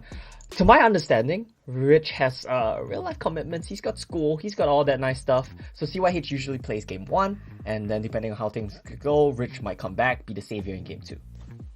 Well, this is a point that you have told us quite a lot of times. In LFO, they are a part-time organizations. A lot of their players are not full-time like Sam9, but they still smashed it, man. I mean, their individual prowess are off the charts, especially Tipper and the entire group itself. They play really well around each other, and they identify their win conditions really well. And this is what I think a lot of the casters really like about LFO. Second only to Sam9 maybe, and LFO, they as a team played really well. Yeah, they definitely did, but I think they'll be a bit upset, a bit uncomfortable after they dropped a game to Upcar yesterday. That's got to be nagging on them a little bit. I'm sure that's not something a team like LFO, even though you're playing with a sub, you still have players of such caliber that you don't really want to be dropping a game at all unless you're playing against M9. That's got to be nagging at them. So coming in against TODAK today, I hope they'll be looking to make a statement in this win, because TODAK, frankly, have been looking quite shaky on the Rift. Well, they're not only just shaky as a team. A lot of drafts-wise coming in from TODAK has been questionable, and a lot of their in-game engages were sometimes overzealous or most of the time undecisive. So we're gonna dive into game number 1 between TODAK and LFO. We have TODAK on the blue, and LFO will be on the red, starting off the pick and bench right here. Straight away, 2 junglers being kicked off the chart right here, Lee Sin as well as the Olaf. Right, so the Olaf yesterday, Newgate opted for it in both games to varying degrees of success. Did much better in game 1, much worse in game 2. But still, high priority on that. LFO, they opted to just ban it away. TDK as well, TODAK as well. Very reasonable bans. Ziggs is broken. Get rid of that. Lee Sin, well, Shinsekai has played a lot of Lee Sin. You just ban it away. Riven, who can fault them? It's Tipper on the Rift. Yeah, man, I mean, Tipper's Riven was just out of this world, man. Yeah. Triple kills out of every single game that he played, and a lot of these engages coming in. He knows his limit. And talking about limits, right, I want to bring out the point that LFO, as a team, they really know how to play around their limits. A lot of times, if you're just watching the games, it feels like they are playing on a knife's edge, but a lot of times they just come out of these engages successful and alive with about 10 or 20% HP. Yes. Two sides to that coin, right? One thing is maybe they're not playing so cleanly. Maybe they should be playing a little bit more decisively, a little bit better macro, and not take such messy fights. But at the same time, like you said, they know their limits. They're not afraid to shy away from these fights. And I think that's a recurring trend. When you look at the really good teams here, LFO, Sam9, Watermelon, they're not afraid to take fights with numbers disadvantages because they make it work. With that in mind though, let's look at the draft. Enchanter's being picked up already, Morgana for TODAK. And this nice little Yuumi pick here that I think CYH will be playing.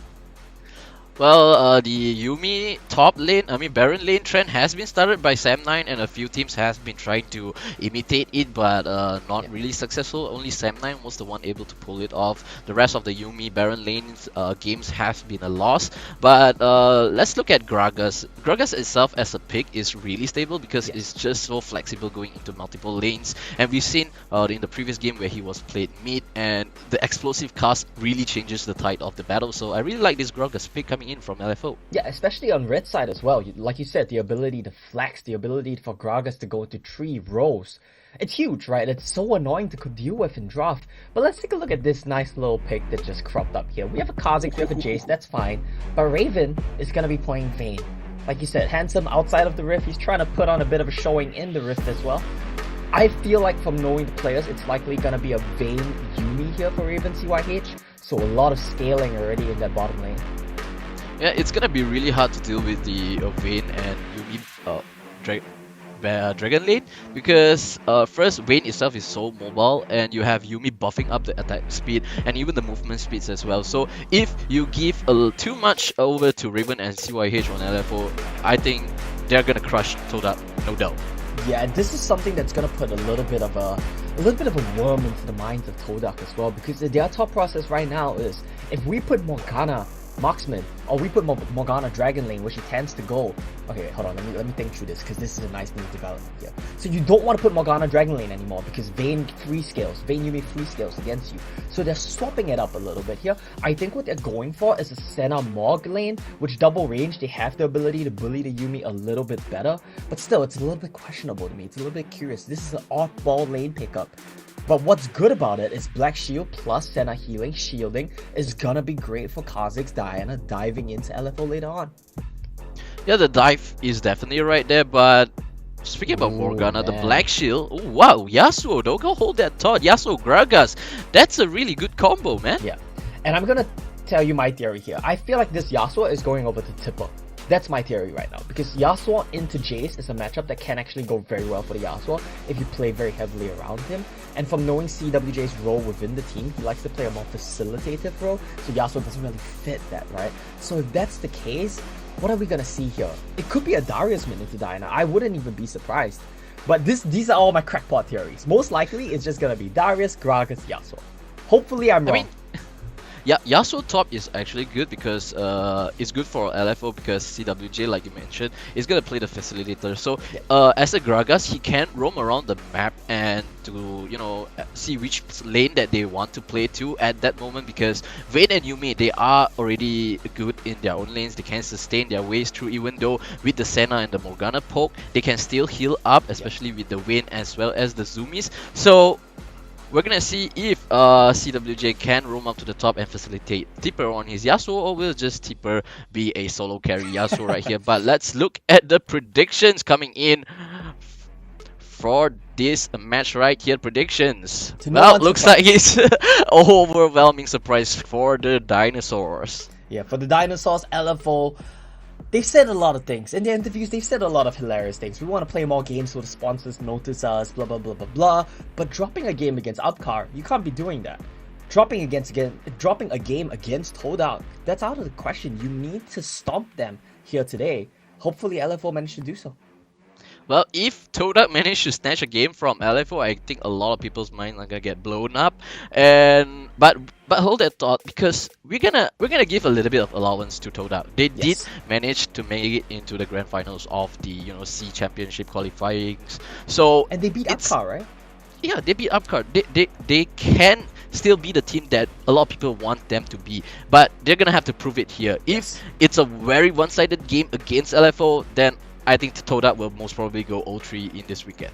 Yeah, and another thing I want to point out as well, TODAK's draft, where they had success yesterday, was when Shanks had initiative on the map. His Rakan was all over the map, solo killing in lane, getting kills Baron lane, looking for dives, looking for ganks. Now he's on a Enchanter again, basically a supportive role again.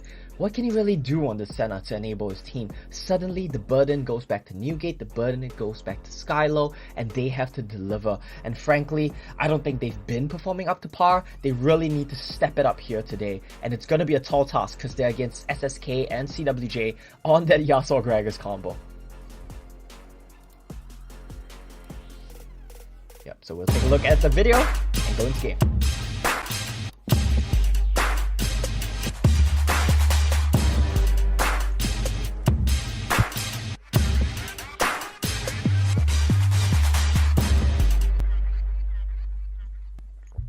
Alright, TODAK against LFO.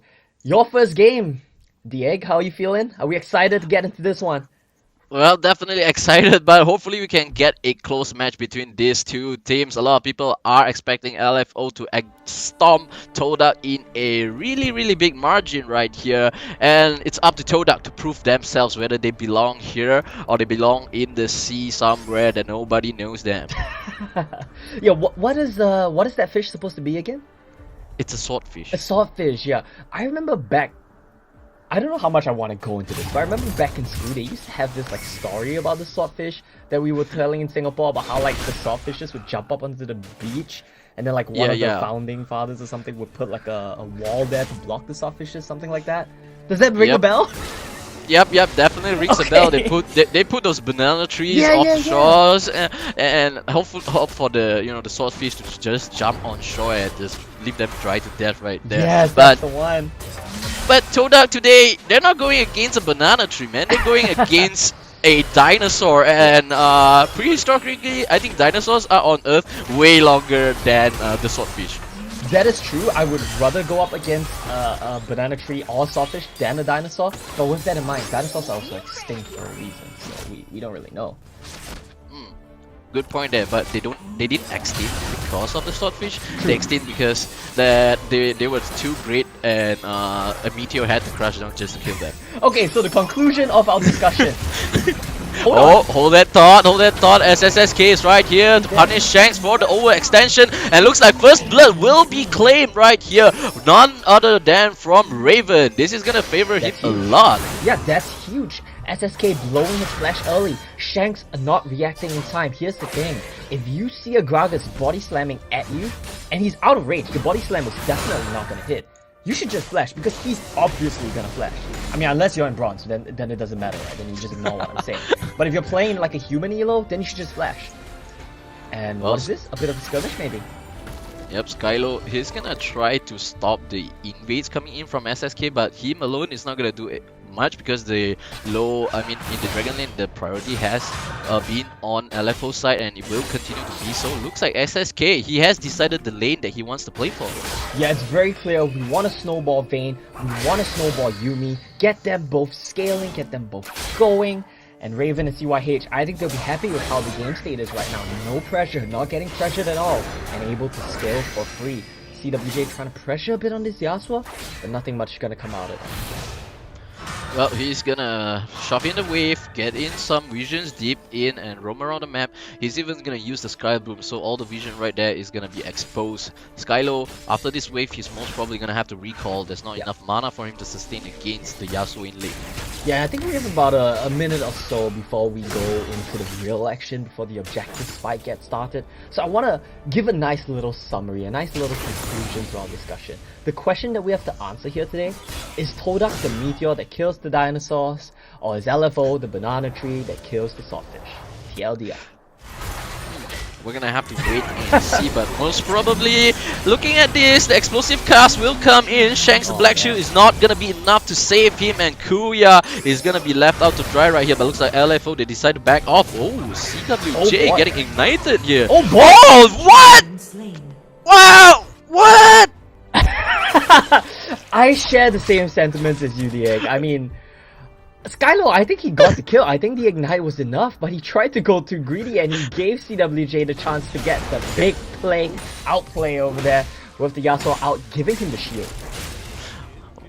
Well, we're gonna take a little bit of a look on this replay. Oh, good flash right there from CWJ, and as you said, that ignite might have just been enough, but he tried to force it a little bit too much, and CWJ, he got the Hisagi on, and that shield was actually what saved him and got him the kill.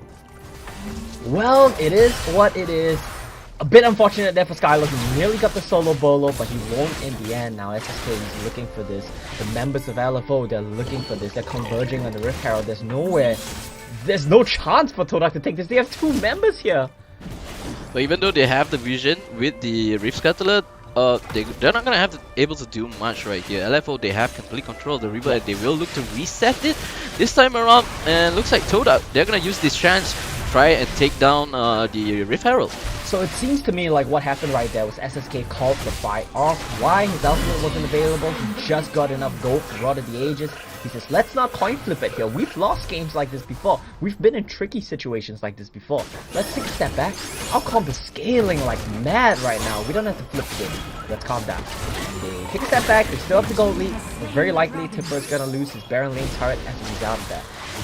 So I think it's a good trade because it is the top lane, and Tipper, however, hold that thought. Oh, that Noxian Gluten didn't have enough stack, but looks like the Shirley is gonna die off just taking 2 plates for themselves. And going back to the point where I was gonna mention that the Cloud Dragon is actually good for CWJ on his Yasuo because of the movement speeds that it's gonna provide, so he's gonna be able to dash around the map even more. Yeah, it's good for SSK tries to slice it.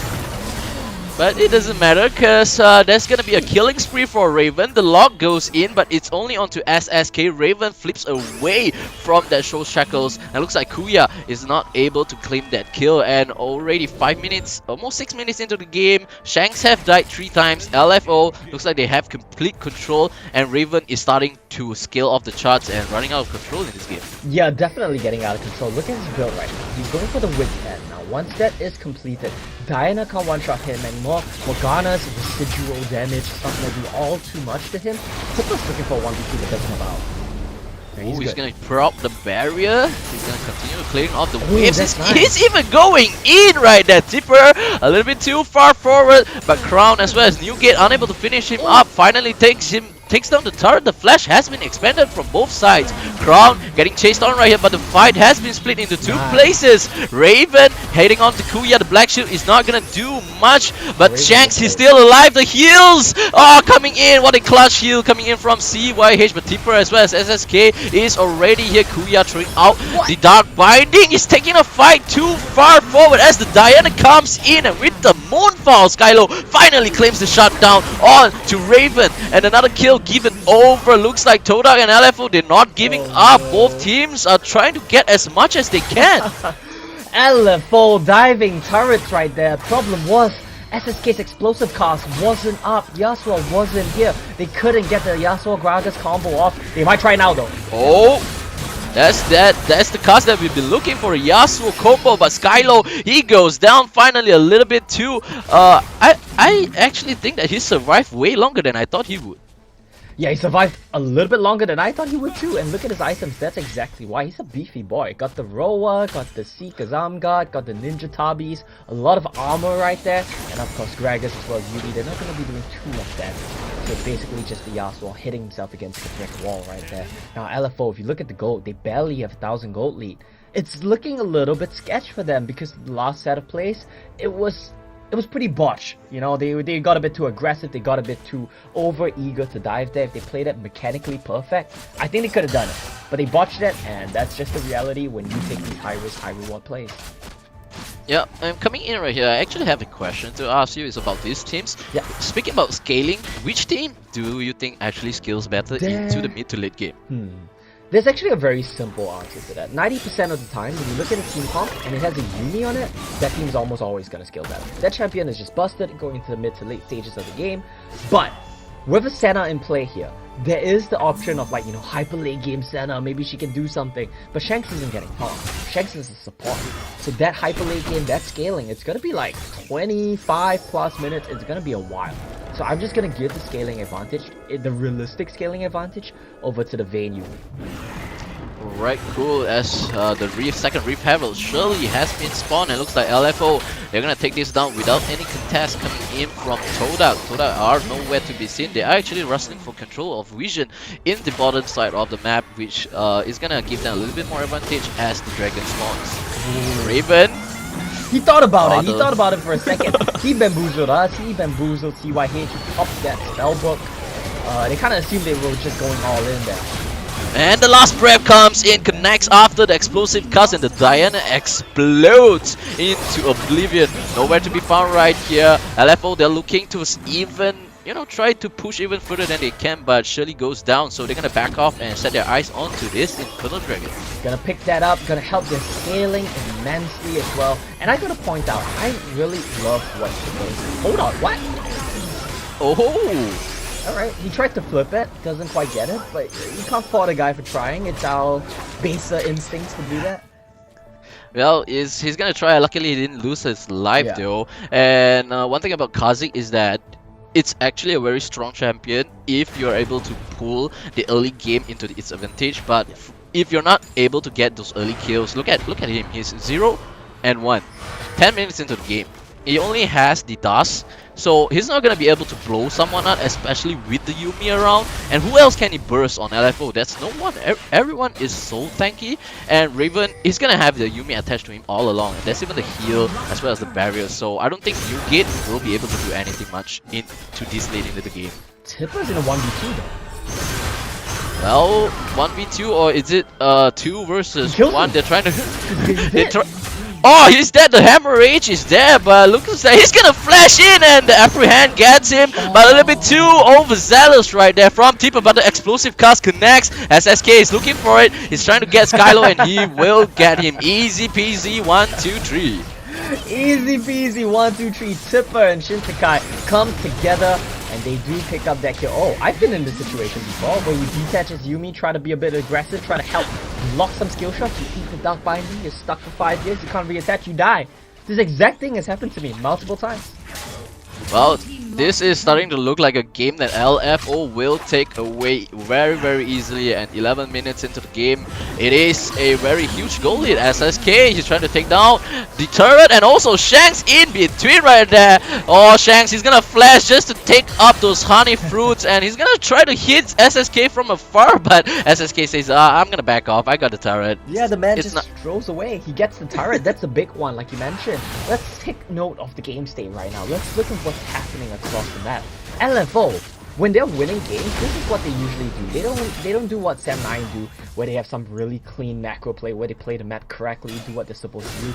They don't do what Watermelon do, where they win games through clean team fighting and good target calling. What LFO like to do is they'll just play all 3 lanes. They'll just mechanics check you in all 3 lanes. And when you have players like Tipper, when you have players like Raven, why not? Yep, they definitely can pull it off. Why play the standard League of Legends Wild Rift when you can be different? And by being different, I think a lot of teams get caught off guard right here. As long as you can survive, people they're not gonna call it weird or it's not a textbook play. They're gonna say that it's a outplay. So LFO, they're gonna look for that. Yeah, if you're winning games by being weird, then people call you innovative. They call you pioneer. If you're losing games by being weird, then people call you dumb. Well, I'm trying not to use a swear word here. They call you dumb. Full stop. And they say, you know, why are you trying to be special? Why are you trying to be funny? But honestly, I think LFO, they're just having a grand old time right now. They're scaling up for free. 12 minutes in game. Vayne has 3 items. Oh, Phantom Dancer on top of that. Newgate is not gonna look to kill Raven anytime soon right here. So LFO, they're gonna have their carries up alive. And I basically don't see any way TODAK that can come back into this game, seeing how fat Raven is. And it's not just Raven, right? The entire team of TODAK, LFO is fat. They're jumping in though.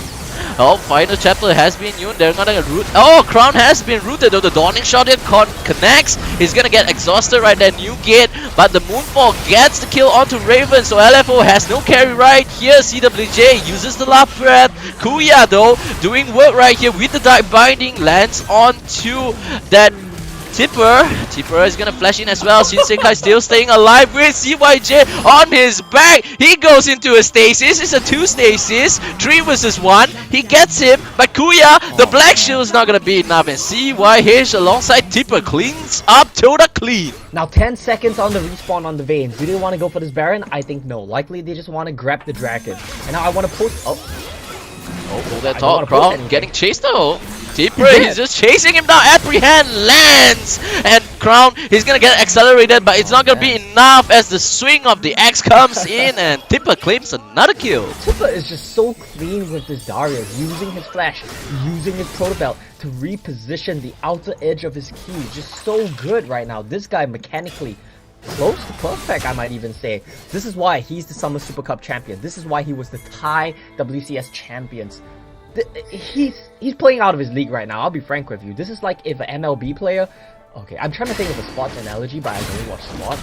This is like a pro NBA player going to play in like a secondary league. Well, looks like Newgate is gonna try to do something, but this time he loses his life for it. And this type of play, it's definitely a coin flip. And looks like TODAK, their receiving end is not that good. It's not great, it's really not great, and they keep trying to steal objectives. If you're in a scenario where your jungler repeatedly has to try to steal objectives, that's a huge red flag. It says that you're doing something wrong in preparation, you're doing something wrong in the game. Baron's on the way.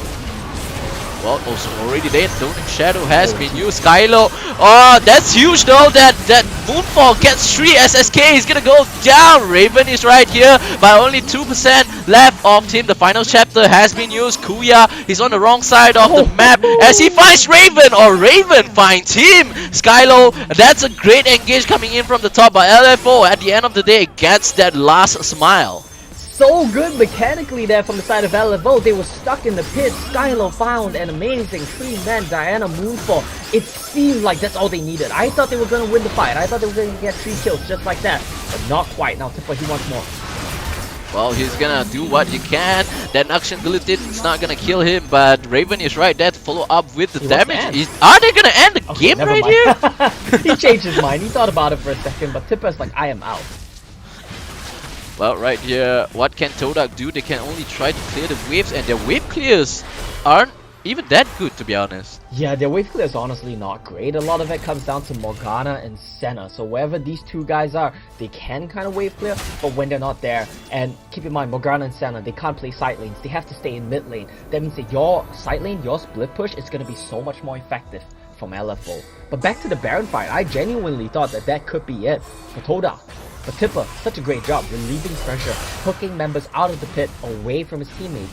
And Raven, being cheeky there with the invisibility from the Bane, darting in and out, gets the kill on Shanks and gets away from Skylo. Just great stuff mechanically from these players. Yeah, LFO, like I mentioned earlier, they like to play around their limits and they do it so well. Skylo is able to flash away the final chapter as well as the explosive cast has been used. They're not gonna be able to catch anyone. 2 large cooldowns is used right now, but the Baron play is still here. Oh, the last breath comes in and he goes down before he can lock anyone down. There goes Kuya once again. SSK, he's gonna flash body slam, comes in, getting stasis right here. Crown, he's gonna stay alive for a little while longer, and looks like Kazik is gonna jump to his death right here. And all this while it's happening, it is a 5v4. Tipper is here, Tipper is right here to slam this axe down, and there goes TODAK, nowhere to be found. Game number 1 cleanly taken over by LFO. Cleanly is not the word I would use, but mechanically dominant is something that I think is we constantly use to describe LFO. I at least never use the words clean, I never use the words macro in an LFO game. What I do say a lot of, mechanics, outplay, and Tipper comes in to clean up. How many times have we heard Tipper comes in to clean up in an LFO game? They will always start the fight, they'll act like they're messing up, they'll do something dumb, and from the backline, just when you thought LFO have lost the team fight, Tipper comes in, SSK comes in, they get the flank, they get the cleanup. He's not on Riven this time around, but Darius doesn't care. He does the same thing. He looks like a carry regardless. Tipper, this guy's amazing. I mean, if you look at his build, he's just only having the Black Cleaver, and Yeah. all other things are just tank items, and he smashes TODAK any other way. So this is gonna hit TODAK really hard. LFO looking dominant as ever, looking to go 3-0 in this week as well, being the second team after Sam9. And we will catch you guys out there right after a short break. I am D8, this is Omo. We'll catch you in a while.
Here we go now.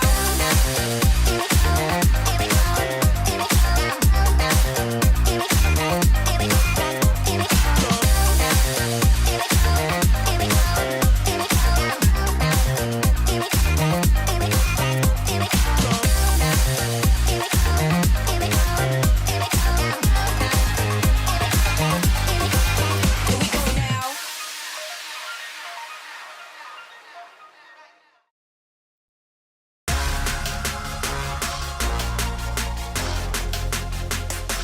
Ayaga ya ya, ayaga ya ya, ayaga ya ya. Hey yo, we do it for the passion. They say that we the next attraction. We give you pure satisfaction. I'm talking lights, camera, action.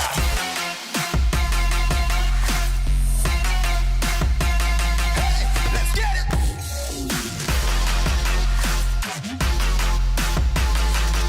Let's go.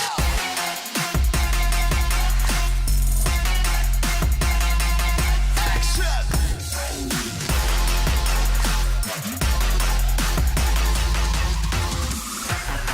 I'm talking pure satisfaction. We give you pure satisfaction. Hey yo, we do it for the passion. They say that we the next attraction. We give you pure satisfaction. I'm talking lights, camera, action.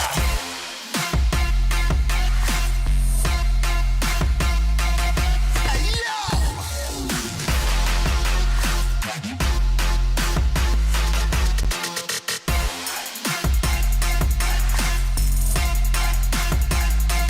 Hey yo.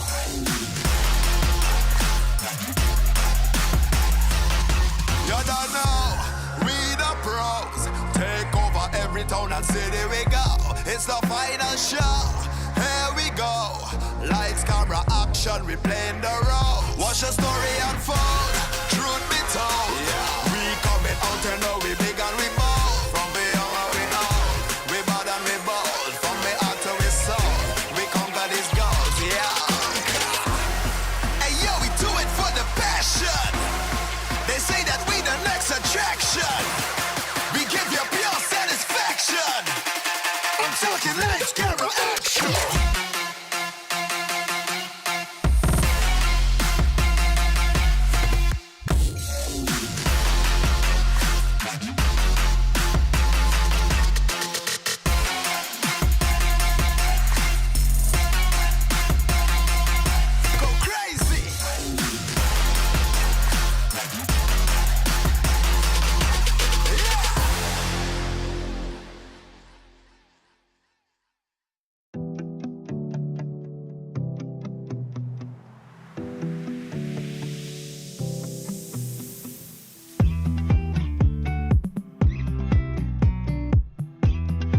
We're back for game 2. We just saw LFO take a convincing, dominant, not words I would use, but fun win over TODAK, who are well on track to going 0-3 in week 1. It's a bit of a heartbreak, it's a bit of a disappointment.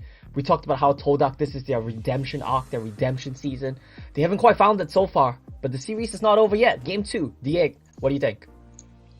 Well, TODAK right here, questionable drops in the first game. The Senna and the Morgana didn't really work well. They couldn't really reach the game the time where they could have the Senna's potential to come out in full blown, and a lot of their games they're actually just pulling all their coins onto New Gates and hope that he can carry the game. And he in the previous game he did have some really nice engages, but there wasn't enough follow up from TODAK right here. So I guess coming in to game number 2, I just want to see TODAK have a little bit more cohesion in their teams and have better, shot callings as well as teamwork going into these team fights.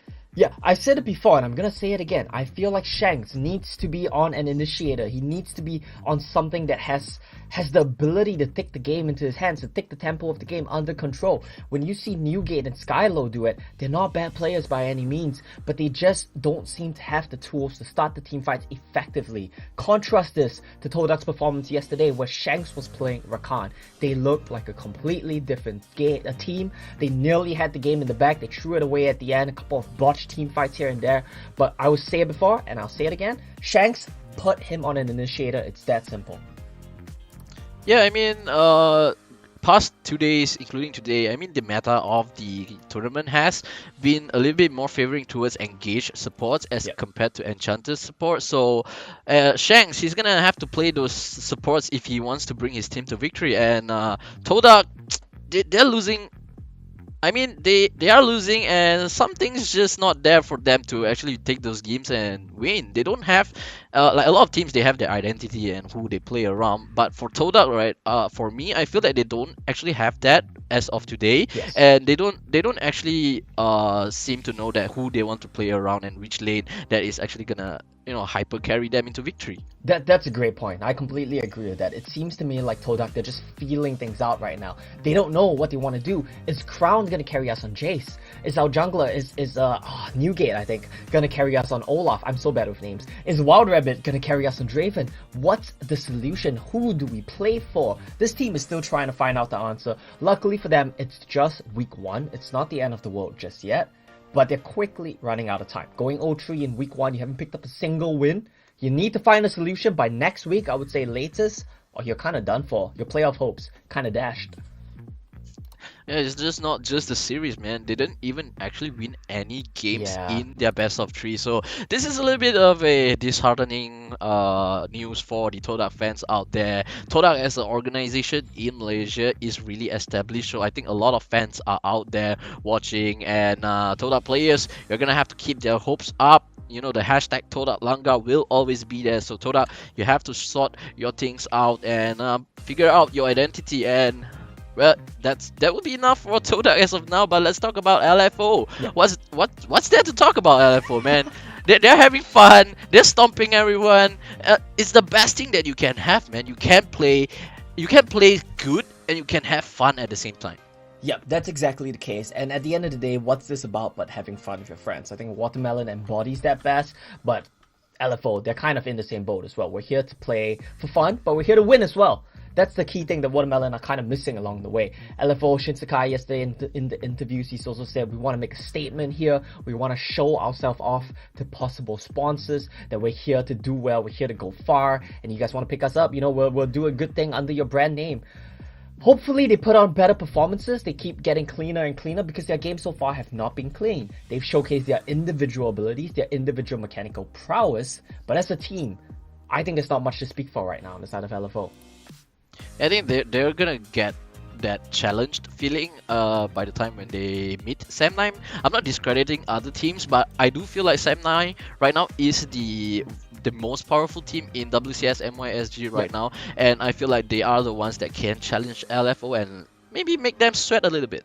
Yeah, for sure. And that matchup, I do believe, is coming in week 2, week 3. It's a ways off for sure, but that makes it all the more hype. We've got the storylines building up. We're seeing how these two teams perform, evolve, grow over the course of the season. And when we see them finally face off, I think it's in week 3.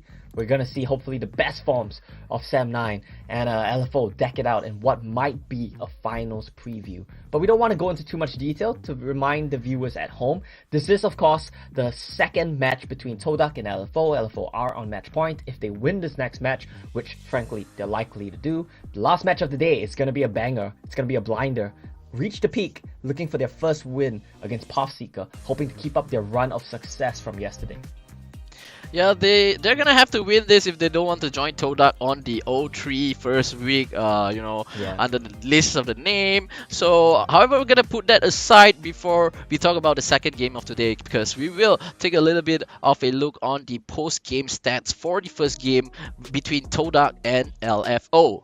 Yeah, honestly, it looks a little bit rough here if you look at the post-game stats. Newgate especially, Crown especially, when you're put on champions like Jace, like Kha'Zix, who really need to be taking control of the tempo of the game. You need to grasp the pace of the game in your own hands. It's up to you to determine how the game goes, but they were unable to do so, and frankly, I'm very vocal about this. They need Shanks to help them out. Put him on Rakan, put him on Alistair, Leona, something that can do something to really just ticket to LFO.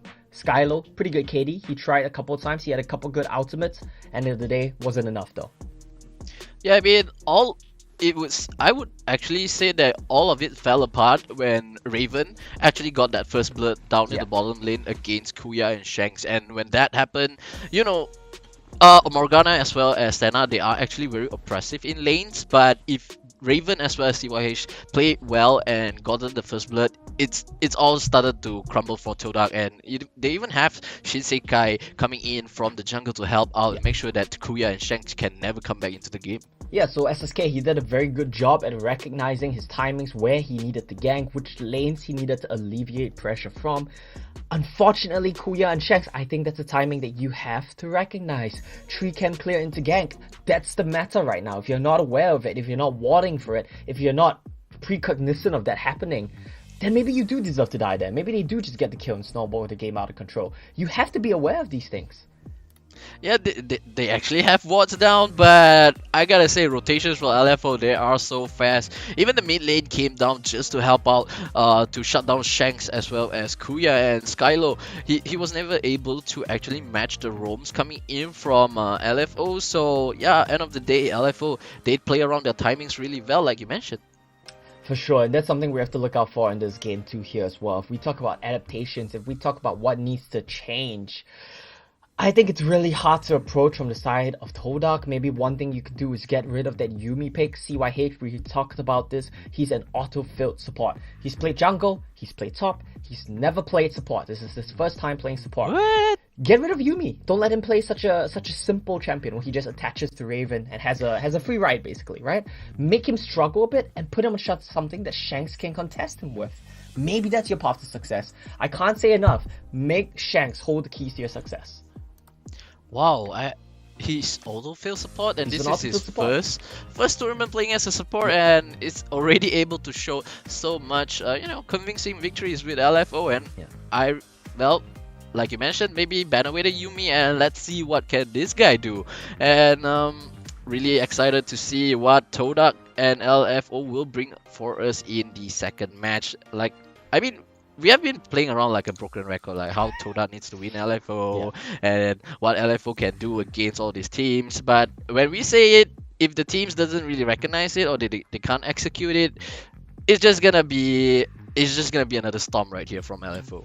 And I think that's a very likely possibility as well. It's a bit unfortunate to say, but it's very likely TODAK go their first week 0-6, not winning a single map.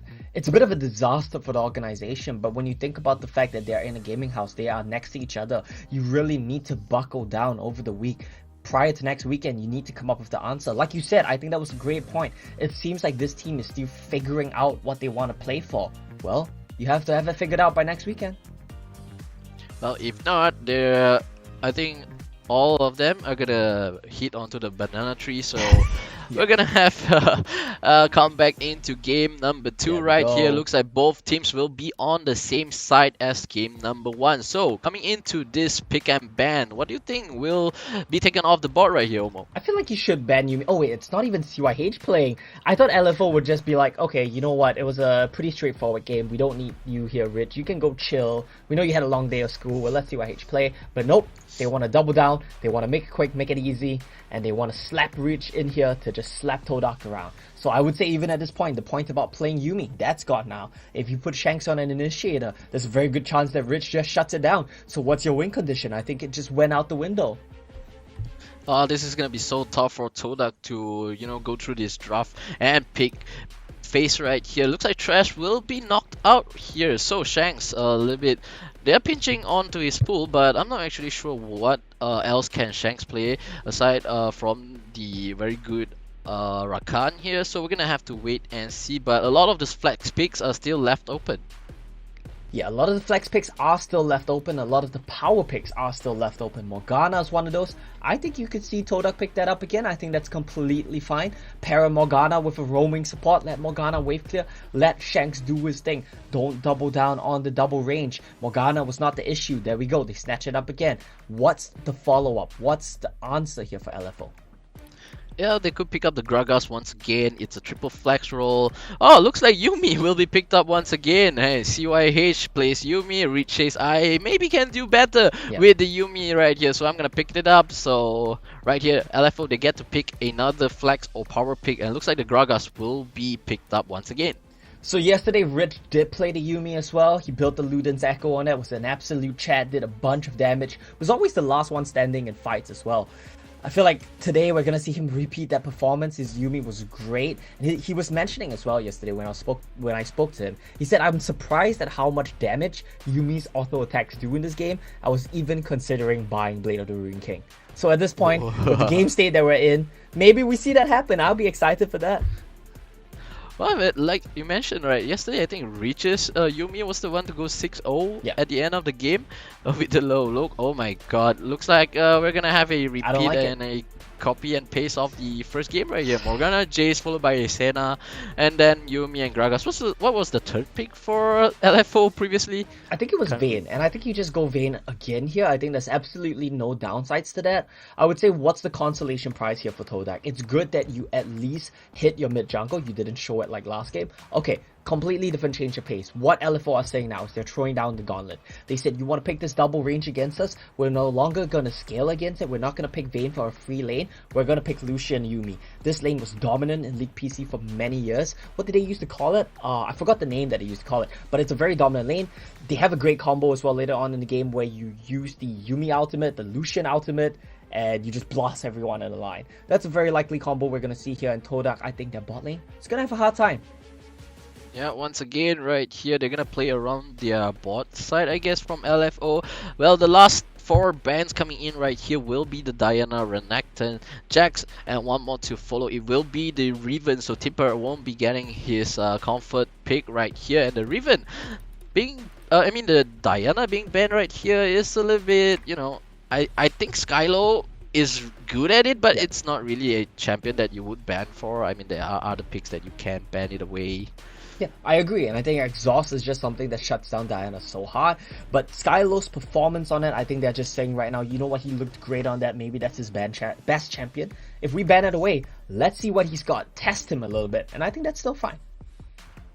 And LFO, they will pick up the set, which is still flexible, but I think overall we already have in mind what LFO will play for their respective lanes right here. Oh, Nunu and Willem. Is this the first pick coming in for WCS MYSG? I think it is. I think it's the first Nunu and Willem we're seeing, and it's interesting. I think what's fun is you can see the Nunu and Willem Yasuo combo. They said, whatever you can do, we can do better. Maybe we're denying your Yasuo Gragas combo as well. What is CWJ's answer gonna be? I think it's very likely he takes a set. Ooh. Okay. Tryndamere. I know what this is. This is gonna be a set mid into Yasuo, and this is gonna be a Tryndamere top into Jace. Bet. Yeah, you know the phrase where you mentioned that what you can do, we can do better, is kind of contradicting for me because Nuno and Willem, yes, the snowball can grow really big, Yeah. but look at LFO. All of their champions are so mobile. They can just Yeah. dash around. They don't even need to flash, and that's it. There goes the snowball. And it's great as well because Set can just block the snowball. And if you don't one-shot him, his haymaker is gonna hit you like a truck. So it leaves a very limited options for the side of TODAK. One little cheeky combo that I do like that they have is typically you would put Black Shield on a hyper carry. You would expect to put Black Shield on someone like a Yasuo. But this time around, they can Black Shield at Nunu, put the Senna Shroud down, and you have a spell immune Nunu rolling a snowball. If you don't respect that, he's gonna do a lot of good engages, likely around mid lane. That's something you have to be looking out for. And I think given Raven's propensity to play a little bit over aggressive, especially on mid wave, could get punished. I like the draw from TODAK. Yeah, it's really good, and their AoE damage is pretty good as well. I mean, you have the Morgana Show Shackles, you have the Nuno and Willem ultimate, all of that just coming in from a circle. So if they execute it right, the Soul Shackles locks down 5 members from LFO, and then the Nuno ultimate, you know, layers on top of it. They can get really good damage in, and but however, we're gonna hold that thought because that is just, you know, the best situation that they can hope for. That's the best case scenario. Now, let's talk about the worst case scenario. You talked about the mobility coming in from the side of LFO. You roll the Nunu Snowball, Lucian just dashes away, Tryndamere just dashes away, Gragas dashes away. Who else do we have? Set just blocks it. He doesn't care. He's a tanky boy. And I think what we're likely going to see this game as well is Tryndamere just running amok amongst the team composition of TDK. I don't think they have an answer to the Tryndamere split push. I think they're overly reliant on this Nunu to find engages. If he fails to do so, Tryndamere is going to end the game. This champion is incredibly broken on League PC. I don't think he's as good here in Wild Rift, but I think, you know, with someone like Tipper piloting him, we're still going to see a fun performance out of this Tryndamere.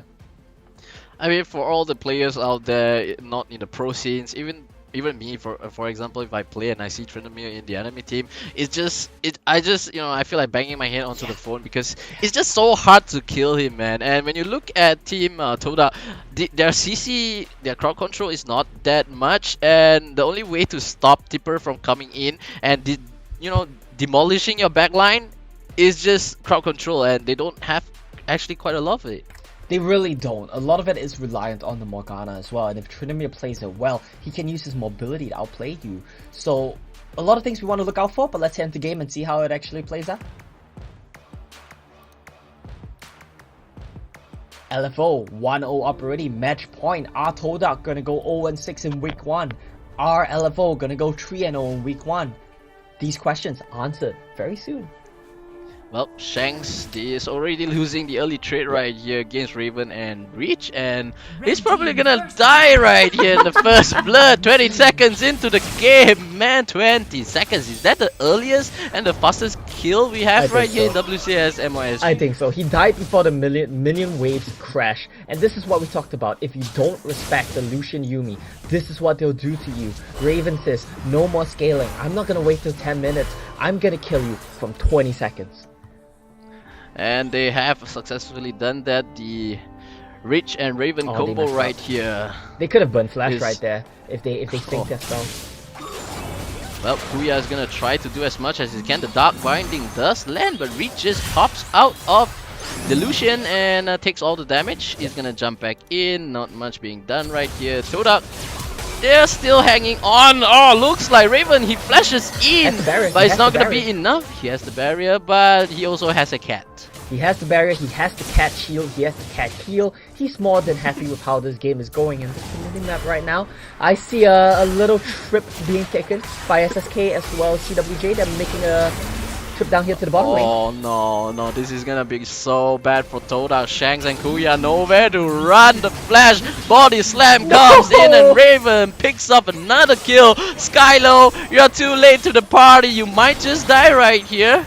Oh but no, the I'm breaker wasn't enough. CWJ made the entire trek down to bot lane and they didn't even give him an assist.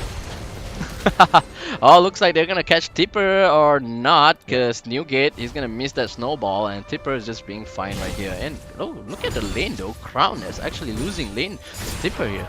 Yeah, that's the thing, right? Jace needs to be oppressive, and I talked about this yesterday as well. I'm not saying Crown is not capable of doing it, I'm just saying why try to win a game in such a difficult manner? Why not play something that can scale? Why not play something that doesn't have the burden to win lane? Because frankly, Crown has not been winning his lanes, even when he's picking Jace. It's been a band-aid pick for them.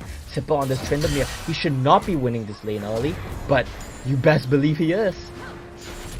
Yeah, I mean, the idea of picking Jace, right, is to oppress your lane and, you know, roam around and help around your team with the accelerated gate, and sometimes even the accelerated shock blast is what you want to look up for. And with Kuya as Shanks in, you know, the idea is to poke down the enemy champions before they can do anything, but that's not the case right here, because Crown and TODAK, they're not actually playing what they drafted for here. Not playing what they've drafted for, and they've not been doing that as well. In general, it's policy. I feel like this team has been messing up big time and executing around the game. What is this dive? Oh, the final chapter is gonna lock down the Yasuo. He's not gonna able to do much. He loses his life for it. The Dawning Shadow is gonna keep TODAK alive, and looks like first time in the whole week we see TODAK have actually signs of life coming in right here. But that pick isn't enough though. The goal lead is still in LFO's favor. TODAK, they get a small victory on that skirmish right there. That's all they got. I'll tell you something here, Eric. This is actually one of the mistakes that LFO have made in previous games as well. They get too aggressive when they're winning, and they take these unnecessary risks. They take these unnecessary dives. You saw it last game. There was a couple of games that they've done this in as well that made it unnecessarily close. Are they gonna do this against better opponents? I think not. But here they try to go a bit too aggressive, a bit too ballsy, and they get rightfully punished for it. You know, they're testing the waters and swimming with TODAK right here in the seas. That's what they're doing right here. You know, try and test out what can they do when they have the lead, so that they can, you know, do better next time going into the stronger teams. Yeah, they really need to feel things out. I feel like as experienced players, they should be a bit more cautious, but I feel like at the same time, as such skilled players, they're willing to take these risks. And SSK gets jumped on, but he's pretty tanky. Tipper has the block, by the way. Okay, that means that he's gonna run into the back line. He's gonna smash whoever he sees that is gonna die. He's just gonna die, man. You know, Tryndamere in League PC, we call him the 3-hit bot, because 3 hit and you die. 3 hit and you die, and he doesn't die. He's immune for 5 seconds, and then he just spins right out. What a fun champion! And he gets the heal too. Yeah. It's always the last tower shot is following him. You think, yes, he's gonna die, but then he just heals. What is this? Why are they doing this again? Why is Crowd soloing Rift Herald? They did this last game as well. It's so inane, man. Okay, he's gonna die probably right here. Crown, he's gonna get catch up by the final chapter. He flashes away. He gets the kill onto Lucian, but look at the other side. TODAK, they managed to secure the Rift Herald. Shinsekai has to flash away, and Tipper with a sliver of health. He's gonna get dark binded. He's still alive, and Newgate is right here. Looks like TODAK this time around, this game, they get their groove. They've won a few skirmishes. The big snowball is gonna miss, and Kuya, oh, you don't want to step too far against these two, man. Yeah, the big mistake right there, underestimating Jace's damage. I can't believe Crown started off the Rift Herald and they still managed to kind of win that skirmish. They get the Rift Herald in the pockets of Newgate. I think that's just unacceptable. The big thing is they underestimated Jace's damage. They didn't expect him to be able to pop Raven, true barrier, true Yumi heals, but he managed to do so, so props to Crown for doing that. Just when I started questioning the Jace pick, he proved me wrong. Yeah, he's here to show that he can pilot this Jace and bring his team to victory, but a little bit too early for us to run a conclusion like that. Here is TODAK trying to wrestle control for the Rift and the River for this Infernal Dragon. Yeah, and it looks like they're going to be able to get it as well. Tipper's not rotating in. He's saying, I'm Tryndamere, I hit turrets, but fight starts regardless. Showstopper has been used. The final chapter is layering onto all the members of TODAK. CWJ, he's still alive. He has the grid break up, but he's not gonna be able to use those shields. LFO, they get two. They don't get a kill right here. It is TODAK who gets 3 kills, and the 4th one to follow. The big snowball comes in. He's gonna get onto Reach. He's gonna get stunned up, locked up right here. They get the dragon. Oh, LFO get the dragon. They're gonna release the Rift Arrow, and he's gonna crash onto the mid lane. But on the other side of the map, Tipper gets a turret for himself. Shizukai actually manages to get the Dragon Steal. I'm pretty impressed with that one. But Tipper is here, and guess what? What do we always say? Tipper's here to clean up. Tipper. No, Tipper. We're gonna come up with that once, one time. Okay, so we're gonna figure it out. Tipper, he's always on cleaning up duty, man. He comes in, he gets all those remnants as they call it. He's gonna hit you and you're gonna die. And this time around, he's on that Trendemir, so he's even higher on his mobility. And three hit Tipper is now what's I'm gonna call him. And 3-hit Tipper has his Infinity Edge already. Very, very close to that Solari Charge Blade. I think once that happens, he's genuinely gonna 3-hit you. Yeah, he doesn't even has his boots, and he's already roaming around the map so fast and so easily. And they're just gonna keep on playing like that. They're gonna leave Tipper on the side lane and do split pushing duty. And TODAK, they're gonna have to answer every single time that Tipper gets too close to a tower. This is what I talked about, right? This is the dichotomous nature of both of these team comps. TODAK need to engage on mid wave. They need to find a way to punish you. You can't go ganking Tryndamere because Nunu Snowball is never gonna hit Tryndamere. You need to force on mid. On the other hand, LFO, team fighting, their comp isn't bad at it by any means, but it's definitely excelling at split pushing. You want to let Tipper do his thing, and it looks like he will do just that. Oh, the Dark Binding misses. If that hits, Shinsekai might have lost even more of his HP, but so far they are gonna collapse onto the Dragon lane right here with Crown holding the fort, but the fort might be gone in just a second. They think they are in the wrong bush. They misread the situation, but LFO, they just want the turrets well back away here. I think they're gonna be all good. Oh, both teams, they just see each other and walk away right here. LFO, they're gonna go back to farm in their own jungle, gets the Reef Skull. SSK already still level 9, however, TODAK is a little bit on the advantage, but the last breath comes in and he dashes away with the final chapter, and Raven is safe. Raven is safe, and I want to point out something as well. Tipper has been taking SSK's jungle camps for the last minute or so. He's just been farming up a storm. Now he has the Righteous Glory picked up. He's gonna run it down into your backline. Oh, this is so bad for TODAK. I won't say so bad. They're not at losing game yet, but they're gonna get this Rave Herald, and Tipper, he's gonna start to walk in onto the members of TODAK. The cast comes in, gets on the tree, but flashes have been expanded on both teams. They once again, TODAK, they get the objective, they back away, and they stay alive. They stay alive to fight another day, and it's not over just yet. It's still a pretty even game, but I feel like with the way things are progressing, TODAK, they need to find something. They need to find an avenue to attack on the map, and they've managed to do just that in the form of this Rift Herald. Let's see what they can do with it, because this timing, it's very crucial for their team comp. They're gonna get outscaled. Why? We talked about it. Yuumi always outscales. Tryndamere is gonna outscale on the side lane. There's very little you can do once this game hits 15-20 minutes. With this Rift Herald timing, TODAK must find something. Yeah, and I think the next team fight that is gonna come in about 10 seconds time when this dragon spawns, and LFO, they are clearing up the waves, getting the minions to crash in, and LFO will be the first one to come in through the river. LFO get in, they start hitting this dragon, the Nunu Snowball starts coming in. Will he fight anything? Not quite.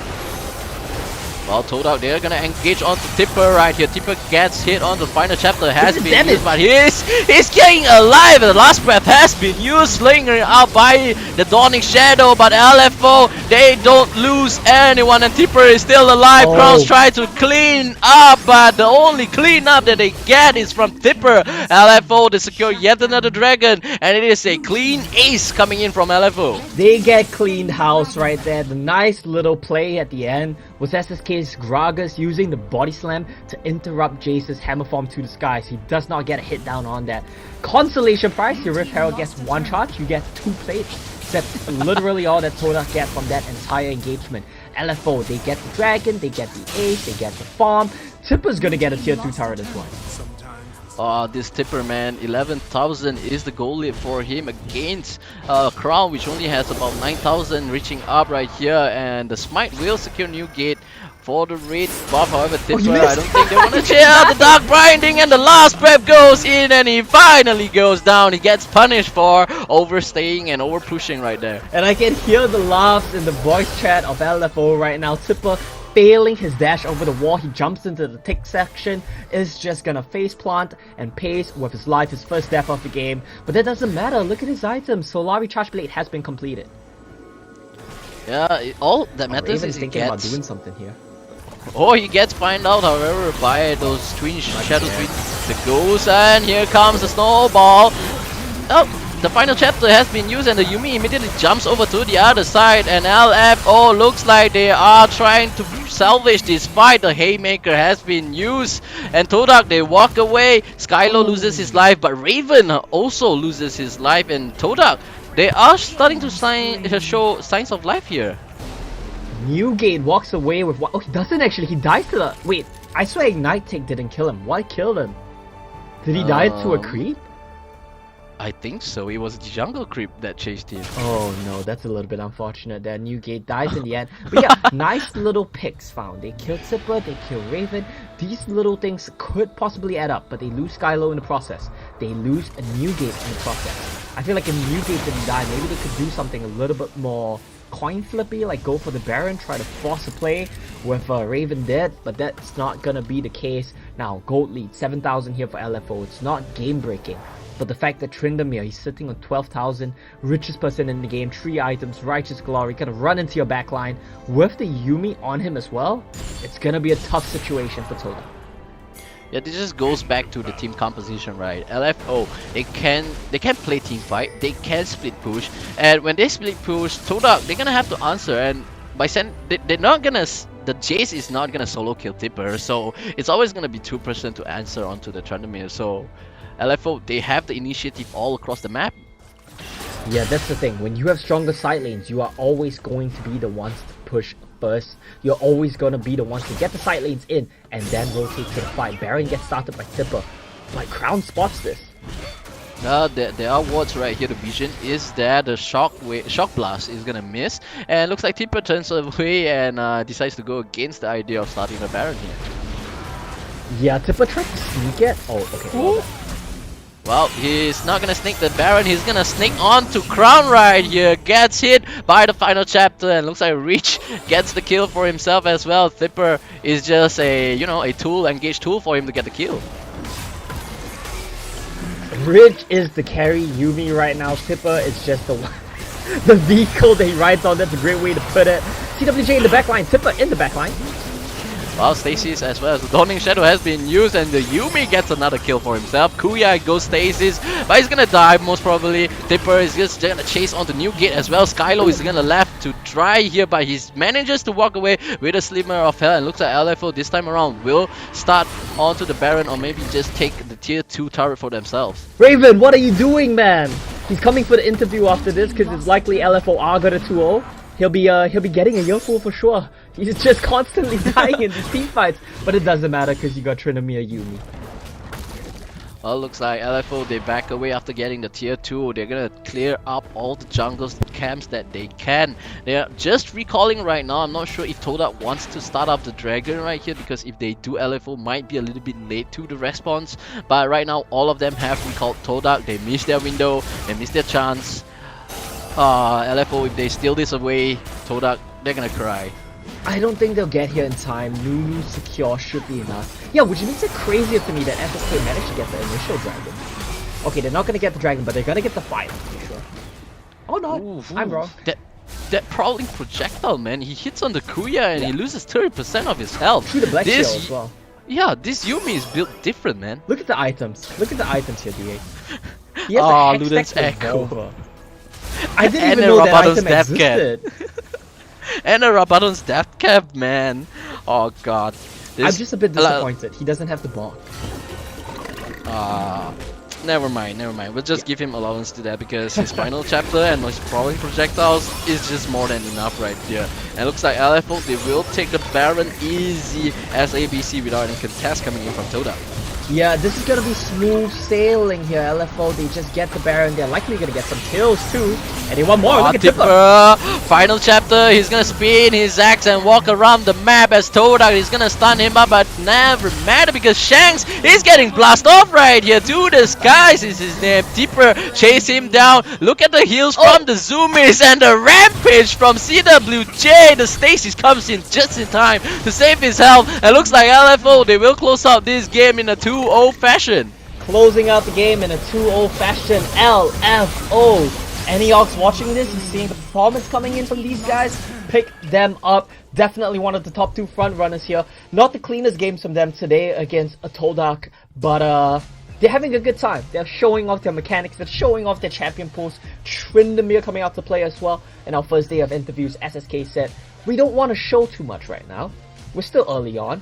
And to their credit, they might be having fun, but they genuinely have not shown anything. If you're doing prep against LFO, what did you get from these last 3 days of games? Oh, they played Yuumi, their jungler plays Gragas, and their top lane plays what, Trindamere? Like, these are not things that are going to be helpful for you if you're prepping against this team. And that makes it all the more intimidating to deal with LFO. They might not look as clean as Sam9 right now, but mechanically, I think this team is up to par.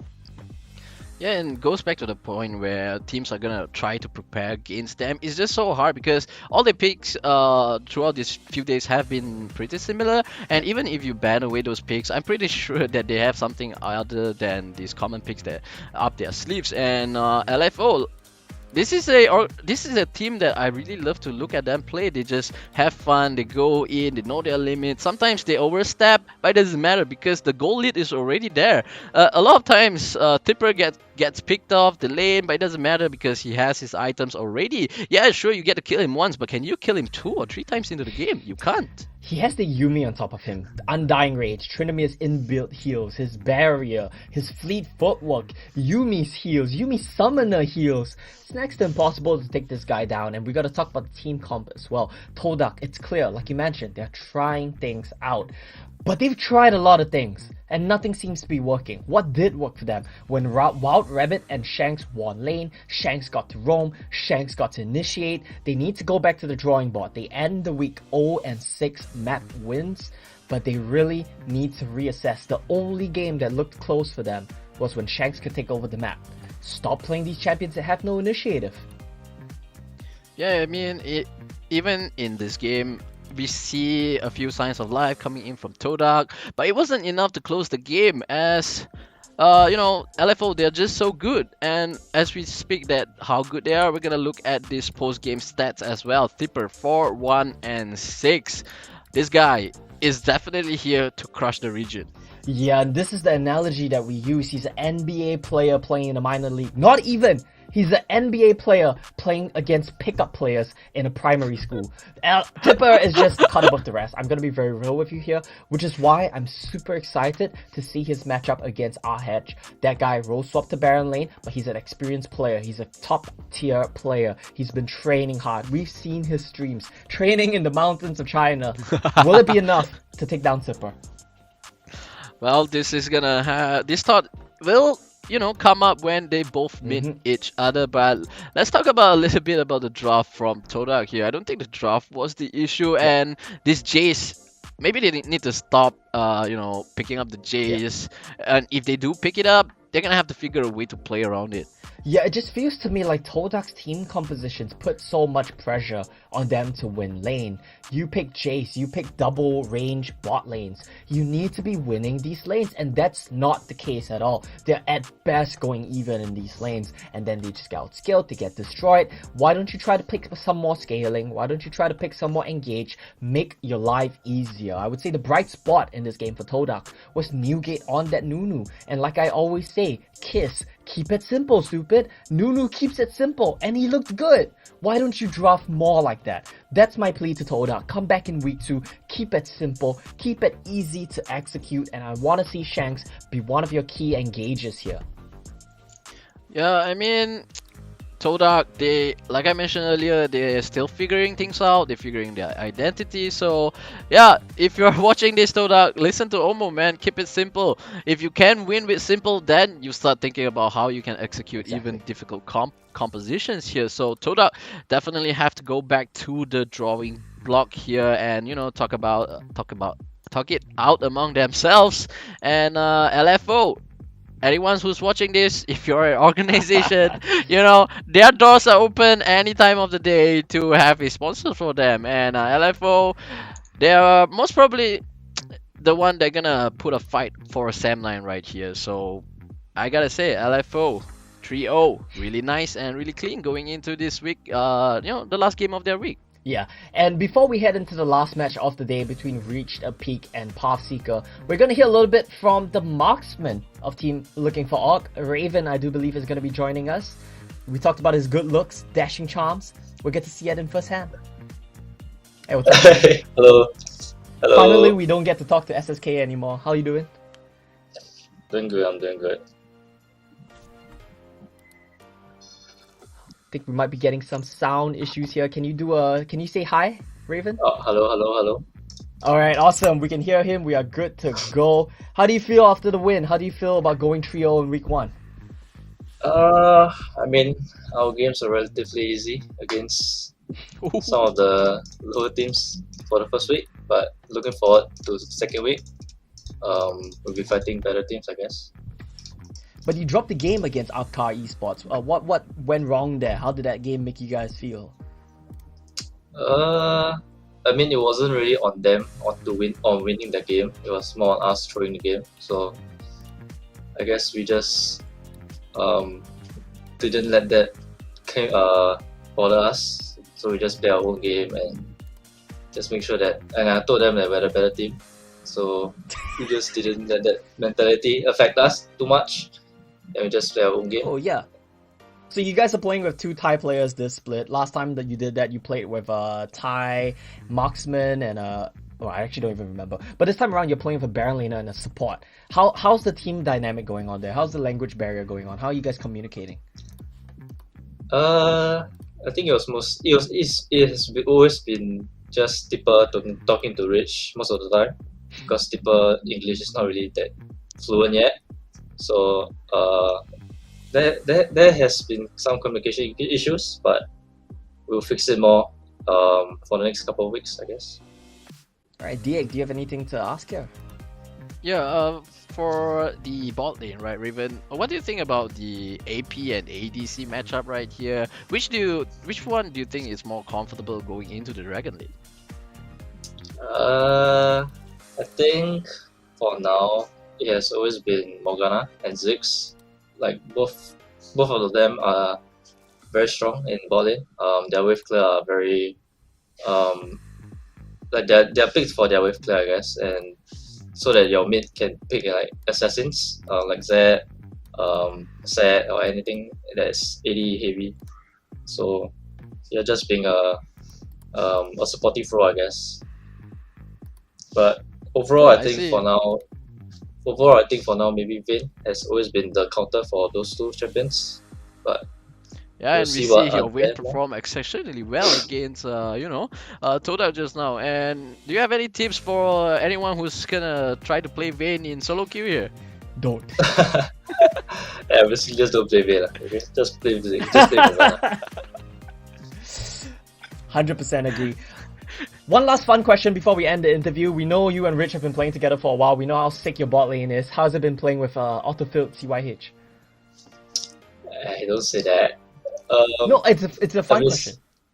COH, I mean, he's doing his best. Okay, he's not really I'm not a super blaming player. him. I expected you to say something else. Okay.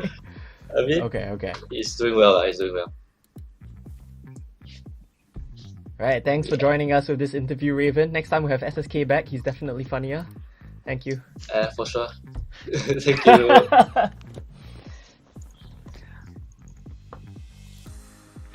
Yep, and there we have it. It is Raven from LFO, and he's the Dragon laner for LFO, and both of them, the duo lanes for LFO, is one of the more stable, very stable lanes for LFO. And when your Dragon lane is stable, your jungle, mid, they can roam anywhere they want, and that's how LFO play the game.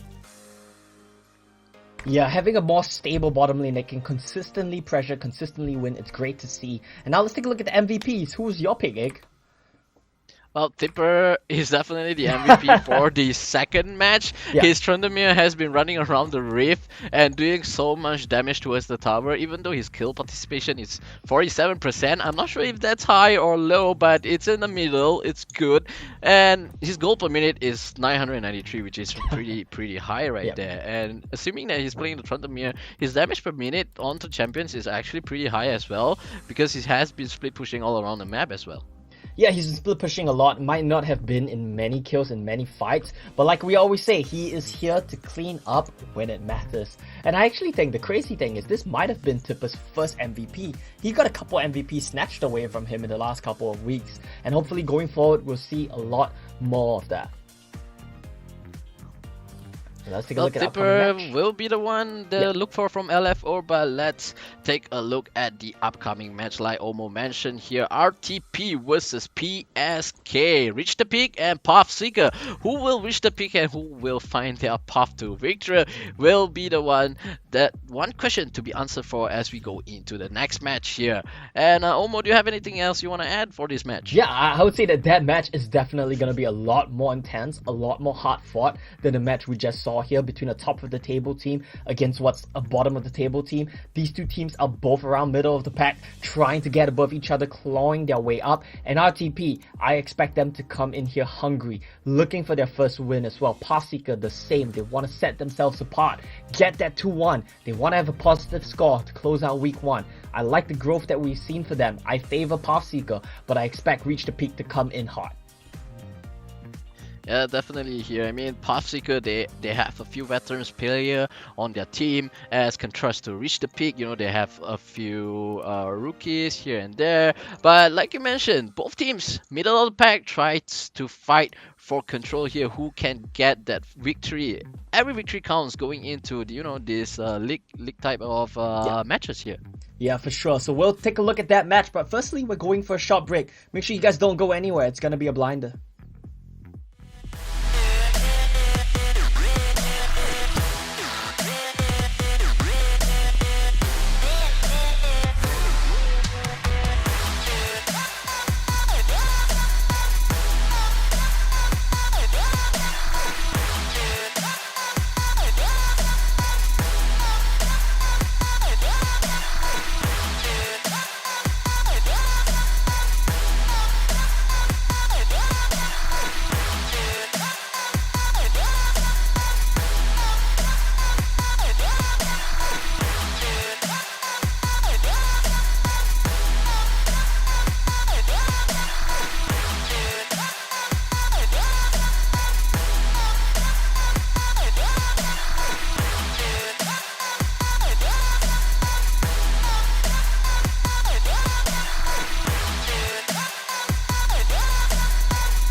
Bounce.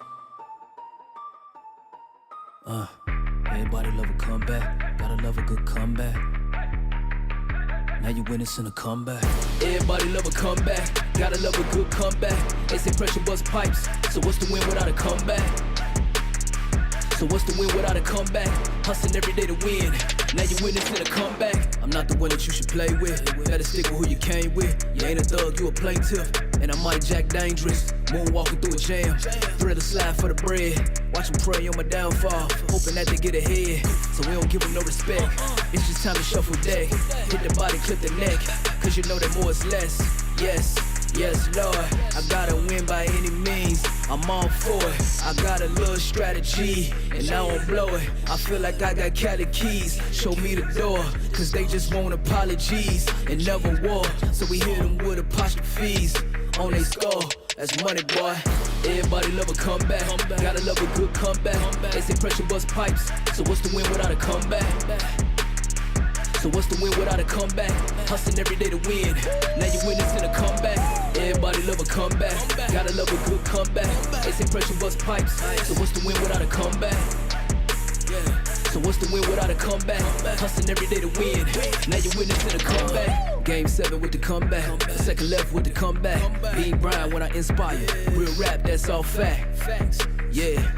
Tell me how you love that. Y'all middlemen, your fans. I'm trying to show them where to plug at. I'm trying to show them how to get back. Hustle up and get a kickback. That real motivation. Chill bumps when they hear that. Talking real demonstration. That Nipsey dedication. Hustling every day to win. That NEP mission statement. Never ending power. Look how I innovated. This that 10,000 hours. You get paid from your patience. Game need renovating. Hey, lucky I don't cave it. I ain't nothing to play with. Boy, I'm about to go ape shit. Everybody love a comeback. Gotta love a good comeback. They say pressure bust pipes. So what's the win without a comeback? So what's the win without a comeback? Hustling every day to win. Now you witnessing a comeback. Everybody love a comeback. Gotta love a good comeback. They say pressure bust pipes. So what's the win without a comeback? So what's the win without a comeback? Hustling every day to win. Now you witnessing a comeback.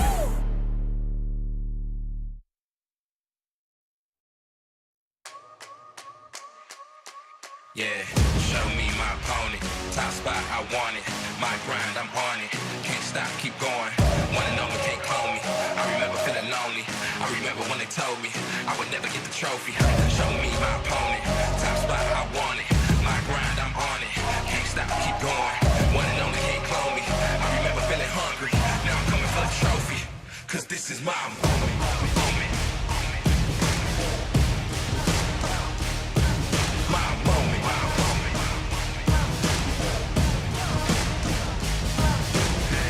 I'm a ball till I fall, I'ma answer the call. I'm a beast, I'm a dog, and my back against the wall.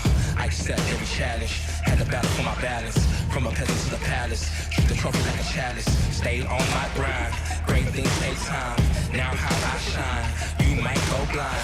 Come along for the ride, cause I'm headed to the top with it. Going is my only option, they can never ever stop it. Show me my opponent, top spot, I want it. My grind, I'm on it.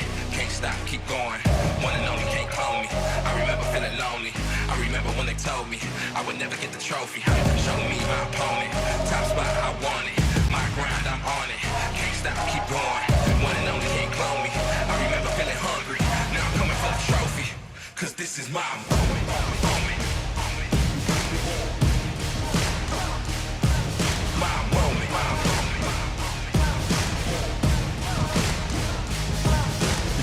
So many days, so many nights. I had to fall, I had to fight, I had to find the strength inside, keep hope alive. Through the dark, I found my light and now I shine. So many days, so many nights. I had to fall, I had to fight, I had to find the strength inside, keep hope alive. Through the dark, I found the light and now it's mine.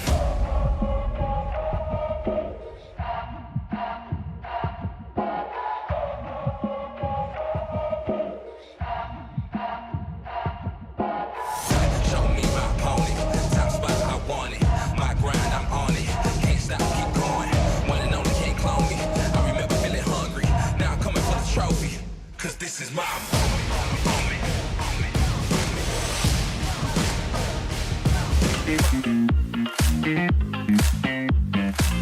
Here we go now.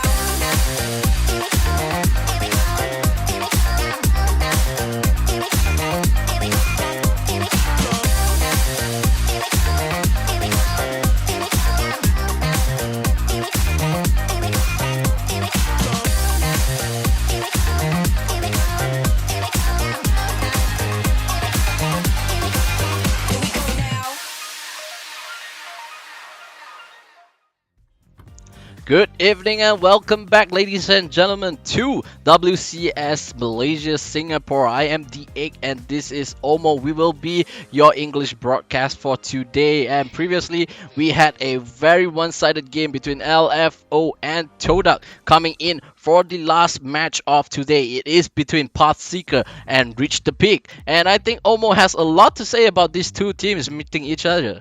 Yeah, I mean, I'm getting sucked into the void over here, the black void. But before that happens, we'll talk about this match that we have coming on. Reach the Peak. We've talked a lot about this team. What haven't we said, right? They need to find a way to reach the peak. They're not at their true best form yet. They need to develop. They need to grow. A lot of that comes down to God. He's the captain of the team. He needs to lead them. The two Chinese players, they need to pop off. Let's take a look at the players and then talk a bit more about them after.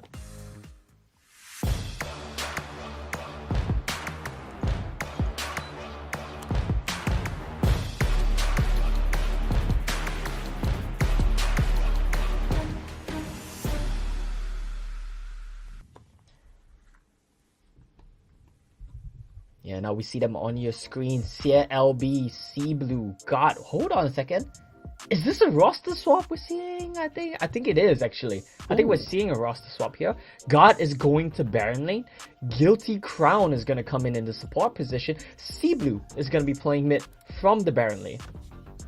That's definitely a lot, not just roles, not just player swaps here, even role swaps coming in. I mean, C Blue is gonna play in the mid instead of Tenmo here, and Guard, like you mentioned, is the captain of the team. He previously himself is a coach as well. So let's see if this roster swap, I mean the role swaps coming in from Reach the Peak, can bring them to the peak condition that they want. Yeah, clearly something was not working for Reach the Peak. We said they need to go back to the drawing board. We said they need to reassess their successes and failure. Clearly they're changing something up here. Whether it's gonna work or whether not, we'll find out as the game progresses. But I'm not exactly certain about this one. To my understanding, to my knowledge, I believe that Tenmo was one of their Chinese players. So they're getting rid of their mid-jungle synergy over there, which is a little bit curious. We'll see how that one works out. Let's take a look at their opponents across the rift today. It's gonna be PathSeeker.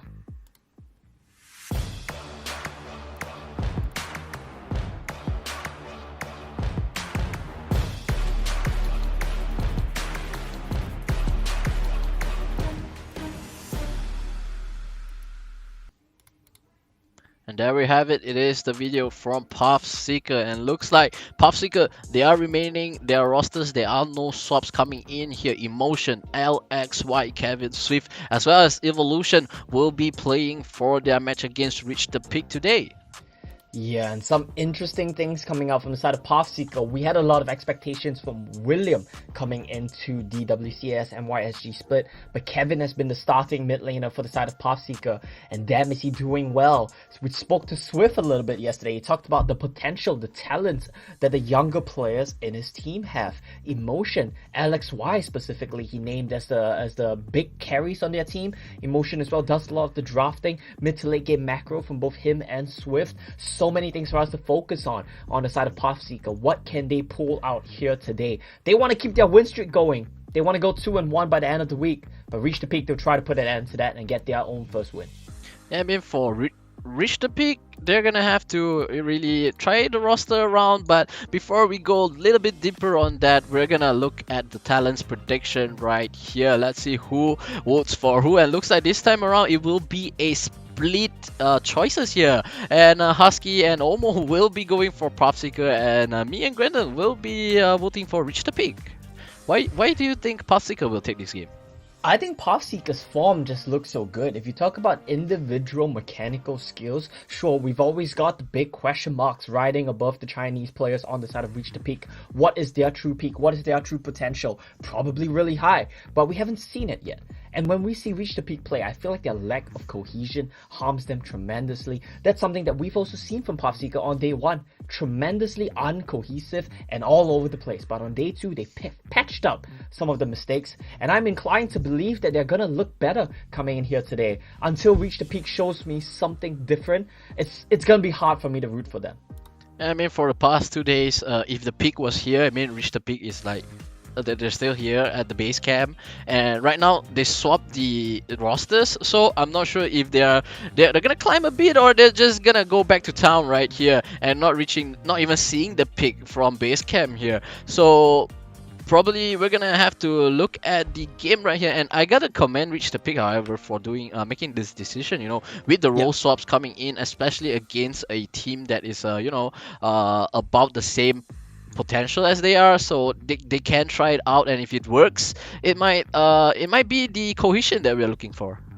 Okay, I gotta give a bit of an apology to the viewers at home from me and the rest of the broadcast crew here. We've made a little bit of a mistake. We've been saying over the last couple of days that Tenmo is the Chinese player, but actually it's Sea Blue. So that's a little mistake on our end. It's Sea Blue and CLB who are the two Chinese players. So that makes a lot more sense. So when I saw the roster swap here today, that rang a little bit of alarm bells in my head. Why are you swapping out one of the Chinese players? Is it a mental boom situation? No, it's actually just they're moving Sea Blue over to mid lane, so he has a little bit more potential to work together with his Chinese duo here, CLB and Sea Blue mid jungle, like we expected. And the big thing as well to me is we're seeing God rotate away from support and go back up to the Baron lane, which is one of the roles that he has played previously. And as a team captain, as a leader, I think having the initiative, having the gold in his pocket is going to be so much more helpful. Yeah, and we will be diving into the pick and bans right here for the first game between Reach the Pick and PathSeeker. Reach the Pick will be on the blue and PSK will be on the red. And is it me or... Oh yeah, now it's back. So, 30 seconds in. What do you think will be coming in for the picks and bans here, Omo? It's going to be exciting. I expect to see... Oh, the picks and bans just get cancelled. That's a bit of a heartbreaker. A bit of a technical issue, but we'll get right back into it. But that gives me more time to answer your question. What are we going to see from draft? Now, PathSeeker, what do they like to play? Carry junglers for LXY. Jax, Kha'Zix, something along those lines. They typically save counter pick for Emotion. So being on red side, very likely 5th pick going to be given over to Emotion. What are we going to see early on from the side of PSK? Likely jungle pick. Maybe a marksman here for Swift. He likes utility. Varus, Morgana, champions along those lines. Senna as well, something that they have played. Evolution heavily favors that Gragas. If you ask me to guess a 1-2 here from PSK, Gragas Kha'Zix, Gragas Varus, very likely 1-2s. And Kevin, he loves that Diana. On the side of RTP, I want to see big carries come out from CLB and Sea Blue. The rest of the team, pick what you're good at, but I want to see initiative taken by CLB and Sea Blue, and I want to see them deliver. Yeah, and looks like Morgana as well as Olaf will be taken off the board here, followed by Set. And Set overall, even though with the nerfs coming in from patch 3.0a, it's just not relevant enough. The nerf, he's still so powerful, especially going in with his Haymaker, the Showstoppers. The amount of shield that he gets and the damage that he dishes out is so good, as we've seen previous team play. So the bans have been laid out here. 6 bans being taken away, and the first pick will be Zed though. Zed first pick, that's a little bit weird for me. I love the Zed first pick. I've been talking about it a lot since Horizon Cup. I think Zed is broken. But it comes down to the players as well, because Zed's a mechanically skilled champion. It's hard to play. If you're not confident on it, then that's something. Look at the first two. Look at the first two picks. You called it. You called it. Plus Gragas. It's very easy to do prep for teams like PSK, and it makes a lot of sense when you expect what they're gonna play. It fits their identity very well, and I think that this is a good 1-2 pick for them. And RTP as well. Love it. Fantastic. Very good stuff. You know your lane phase is going to be chill because you're fighting against a Senna Gragas who don't pressure you a lot. You get a Ziggs to wave clear. You get a Yumi to scale. And you have a Zed first pick. Great stuff. Good drafts from both of these teams. And this just begs the question of where this Ziggs is going. Because you don't actually pair Ziggs with Yumi in the Dragon Lane. It doesn't really work that well. Well, according to what I know, that it doesn't really work that well. It's not a great combo. Yeah, it's not a great combo right here, but looks like PSK, they'll finish up their first phase of the pick and bans with the Diana pick here. Moonfall is a really good ultimate here. You get to, suck in all the enemies and just dish out all the damage all in once. But it's a little bit of a conflict here because on one side you have Gragas who's trying to throw people away, and one side you have Diana who's trying to pull in everybody here. So we're gonna see how they execute it. But the last 2 of 4 bans actually will be the Jax, Riven, as well as the Lee Sin and the Kha'Zix. So the jungle has been pinched here for PSK. Okay, very interesting stuff. Now, what I have a theory about is that RTP might not play Yumi support for the reasons you stated. It's very possible that God plays Yumi top. Oh, well, there we go. It's gonna be a Garen top. Wait, hold on. Yeah, it should be a Garen top. And then a Yumi Ziggs bot lane. The way this will function is, like you said, it's not a great lane pairing, right? So Yumi will try to find the timing as soon as possible to leave the Ziggs and to just follow Graves around. Now with CLB on Graves, we've seen what Chinese junglers can do. We saw Huiba at the Horizon Cup. We saw this guy just 1v9 control the tempo with Graves. Let's see if CLB can do that. On the side of PSK, heavily targeting the jungle pool of LXY, we'll see him defer to something a bit more gank heavy. That has scaling as well in the form of this Camille. And Evolution, like we said, Emotion, like we said, has the counter pick. 5th pick Darius into Garen. He's going to be happy with that one. Yeah, Emotion is a solid laner. I think a lot of people would agree with that. And from what we've seen for the previous 3 days, he's actually one of the better Darius playing into this week. His Darius has been really performing. He knows his limits. But sometimes Emotion as a laner does play too aggressive and gets punished for.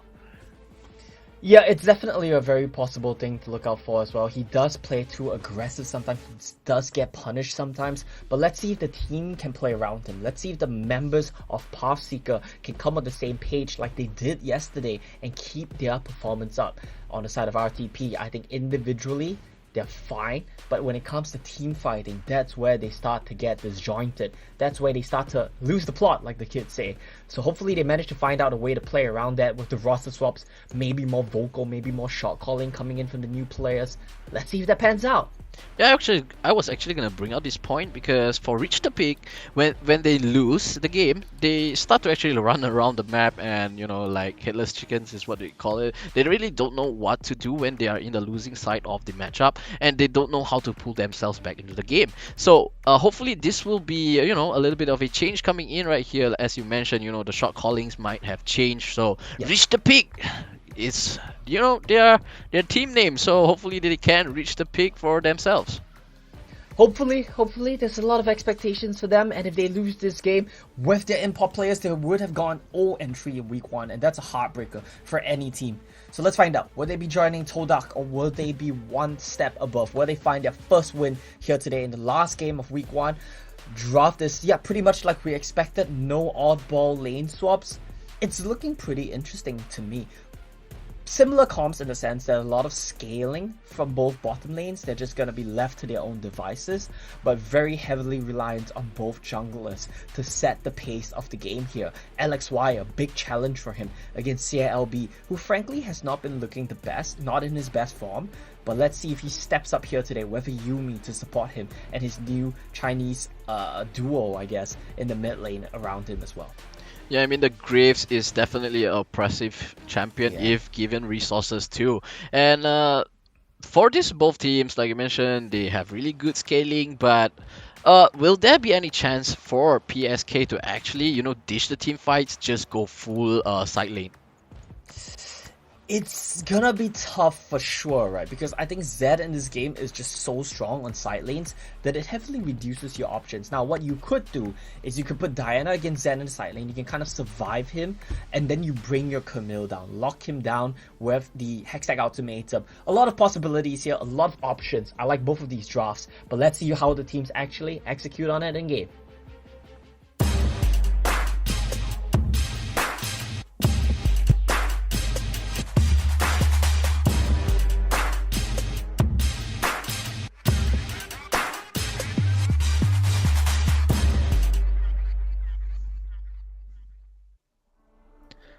Welcome to the game number 1 between Reach the Peak and PathSeeker. Will Reach the Peak claim their first victory of the week, or Reach the Peak continue on with their good form from yesterday and make Reach the Peak join TODAK in the 0-3 under the table here? We will find out. I am D8, and join with me on the casting table is Omo. We are so excited to see how these two teams meet each other is gonna bring it out.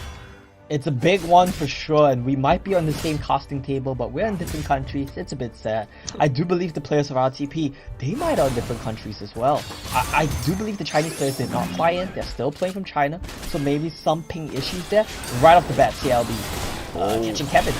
Oh, Kevin getting poked out right here. The Ignite is ticking. He goes down. And this is huge for RTP. Swift is gonna burn the flash as well. Evolution. Oh, that is first blood for RTP, and this is looking good for RTP, to be honest. Yeah, so why was Kevin in the jungle there? My theory is he went to push the lane, he went to hit the Scryer's blue, and he got caught with CLB's red buff.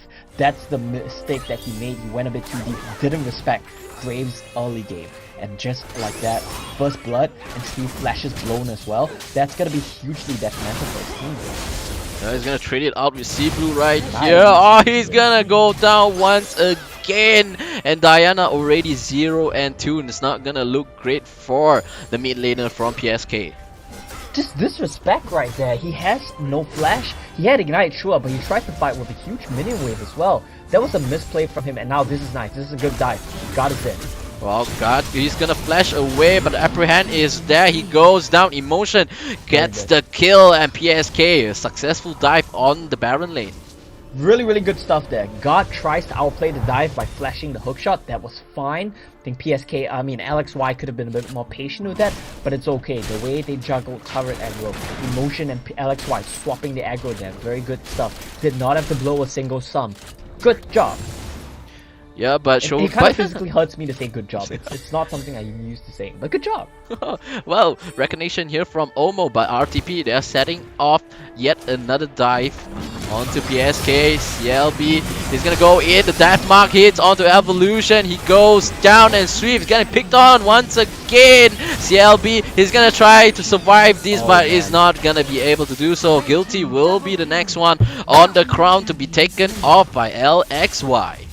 That's a big one. We're seeing both teams trade objectives now, or rather trade kills now. We see the lead being given over to the Darius, who's now zoning away the Garen. Extremely one-sided matchup if played correctly. Then you see the other side of the map, RTP, they try to trade, they try to dive, but LXY, right place, right time, trades the kills, and now he's 2-0-1, almost at the Triforce. You're gonna be happy with this. So Graves has a good time against the Camille for sure, but if Camille gets some items, she's just gonna one-shot you. Oh, this Baron lane matchup is going so bad for God right here. 2-level lead and Emotion. He's gonna crash these minion waves in, but looks like C-Blue is now gonna have a little bit too much having fun time here on the reef, as PSK is gonna claim another kill for himself. And you know, PSK, they roam around the map so well that they can get the Camille so far ahead, and it's gonna be up to RTP to, you know, shut down this LXY on the rampage here. Yeah, and honestly, this Camille pick is so good against the Zed. You just lock him down, don't let him do any of his fancy shenanigans. Motion goes for a dive. Oh, he burns his flash, but he has the barrier, but it's ticking. Oh, not enough. Emotion walks away with this. That's exactly 1 Single HP. digit. Was it actually? I think so. Oh my goodness, Emotion survives barely, and more action. Oh, final chapter already proc here for Guilty. That's a big cooldown going down. Super Mega Inferno Bomb is gonna throw in as well. Explosive Cast gets onto Yuya, but it doesn't matter because he will be the one to go down. The Moonfall is gonna hit onto that carry. CLB, he goes down, and RTP come on top of that fight. They're gonna set their eyes onto the dragon, but LXY is here to say no. He burns his flash just to buy time for Emotion to come in here to back him up, make sure that RTP doesn't get the dragon. Great play there from C-Blue coming in on the flank, but Emotion's here now. He wants to save the day. Oh, he's gonna stop those recalls. He's gonna stop those recalls coming in from RTP, so PSK, they have the health advantage going into this dragon fight. Emotion is gonna hit onto guard, and the Dawning Shadow comes down to save his teammate. The Yumi goes down. Emotion, he's gonna use the Nakshan Guillotine with no stacks, but it doesn't matter because he gets the kill, and LXY, he gets the dragon as well on all fronts. RTP are losing, and PSK 3000 gold lead is the score here. That's the problem right now. Individual mechanics are on point for RTP. Skirmishing is good for their team composition, but once it gets to the 5v5, PSK, they show so much more cohesion. And on top of that, their team comp is good at team fighting as well.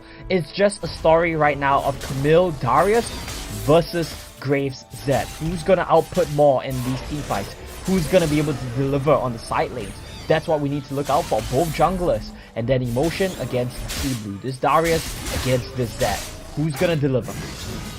Well, right here, right now, PSK is definitely delivering it, and Emotion once again comes here to oppress this Garen. He's gonna get cut down right here, even through the minion waves. He doesn't care. He's just gonna push God off of all these minions, and it is still a 2-level lead right here. Emotion, he's definitely playing one of his best games right here. Yeah, Emotion needs to step up big. LXY needs to step up big. Those were the two players Swift told us to watch out for. He said insanely gifted. Yeah, they have the mechanics, they have the skill, and it's definitely showing. Well, PSK, they get the reperil. They're gonna drop Shirley onto the mid turret. Oh, here comes Deathmark after the Moonfall. Kevin, he's gonna go down, but not after he gets a kill for himself as well. Evolution will pick it up. Take that ignite won't burn through, and oh, look at that. It's a flank Dawning from Shadow? Senna. It's a flank from Senna. Oh, he nearly got that one. Maybe if he threw the Dawning Shadow, they might have been able to secure the kill. Maybe if Evolution went for the out earlier and pushed Graves into the turret. But so many maybes, and it's not enough.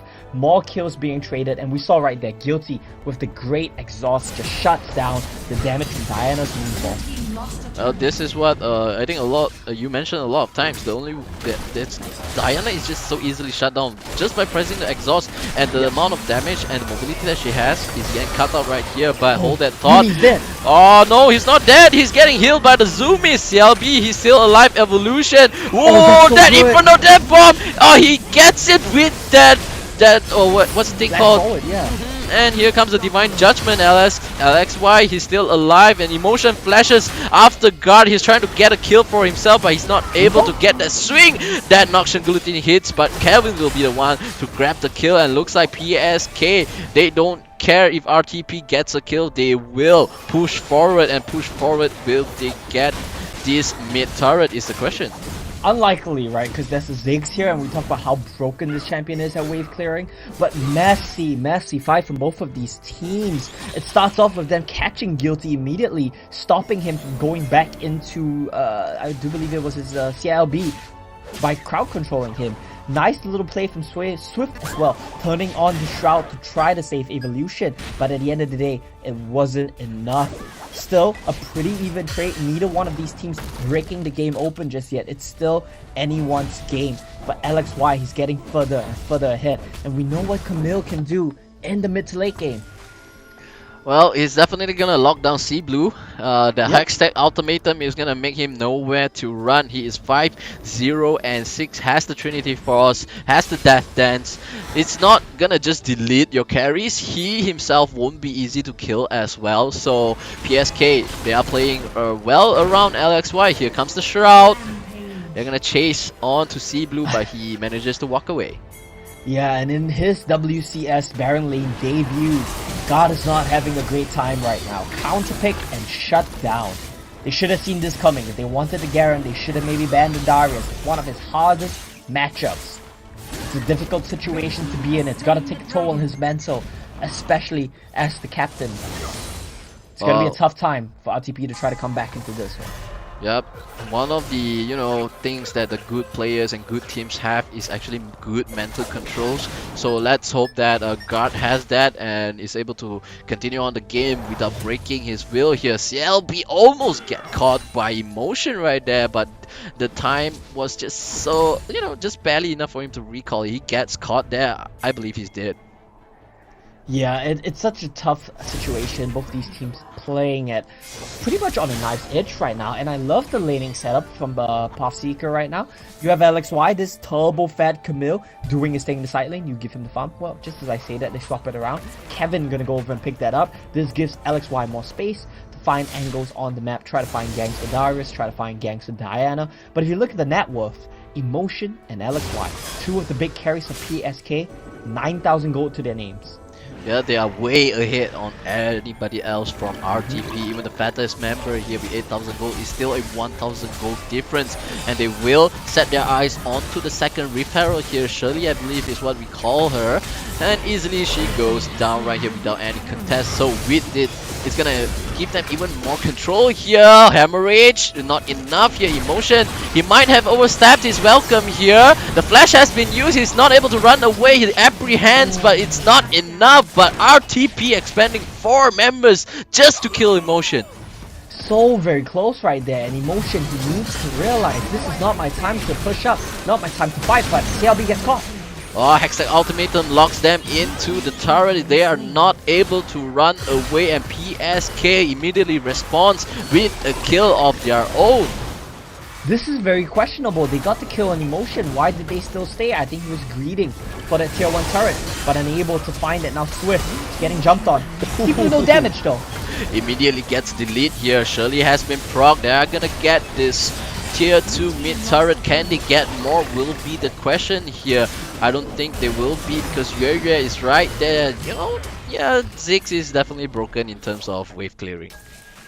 Ziggs is definitely broken. He kills the Rift Herald as well. A lot of damage, a lot of wave clear, but a couple minutes until we see Baron Nashor. Once that Flash in from SLB, but his collateral damage shoots him backwards. That's a little bit of a questionable, you know, mechanics here from SLB. He tries to go for a one-shot. He tries to go for the burst combo one-shot, but they went a different path, so his Q didn't bounce. He didn't get the second proc. I saw the play in his mind. It kind of made sense, but it also seems very desperate. He tried to make a big play, but I feel like he kind of felt like he had no choice but to make a big play at this point. Oh, Sea Blue, he might get himself killed here. He goes down in Emotion. This man is out of control right here. He has the Starix Cage and the Black Cleaver. You're not gonna kill him anytime soon. No, you are not, and he's level 12 as well. Compare that to God. Still level 10. I want to see what level Sea Blue is when he respawns, but he's not having a great aim either. Well, looks like the roll swap hasn't been working here for Reach the Pig. They are back into the base camp here as PathSeeker. Oh, Reach the Pig. CLB is looking for a pig.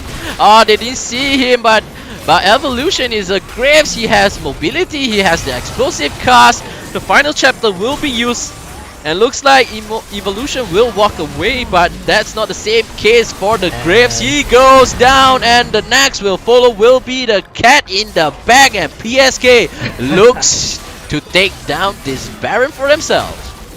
They get the Cat in the Bag, buy one, get one free. Great job there from PathSeeker. Now they're gonna get the Baron, and I think that likely means they're gonna get the game. They're gonna get this Baron. They're gonna reset with the empowered recalls. They're probably gonna set their eyes onto this Ocean Dragon, which is you know, pretty good for the Camille as well as the Darius. You know, the Omnivamp coming in is definitely what they want. It's a great job here from PSK to stabilize the early bleeding from their Dragon lane. Swift and Evolution definitely doing a good job to avoid ganks, or to at least make it a point to trade back for their team. Sea Blue, he's desperate, he's going for desperation plays, but he has no damage. He's making Zed look underpowered. Not overpowered as like you mentioned here, but definitely it depends on the game state, right? I mean, PSK, they have all the controls in the map. The Evolution even going up against CLB with the Yumi on his back. He gets a kill. The final chapter will be used, but a swing of an axe and the Cat is gone again. The Cat is always dead because he's always following his teammates, and they're always going overly aggressive. It's just a slaughter right now. PSK, they dive into the base, and that's the first death of Alex. Why? Because he's behind your Nexus. PSK, just a great comeback from the early deficit. They're gonna end the game. They're gonna end the game. And they're gonna win it. Yeah. Looks like PSK, they just simply ends the game. So easy for them and PathSeeker. Oh my god. That's really good. And Reach the Peak, they're not informed, definitely not informed. This role swap has not worked for them, and PathSeeker, they identify which lane they should play with, and Emotion being the brick wall, the Darius that we know him to be, decimates and smashes God on the Baron lane, and with that victory for them, game number 1.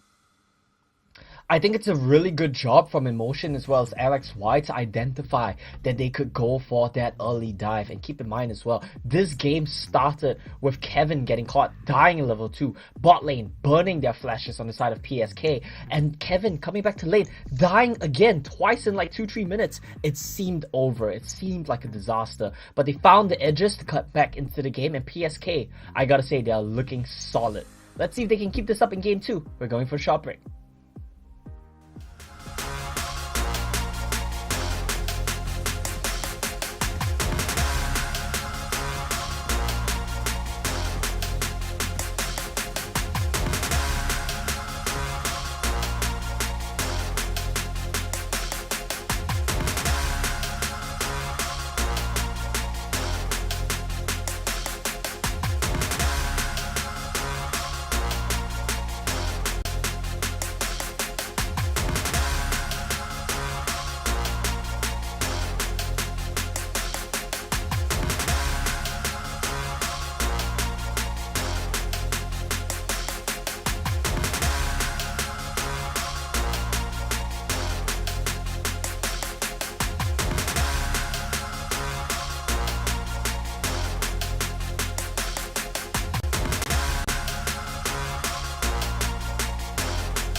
Here we go now.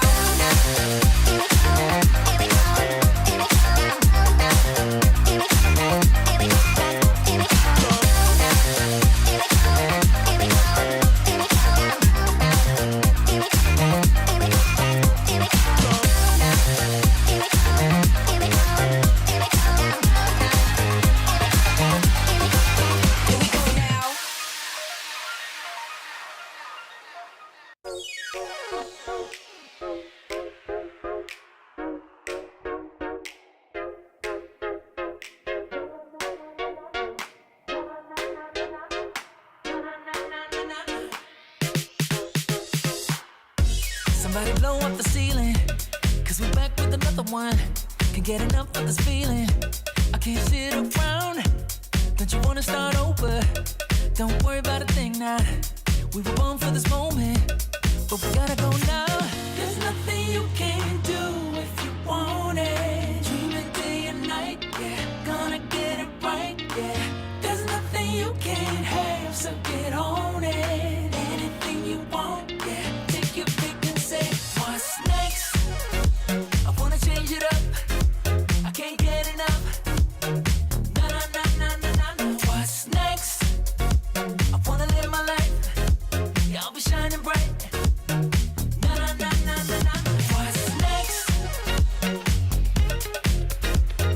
Na na na na na na na. Na na na na na na na. What's next? Yeah.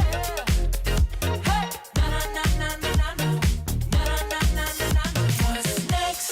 Next, next, next, next, next, next, next. What's next? Next, next, next, next, next, next, next. What's next? There's nothing you can't have, so get on it. Anything you want, yeah. Take your pick and say, what's next?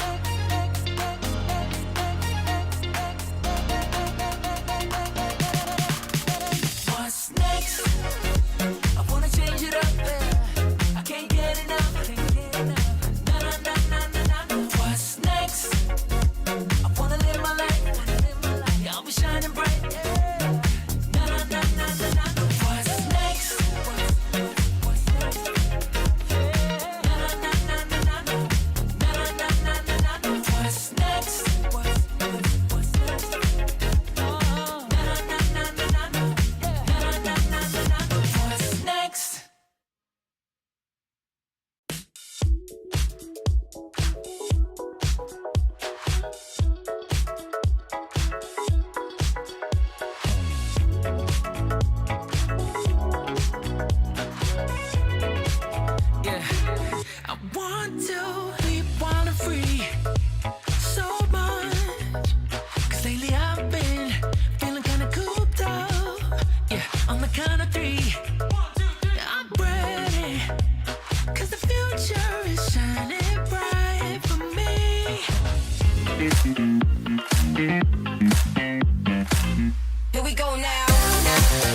Welcome back, ladies and gentlemen, to game number 2 between PathSeeker and Reach the Peak. Right now, PathSeeker is 1-0 up against Reach the Peak. And what do you think about the first match, Omo? It was a back and forth one. It was a chaotic one, and it's not different from what we've seen from Reach the Peak in the past. We had hoped that the roster changes would bring a breath. Wow, it's been a long week. I can't even speak anymore. A breath of fresh air to Reach the Peak, but they have not found that at all. They got the early game leads, but they just lost the plot somewhere in the mid game. 2 kills onto Kevin within like 2 minutes, and they still lost the game. Gotta give major props to Emotion and LXY for identifying their win conditions and capitalizing on that. Yeah, I mean, the Baron jungle synergy is definitely there, and their carry potential is also there. I've said it earlier before we even start the game that Emotion is one of the better Darius that has been played during this week, and he continues to prove so right here. He's able to, just smash a guard in the lane, and I believe we're gonna see that as we go into the post-game stats. We're gonna see how much damage both of them will dish out right here. And look at the kill score: 7-1-4 and 8-1-10. Honestly, the members on the side of PSK, they did a good job of stopping the bleeding. Swift and Evolution getting dived multiple times, but they managed to stem the bleeding, they managed to be stable, and that's what I love from this bottom lane of PSK. They know what they need to do, they know their roles in the team comp. If you try to target them, it's gonna be a tough call because they know how to shut that down. And then the stars, the pop-off players, Emotion always with the counter pick, LXY with his carry junglers, great job this game. RTP though, they tried a bit too hard to force plays and it didn't work. They just bled out. Look at the damage. Yeah, and when they have Zed over in the enemy team, PSK, if you saw the itemization coming in, all 5 out of 5 3 members built that stasis enhance, so the Zed isn't able to get much value as we want him to. And look at Guard, he's only able to deal 7,000 damage as compared to Emotion, which deals 21,000 damage. It's even higher than anyone else in oh wait, no, actually Sylvie did more damage, but it doesn't matter if you did more damage and can't actually win the game. Exactly. I mean, God, he did 15 more damage than the support Gragas. It was not a great game for them. CLB, he had his moments, right? He had a lot of big bursty grave plays, but that's the thing, like you said, it doesn't matter if you do the damage if you can't convert. He had the Yumi on him all game as well. He was trying to look for the pop-off plays, but he just kept falling short. Supportive cast around him not quite delivering where they needed to, and he himself tried to go for too many YOLO plays that just didn't work out. Well, we can start to see what's shaping here from RTP. They're gonna play around CLB, that's for sure. They're gonna keep throwing him support junglers, carry junglers. I'm sorry, you're gonna keep throwing him carry junglers. But the rest of the members from Reach the Peak, they're gonna have to play around CLB. Make sure that they can let CLB carry and not die constantly to the game. Yeah, CLB, he's given the advantages, but you need to stabilize. That's what we said PSK did so well, and that's what RTP, and especially I would say God, was unable to do in this game. Now going to draft for match 2, RTP changing up the game plan. Get rid of that Senna, and I want to see what they follow this up with, because if you get rid of Senna, there's still options. There's still Varus, there's still Morgana. Okay, Morgana's gone. There's still Varus, there's still Ziggs. What are you left with? The good thing is, supportive marksmen or supportive dragon laners are now gone. So it's down to Varus or Ziggs, I would say, Swift.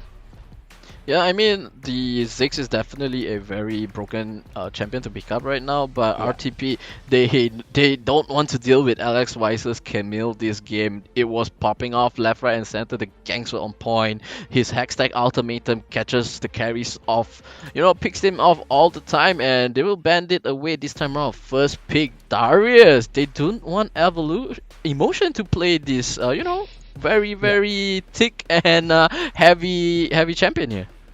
I'm a little bit curious about this Darius first pick. I feel like there were better options. Darius has a good time until a few of these tank Baron laners, but he's not without his weaknesses as well. And all of a sudden, PSK, they answer, they get set, they get Zed. I feel like this is a much better draft for PSK. This first pick Darius, it rings question marks in my head. It feels to me like it's more of a deny pick more than pick it for themselves. They don't want emotion to use it because they've seen how good he is, but they will complete their first pick phases here with the Galio as well as the Akali. And we've seen Akali being played mid lane here and there, but a lot of times it doesn't really work well. So the thing I like about picking up the Akali is it's kind of a denial as well, right? You say you deny them the Darius pick, but Akali is actually one of the better Baron lane counter picks into Darius as well. So good job to get rid of that one, get the Galio, a bunch of CC to follow up the Akali dive as well. Like you said, Akali doesn't always work well. It comes down very heavily to the player's skill expression and your ability to get through her weak early game against something like a Zed even. LXY going for his trademark Jax pick. Let's see if he makes it work. Well, RTP, I believe that they should ban away the Yuumi. Yuumi onto Jax is just so hard.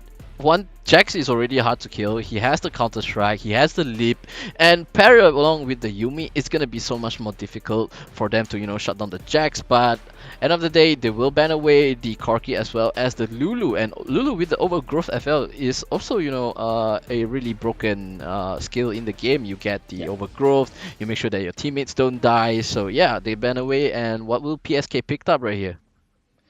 Lulu's a good ban to deny the hyper carry Jax, but the Corki is a big question mark for me. This is not something which Swift traditionally likes to play or tends to play. Yeah, why don't you just ban the Varus? Why don't you just ban the Ziggs? If you know anything about this team, you know that's what Swift is gonna play. It's a very questionable ban. I think that's a bad ban on the Corki. Lulu is still fine, because I know what they're doing. This is so dumb. They are banning these champions because they want to get rid of Akali's stealth removal. They want to get rid of champions that can spot Akali in Shroud. But why?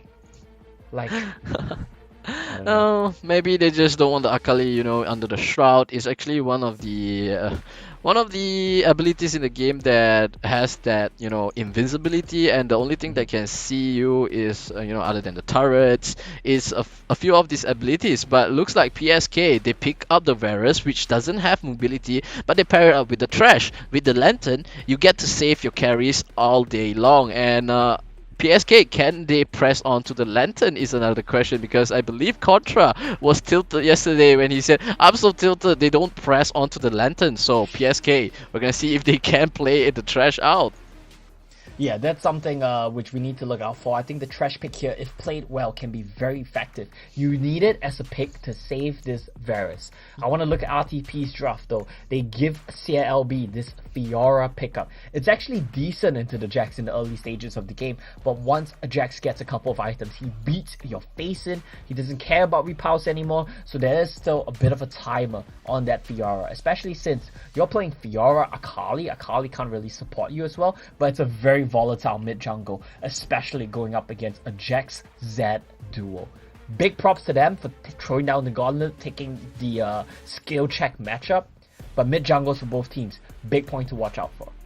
I mean, when you look at the draft right here, we have Fiora, we have Akali, we have Darius. All these champions, they have really high damage output, but the sustainability, the survivability is not really there for the team. I mean, when you look at the support, it's a Galio, right? And there's no sustain coming in here. So if they get bursted down, I don't see a way for them to come in and win the game here. It's going to be a tough one. It's going to be a tough one for both of these teams. I think both drafts are relatively difficult to execute on, but I like the fact that Swift has options. You banned away Morgana, you banned away Senna, he still has Varus, and your answer to that is going to be Xayah Galio. So what's good about Xayah here is feathers are a great zoning tool against Jax who wants to go in. You threaten his ability to go in, and of course To Disguise is great against a Zed diving you as well. So these are good things, but the problem is I just don't think it's that great a champion right now, and especially so short range against a Varus, you are gonna suffer. Yeah, the poke is definitely real here coming in from Swift. The long range engage is definitely in PSK's favor as well, and they do have the set brick wall in front. But this time around, for the Baron matchup, Seth versus Darius, it's a matchup that can actually go both ways, because the hemorrhage is there, but Seth is himself as a champion. We know that the Haymaker is a really broken skill. Yeah, a lot of possible options for this lane to play out. I think jungle intervention is a big one to look out for as well. But after Emotion's performance last game, and after his willingness to early pick a set into Darius, I feel like he's comfortable with this matchup. At the same time though, I personally lean towards the Darius a little bit. So let's see how this matchup plays out. Let's see how this game plays out as we head into game 2 of Reach the Peak against PathSeeker, our final match of week 1. Well, this will be the make or break here for Reach the Peak. Will they go 0-3 and join TODAK at the bottom of the table? Or will they show retaliation here with the change of a draft, with the change of a roster? Will they make it? Will they finally take a step towards the peak that they want? We will wait and see, as both teams are just checking each other out as the game just started. So far, the earliest kill that we had in WCS MY was 22 seconds. It was in the previous game, but so far we have passed that mark, so no more early kills in this game. Yeah, and both of these teams playing a bit on a knife's edge right now. Emotion being more aggressive towards God, comfortable with set early game. He knows level 1, I will win these trades, but God trying to hold the wave in a nice position. Just like that, what did I say? Your 2-shot range. Xayah, individually as a champion, does poorly in lane against both Trash and Varus. Why? Because your auto attack range is flay range. Yeah, I mean, Trash is a melee champion that does melee, yeah, but that auto attack range is just so big for a melee champion here, so he's gonna lose that early pressure onto the bottom lane. So let's see if CLB or CBlue upon clearing this mid wave and shoving it in, will go down and help with their bot lanes here. Yeah, just gonna go down, just gonna try to get the Scuttle Crab. Like we said, very volatile mid jungle. Both of these teams jostling for control. CLB recognizes my bot lane has no prio. They are already in river. I got mid lane control, but I can't contest that. I just need to come for the topside Scuttle. Emotion, he could probably do something here. Well, maybe not. His mid lane is getting shoved in, so he will just give this one up. Yeah, that's a good call here from Emotion. He decides to back away, recognizes that CLB is around the corner taking that Rift Scuttle. He backs away. He knows he has control over guard in the Baron lane. He's going to continue to play on here. RTP, the bot lane or RTP, however, is having a really tough time here against both this Varus and Trash. Yeah, they're having a tough time for sure. Jax is in the area doing some counter jungling as well. So Swift and Evolution, they know they're safe. They know they've got backup waiting in the wings. But look at CBlue. He's not level 5. He has no ultimate. You shouldn't dive this. Your champions are not good at that. Oh, they're gonna wait for it. Evolution. Oh, here comes the 2-man taunt coming in from Guilty, but he's out of the turret range. LXY, he gets a kill and trades kills from the other side as well. The death mark has been used. Kevin, CBlue, he dodges away and the perfect execution gets a kill for himself. Kevin, he's getting chased down here from CBlue, and CBlue, he gets his ultimate right on the time, right on the dot, and gets a kill onto Swift. Make sure that they don't run away too much from all that skirmish and all those kills.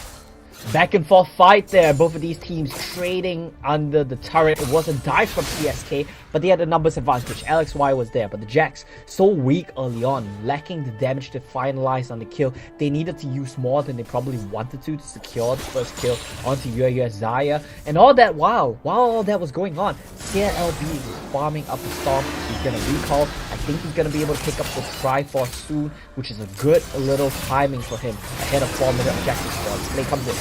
Wow, here comes the 2-man taunt. They're gonna set their eyes onto the Varus, but here comes the Jax once again. Swift, he's able to lock them down with his ultimate. Guilty, he's gonna throw himself. He's gonna die as well, and the Jax is 1-1 and 3. He gets the assist, he gets the kill. Here comes CLB, he's gonna trade a kill for his team. Gets Swift, finally goes down, but so much has been expended just to get the Varus, and CLB, he's gonna lose a little. He's gonna clean up those minions, and that means that his ADC is not gonna get them. Oh, I think this is a solo kill. Oh, okay, Hemorrhage. Yeah, he gets it. God, he says, I'm gonna get my revenge, and he takes down Emotions for himself.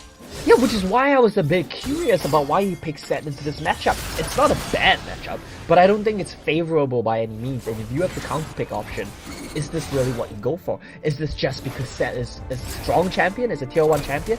Because I don't think your lane makes it worth it. Look at the gold right now, got 600 up on emotion, not huge, but what is huge is the 1000 that Swift has over here. Zaya. He's buying crit as well, he's going to go crit build Zaya. It's gonna take him 2-3 items to scale up to be relevant in the game. That's a long time where Swift, he's already strong, he's ready to fight. Yeah, he has his Mana Mune, he's just gonna wait for it to, you know, fully stack right here. And PSK, they trade the Dragon for the Rift Herald onto RTP. And it is just a Cloud Drake, it's not gonna offer much aside from the movement speed, which I think Evolution and Kevin will be the one, you know, be happy to have that movement speed. Aside from that, it's not gonna do much, so the Rift Herald might be a better trade for a Cloud Drake any time of the day. Yeah, the Rift Herald is especially good because you have that Fiora who's great at taking fire. Oh, fight though. Oh, that Death Mark has been used on to see Blue, but the perfect execution. He tries to trade. He thought he could take him down, but he thought wrong. Kevin had much more burst than he thought. And guess what? Blue did not ignite Kevin. I think that might have at least secured a trade. You cut his healing, plus you do that extra bit of damage. It might at least make it a 1-for-1. But Blue holding that spell, that's gonna cost him big time.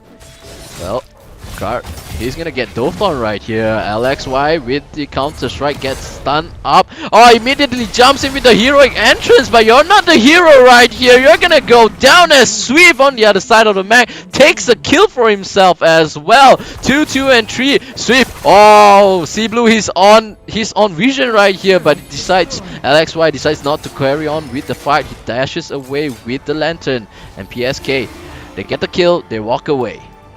Get the kill, they walk away, they have the 1000 gold lead. A lot of that gold lead is in the Varus, is in the Zed. But RTP, they have this Fiora, they have CLB here. It's a bit deep though, huh? Yeah, Flash has been expanded though. He's gonna get caught up right here. Repose has been used, but the Death Sentence misses. The taunt only onto Evolution. The Death Mark goes on to Guilty. He gets flayed behind. He's gonna go down. Another kill for PSK. Oh god, you don't want to be here, man. If you get caught, you're gonna go down. Kevin, he gets another kill. He goes back, and PSK once again gets the kill, gets the objective. And look at Emotion on the top side of the map. No one is there to, you know, do anything to him. Yeah, Emotion is gonna have a grand old time with his turret, but misplay there from Guilty. He tries too hard to save CLB, and it costs him his life. Now, Gold League slowly but surely expanding for PSK. Do you kill Emotion here? I doubt it, but you get his flash. Oh, the Shuriken backflip, and the perfect execution takes him down. He has the second proc. He can walk away, but he decides not to use it because there's no way for him to run. And yeah, they get a kill, but PSK is always right around the corner to respond the kill with another kill of themselves. So it's never break even. It's just lead for PSK. That's insane to me. I just think Emotion kind of misplayed the timing on his Haymaker shield, but at the same time, it's also a guessing game, right? You don't know when Akali's gonna R2. See the fight continuing though. Yep, the box have been used. LB is gonna go down once again. Guilty, he gets stunned up by Evolution and Swift. I believe this game is already in the pocket of PSK. It might be a little bit early for us to call it, but I'm calling it PSK. They are gonna win this a 2-0 from RTP. Yeah, the thing is, right, if you look at the game state right now, there is a comeback potential for RTP. But if you ask me, can RTP come back? I will tell you it's very likely no. Why is that? Because this team has not demonstrated their ability to find avenues back into the game. They seem like they just lose the plot once they start losing. Once they don't get things going in their favor, they just make really crazy plays. I would say CLB and Blue especially, there's no better way to describe it than angry gaming. They're just going for solo kills, they're just diving deep, they're just trying to prove a point. It's angry gaming, and it's not gonna work. Yeah, definitely it's not gonna work, but hopefully RTP can chill down, you know, calm down a little bit, decide to talk in the game. How can they come back here? They can still, you know, bring themselves back, but Swift has 2 items up. It is a Age of Night. That taunt from Guilty is gonna be a little bit harder to hit, and when we look at Yue, he only has that static shift. It's not gonna deal a lot of damage here. Yeah, that's the thing, and that's the criticism we always hear about crit marksmen. You need 2 items, you need 3 items before you actually start doing damage. your laning phase is weaker than champions like Varus or Mages, you're gonna have a hard time, and the fight continues. Wow, emotion, the Haymaker has been used. He uses the Showstopper. The Stasis all around the board has been used. The heroic entrance used to run away. CLB still alive. C-Blue, he flashes. He gets a kill, but the traded kill has been used. That mark is still up and available. He takes down the Akali and Kevin. LXY are the two men standing guard, as well as Guilty not able to come in and clean up duty here.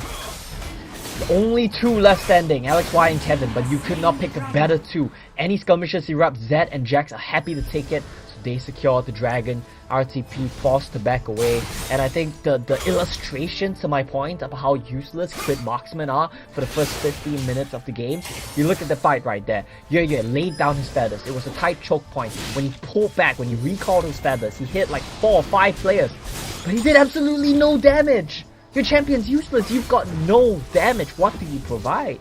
No utility? No damage? Well, nothing is what it is, because Kevin, maybe a little bit of overstep right here, Guilty. He's gonna taunt as soon as he gets up from the death mark, and the shuriken backflip gets him, but out of the blue, you know, the kill is given over to Guilty, and that's not who you want the goal to be with. Yeah, it's a bit unfortunate. They needed to make sure C-Blue gets gold in his pocket. He has a chance to carry the game, but I don't know if he's going to be able to do it without the resources. Well, the change of corruption has landed. Swift is untouched in all these team fights as LXY goes down. Guard is taking the damage from Swift. He's trying to front row here, but the front row seat that he's getting is the front row seat to his teammates' death. The problem right there with the team fight from RTP is they didn't kill LXY fast enough. Perfect execution though, it's still available. Well, C-Blue, he's staying right in the shroud, but the death sentence mean, but not the auto attack. It's gonna get him.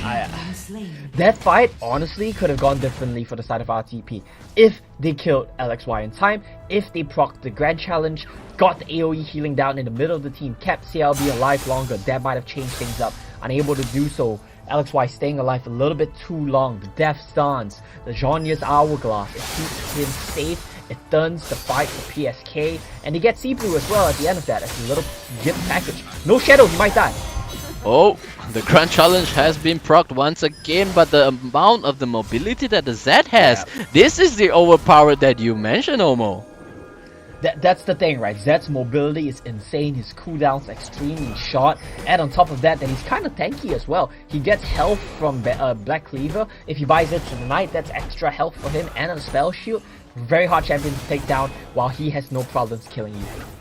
Yeah, he even has this grudge as well. He's gonna provide the slow, the utilities here, but the death sentence hits onto C-Blue. Flash here from Guilty, gets 2. Perfect execution. Heroic's entrance to the back, but only hits onto Emotion. Akali's trying to kill the Swift. He goes down, but what is there for RTP? As they get the fight, they get the kill. Oh, RTP finally gets the kill. A grand challenge has been proc onto Evolution, but it's not able to finish proc. The taunt on to him. The grand challenge for the first time in the game finally finished procs and the AoE healing. Yo-Yo is getting re-engaged here from LXY. He recalls the feather, gets the stun. Stasis here from the Jax. He's gonna get him as well. LXY, what?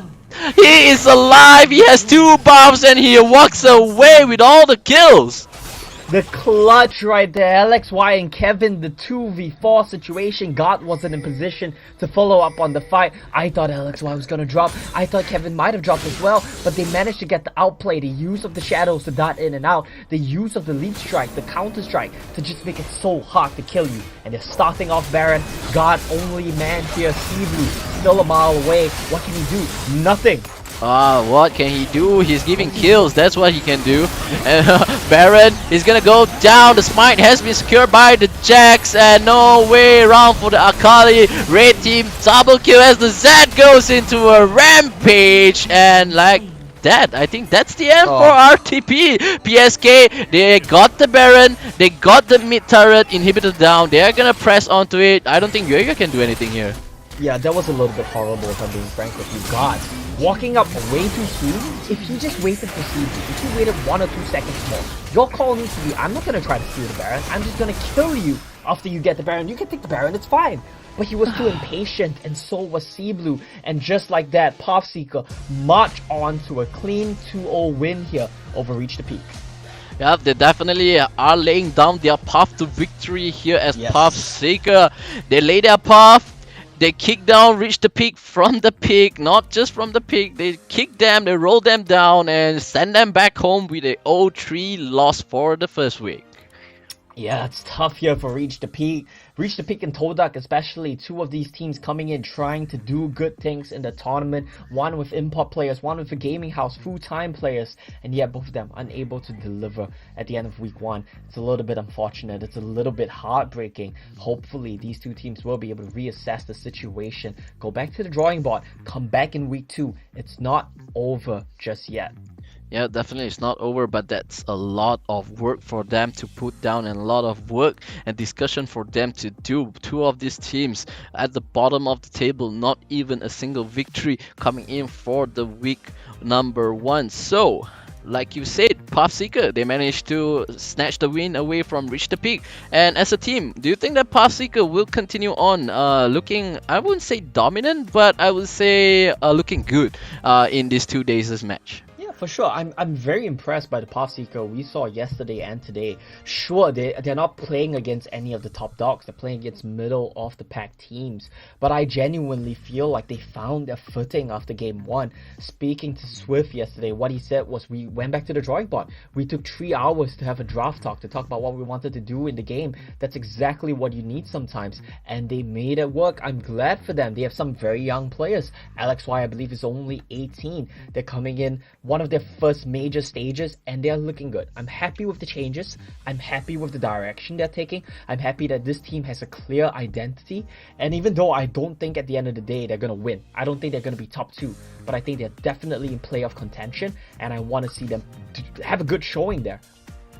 Yeah, well, before we continue any more talks about games as well as the playoffs, we're gonna take a little bit of a look on the post-game stats for game number 2 between PathSeeker and Reach the Peak here.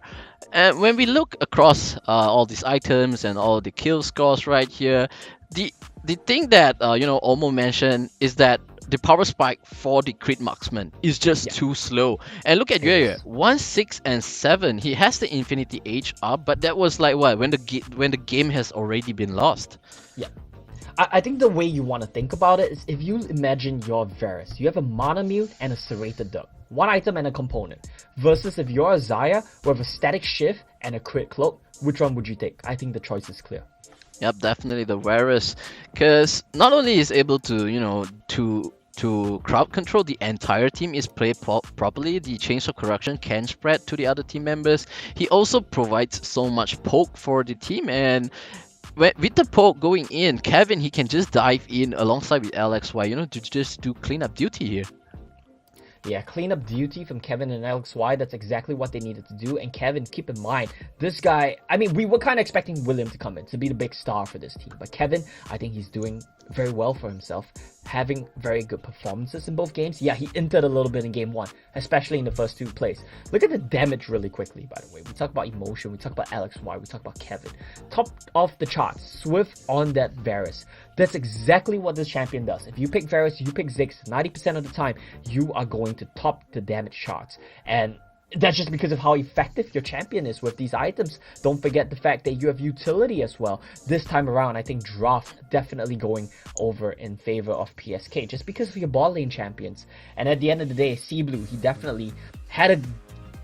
I struggle to say the word good. Had a decent showing that game. He had some pop-off moments, but at the end of the day, I think the same thing is showing from him and TLB. They're just angry gaming. Yeah, especially the last team fight, right? I mean, not the last team fight, the last Baron fight there. They maybe the communication is not there, they're playing with imports, they're still trying to get their communications in. And Guard, like you mentioned, could have waited a little bit more for Blue to come alongside with him. Yeah, take the Baron, it doesn't matter. We're gonna take you down, shut down the Baron play, this and that, but that's all the maybes that we mentioned. Maybe they could have done better, but yeah, that's the fact that Reach the Peak, they're not as cohesive as a team, and it's just so hard for them to look at that defeat. But let's take a look at the highlights here. This is where, you know, PSK pop off here with the change of correction, getting all the kills onto Path. PathSeeker getting the kills on to reach the peak. PathSeeker definitely much more on the same page. They're always in the right place at the right time. They always have, well, not always, but most of the times they will have numbers advantage. They always rotate there first. This is exactly what we're seeing in the highlights. Every single fight, PathSeeker are always there first. CLB, he tries to clean up the fight. It's not enough. And 90% of the time, like you said, we see Kevin and LXY, the Zed and Jax just cleaning up team fights. This was a big one. Look at LXY here. Look at how low he gets with the Fiora Grand Challenge on him. If he dies here, the healing that would have gone over in an AoE to RTP would have been huge. But the fact is he took so long to get taken down. Yeah, another thing to notice as well is Swift's positioning. With Yes, the very Varus, he's so good at his positioning. He's always far enough and close enough to dish out damage right here. And this is where we say Guard as well as Sea Blue not working as a team here. You know, they lost the Baron, yes, that's for sure. But why lose the fight? They lost the plot as well. I mean, you have to cut your losses, and that's where we see a lot of newer teams, less experienced teams struggle. They always want to contest objectives. Their mentality is, we cannot give up this Rift Herald, we cannot give up this Baron. Sometimes you don't have a choice. Sometimes you need to take the next best thing. Give them the objective, try to win the fight following that. At the end of the day, I think PSK, their shot calling looks much better than it did in Game 1. They look to have made clear marked improvements, and I'm happy with what we're seeing from that team. Yeah, definitely here PathSeeker coming in as a team, playing more cohesively. The communication we can see is better than Reach the Peak, and I'm gonna say it again, Reach the Peak. They're gonna have to go back to the drawing boards, talk about it across this whole week, and, you know, probably talk it out between themselves. But we do have an interview coming in with a player from PathSeeker to celebrate their victory against Reach the Peak. Who's it gonna be? Hey, you Hello. again. That's right.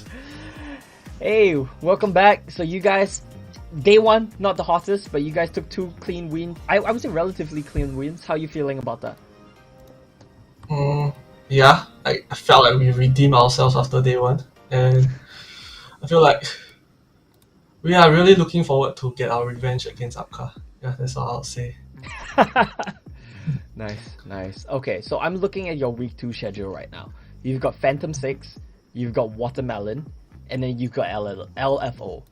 Definitely a harder schedule. What are your thoughts going into that? I think we have never fought Phantom 6 before, so I'm not sure about that matchup. But against Watermelon, I think our chances against them are around You know 40, them. 60. You know them well, right? Yeah. Okay. Our chances against them are around 40-60. They are much more experienced than us. But I think we do stand a chance. We did beat them in Swiss rounds before. So, yeah. LFO, there's nothing to say. Okay. For I'm gonna ask you for the Dragon lane, you know, the duo lanes. You're playing as the Dragon laner. Is there any particular duos that you would look out for in this WCS MYSG? I can't think of any They're all easy. particulars. They're all easy to stand me. out. No, not saying that way, but that nobody is like particularly outstanding. You know what I mean? So do like, if I mean, if you're going up against all of them, do you think that your chances to win against them is always a 50-50 or a 60-40, or will there always be a huge gap? I mean, currently the current meta now is majors. If not, you are playing Varus. You just stand in the wave.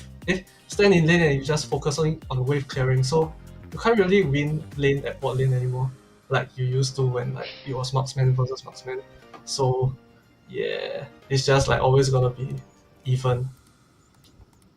Yeah, it's much more chill, right? So in your books, who was the MVP for your team today? I think my jungler. Yeah, played very well. Alright, let's see if production agrees with you. Their MVP is gonna be Evolution, your support. Wait, why are you laughing? What do you think about it? Well, we were just saying like, at the end of the game, we were also discussing like, who's gonna be MVP, and we were saying maybe it's mid lane, maybe it's top lane, maybe it's jungle, and now it's evolution. What the hell? It's just very shocking, I guess. Yeah, I'm gonna be honest with you. I think he's a jungler too. So nice. Well, Nice.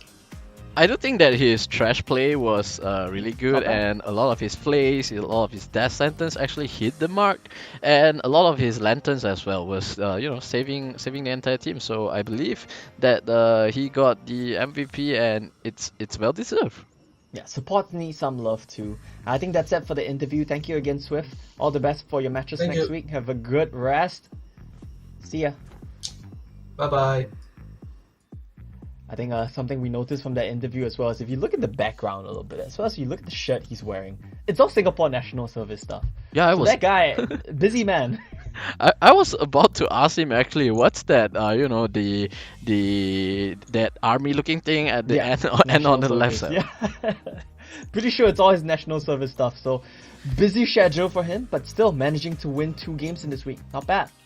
Yeah, I guess PathSeeker they are starting to shape up their own identity and start to play better as a team. But we're gonna have to see how they do, especially against the top dogs and the top teams in the WCS MYSG here. Yeah, they're tied up right now, I believe, with Watermelon, so that should be an exciting match. I think both of these teams are at 2-1, with Watermelon's only loss being to Sem9. So PathSeeker against Watermelon, they definitely know each other very well. He says 40-60, I think it's about there as well. It's going to be an exciting matchup. That's going to be week 2, day 2. But of course, their first match is going to be against Phantom 6, who I think, after what we saw from them today, is on the up and up as well. Both of these teams, upward trajectories. I want to see that matchup. I want to see how they do. Yeah, I mean, next week is gonna be really exciting as well. I believe later on we will get those match schedules. So if all the viewers out there, you have any thoughts you want to let us know, do share your thoughts and just put on the hashtag WCS MYSG. And sometimes we read through your comments down below as well. So do make sure to share it out as well. Yeah, share your thoughts with us. If it's wrong, we'll laugh at you. If it's right, we'll congratulate you. We'll give you a prize. I don't know. We'll figure it out when we get there. Next week, match schedule. We'll talk about that when it comes up. But we do have some really exciting games. LFO against Sem9. That's the big one to me. The 2 top dogs, at least right now, undefeated in matches. LFO against Sem9. Week 2, day 2 as well. Second match. So it's 2-2-2. And we have a bit of a interesting match at the end of week 2, day 3 as well. Between Reach the Peak and TODAK. Both of these teams currently no wins. That might be their first chance to get the wins. Bottom of the table matchup gonna be at the end of week 2, day 3. So a lot of things to look out for in week 2. Yeah, they might. I don't know, man. With their form right now, currently in week number 1, they might just go 0-5 all the way until when they meet each other and finally get the first win and see who's the better team. Hopefully that won't be the case. Hopefully these teams find something, find some wins along the way. I do believe we still have some housekeeping to get out of the way. We have our standings coming our way. That's what I'm sure everyone wants to look out for. That's what I want to look out for. We know LFO and a Sem9, 1 and 2. Let's take a look at the standings to see the rest of the bracket. And here comes the standings here, like we said. Sem9 and LFO 3-0, the only 2 teams without any losses going into week number 1, sharing the position as number 1. And I believe PathSeeker and Watermelon should be sharing number 2 with a 2-1 score here. Yeah. PathSeeker and Watermelon 3rd and 4th respectively. I like how this is shaping out, right? We have a very clear tier progression of teams right now. Sem9 LFO, the clear top dogs. PathSeeker, Watermelon finding their form, starting to string some wins together. I think Phantom 6 might join them. That's my working theory in the next couple of weeks. And of course, Reach the Peak TODAK, they need to go back to the drawing board. They need to find something that works for them, because whatever they have right now, it's not cutting it. Yep, and it's good to see that the standings here is pretty much aligned with our power rankings. Yeah, and we believe that's how it's gonna be unless all the teams switch it up and change up how they play. But we do have the matches for next week, and we will be taking a look on the schedule as well. This is for Play Day 4, which is gonna be on Friday, if I'm not mistaken. It is the first day for week number 2. We have Sam9 versus TODAK, Upcar Esports versus Reach the Peak, PathSeeker versus Phantom 6, and finally LFO versus Watermelon. That's a nice one as well. I didn't notice that match. I mean, it's very likely that LFO are going to win, but I hope Watermelon can take it to them. Both of these teams, Singaporean rosters, both of these teams have so much experience playing against each other. Like, these players have played together or against each other for multiple years now. So intimate knowledge of each other's play style. I think that's going to be a very fun one to watch. As well as, of course, PSK against P6. I think both teams are on an upswing. It'll be interesting to see who comes up on top. Yeah, I mean, most of the teams they are there. I mean, the top 2 teams they are what it is. They are so good at the game, and Sam9, especially LFO as well. It's the bottom teams that I actually want to point out here. Can they actually work something out here for the bottom teams and bring themselves to at least have some competition against the mid-tier teams? Look, we'll use TODAK as an example. They closed this week 0-3. We say they need to go back to the drawing board. They need to figure out what works for them. With that in mind, they come back next week and their first match is against Sam9. It's going to be a tall task. I hope they don't get demoralized and keep what has been working going for them going forward. Well, TODAK, if you're watching this, we are rooting for you. I mean, I am rooting for you to have a success right here. And who knows, maybe after a week they come back and they beat Sam9. It's possible. It's not impossible. I hope they can do so. At least make it competitive. I mean, okay, you know what? I'm going to say it's next to impossible for TODAK to beat Sam9, but I'm going to say at least try to make it competitive. At least show some bright spots that you can take going forward in week 2 and something that you can run with. Say, this works. We're going to keep using this. Our other match, Reach the Peak playing against Upcar Esports. That's a winnable match, I think, for both of these teams. Reach the peak, I think it's very important for them not to mental boom after week 1. Reassess what works for you and calm down in your team fighting, your team comms. Get on the same page. You have a chance at taking this match. Yeah, definitely. And for the third and fourth match, I mean, LFO Watermelon will be the interesting one. I think a lot of teams, a lot of viewers out there will be tuning in to watch these two teams. These two really good teams go against each other, and really want to see who makes it out alive in the second week here. And anything else you want to add, Omo? No, that's it for me. We've had a long day, we've had a long week, some good Wild Rift action, but of course it's only week 1 of 5 weeks here. We're in for the long haul. You guys enjoy your week. We'll come back next weekend for more Wild Rift action. For now, it's been me and D-Egg, Omo and D-Egg. We've had Husky, we've had Grandin, we have Contra, and we have a bunch of new casters joining us in the next couple of weeks as well. So make sure you guys come back to catch that. With that, we're going to close out the show. Thank you to production, thank you to the viewers, and we will see you next weekend.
Here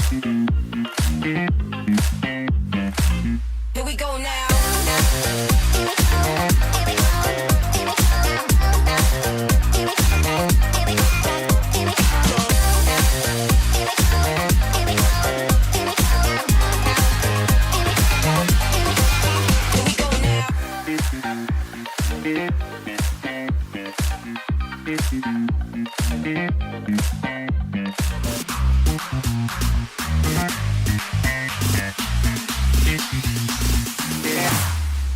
Here we go now.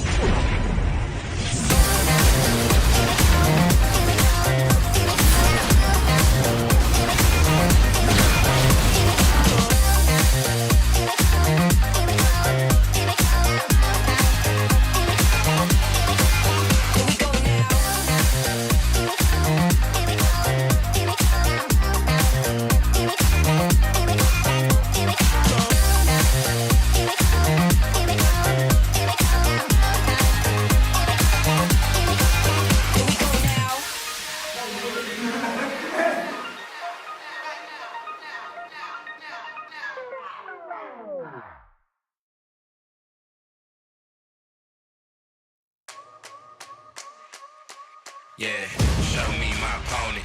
Top spot, I want it. My grind, I'm on it. Can't stop, keep going. Wanna know me, can't call me. I remember feeling lonely. I remember when they told me I would never get the trophy. Show me my opponent. Top spot, I want it. My grind, I'm on it. Can't stop, keep going. Wanna know me, can't call me. I remember feeling hungry. Now I'm coming for the trophy. Cause this is my moment.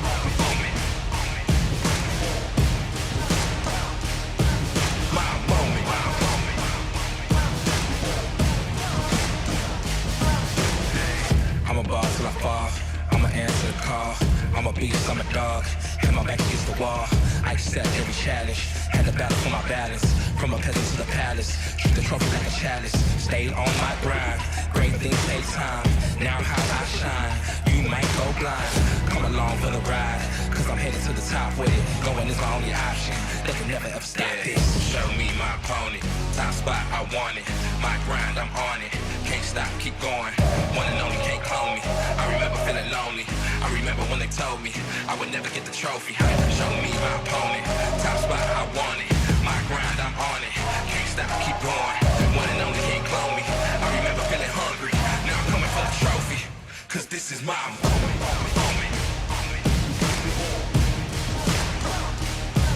My moment.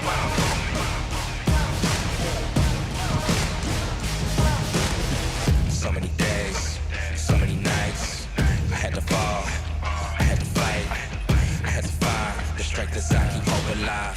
Through the dark, I found my light and now I shine. So many days, so many nights. I had to fall, I had to fight, I had to find the strength inside, keep hope alive. Through the dark, I found the light and now it's mine.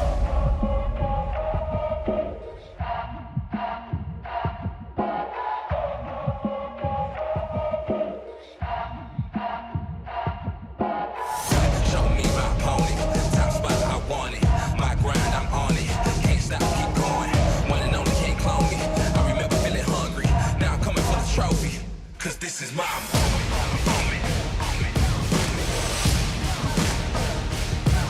My moment. Cause this is my moment.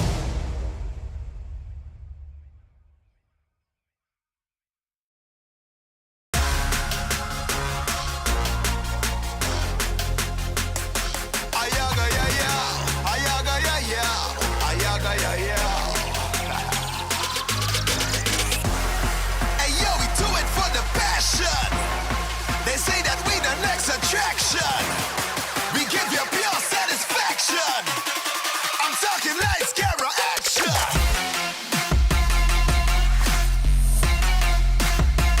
Hey, let's get it.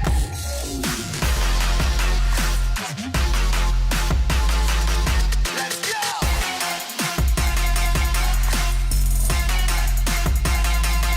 Action.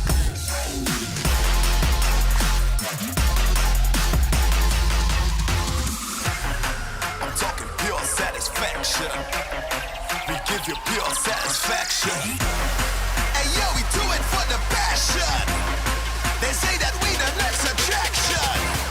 We give you pure satisfaction. I'm talking lights, camera, action.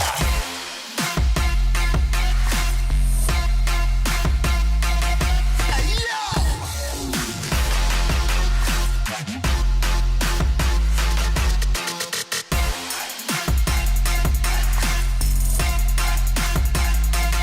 Hey yo.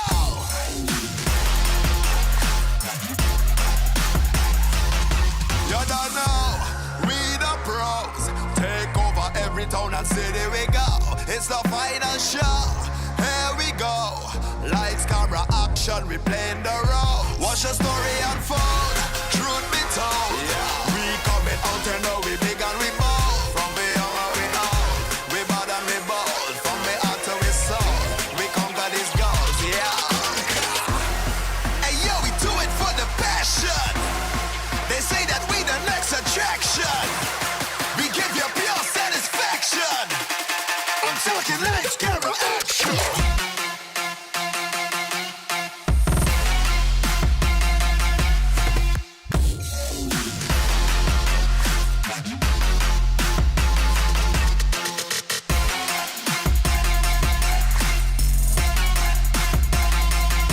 Go crazy.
Somebody blow up the ceiling, cause we're back with another one.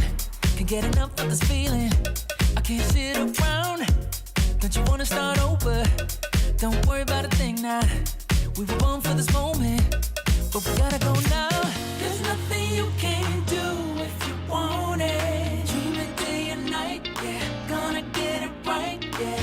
There's nothing you can't have, so get on it. Anything you want, yeah. Take your pick and say, what's next?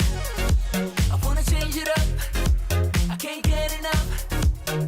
Na na na na na na na. What's next? I wanna live my life. Yeah, I'll be shining bright.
cheer.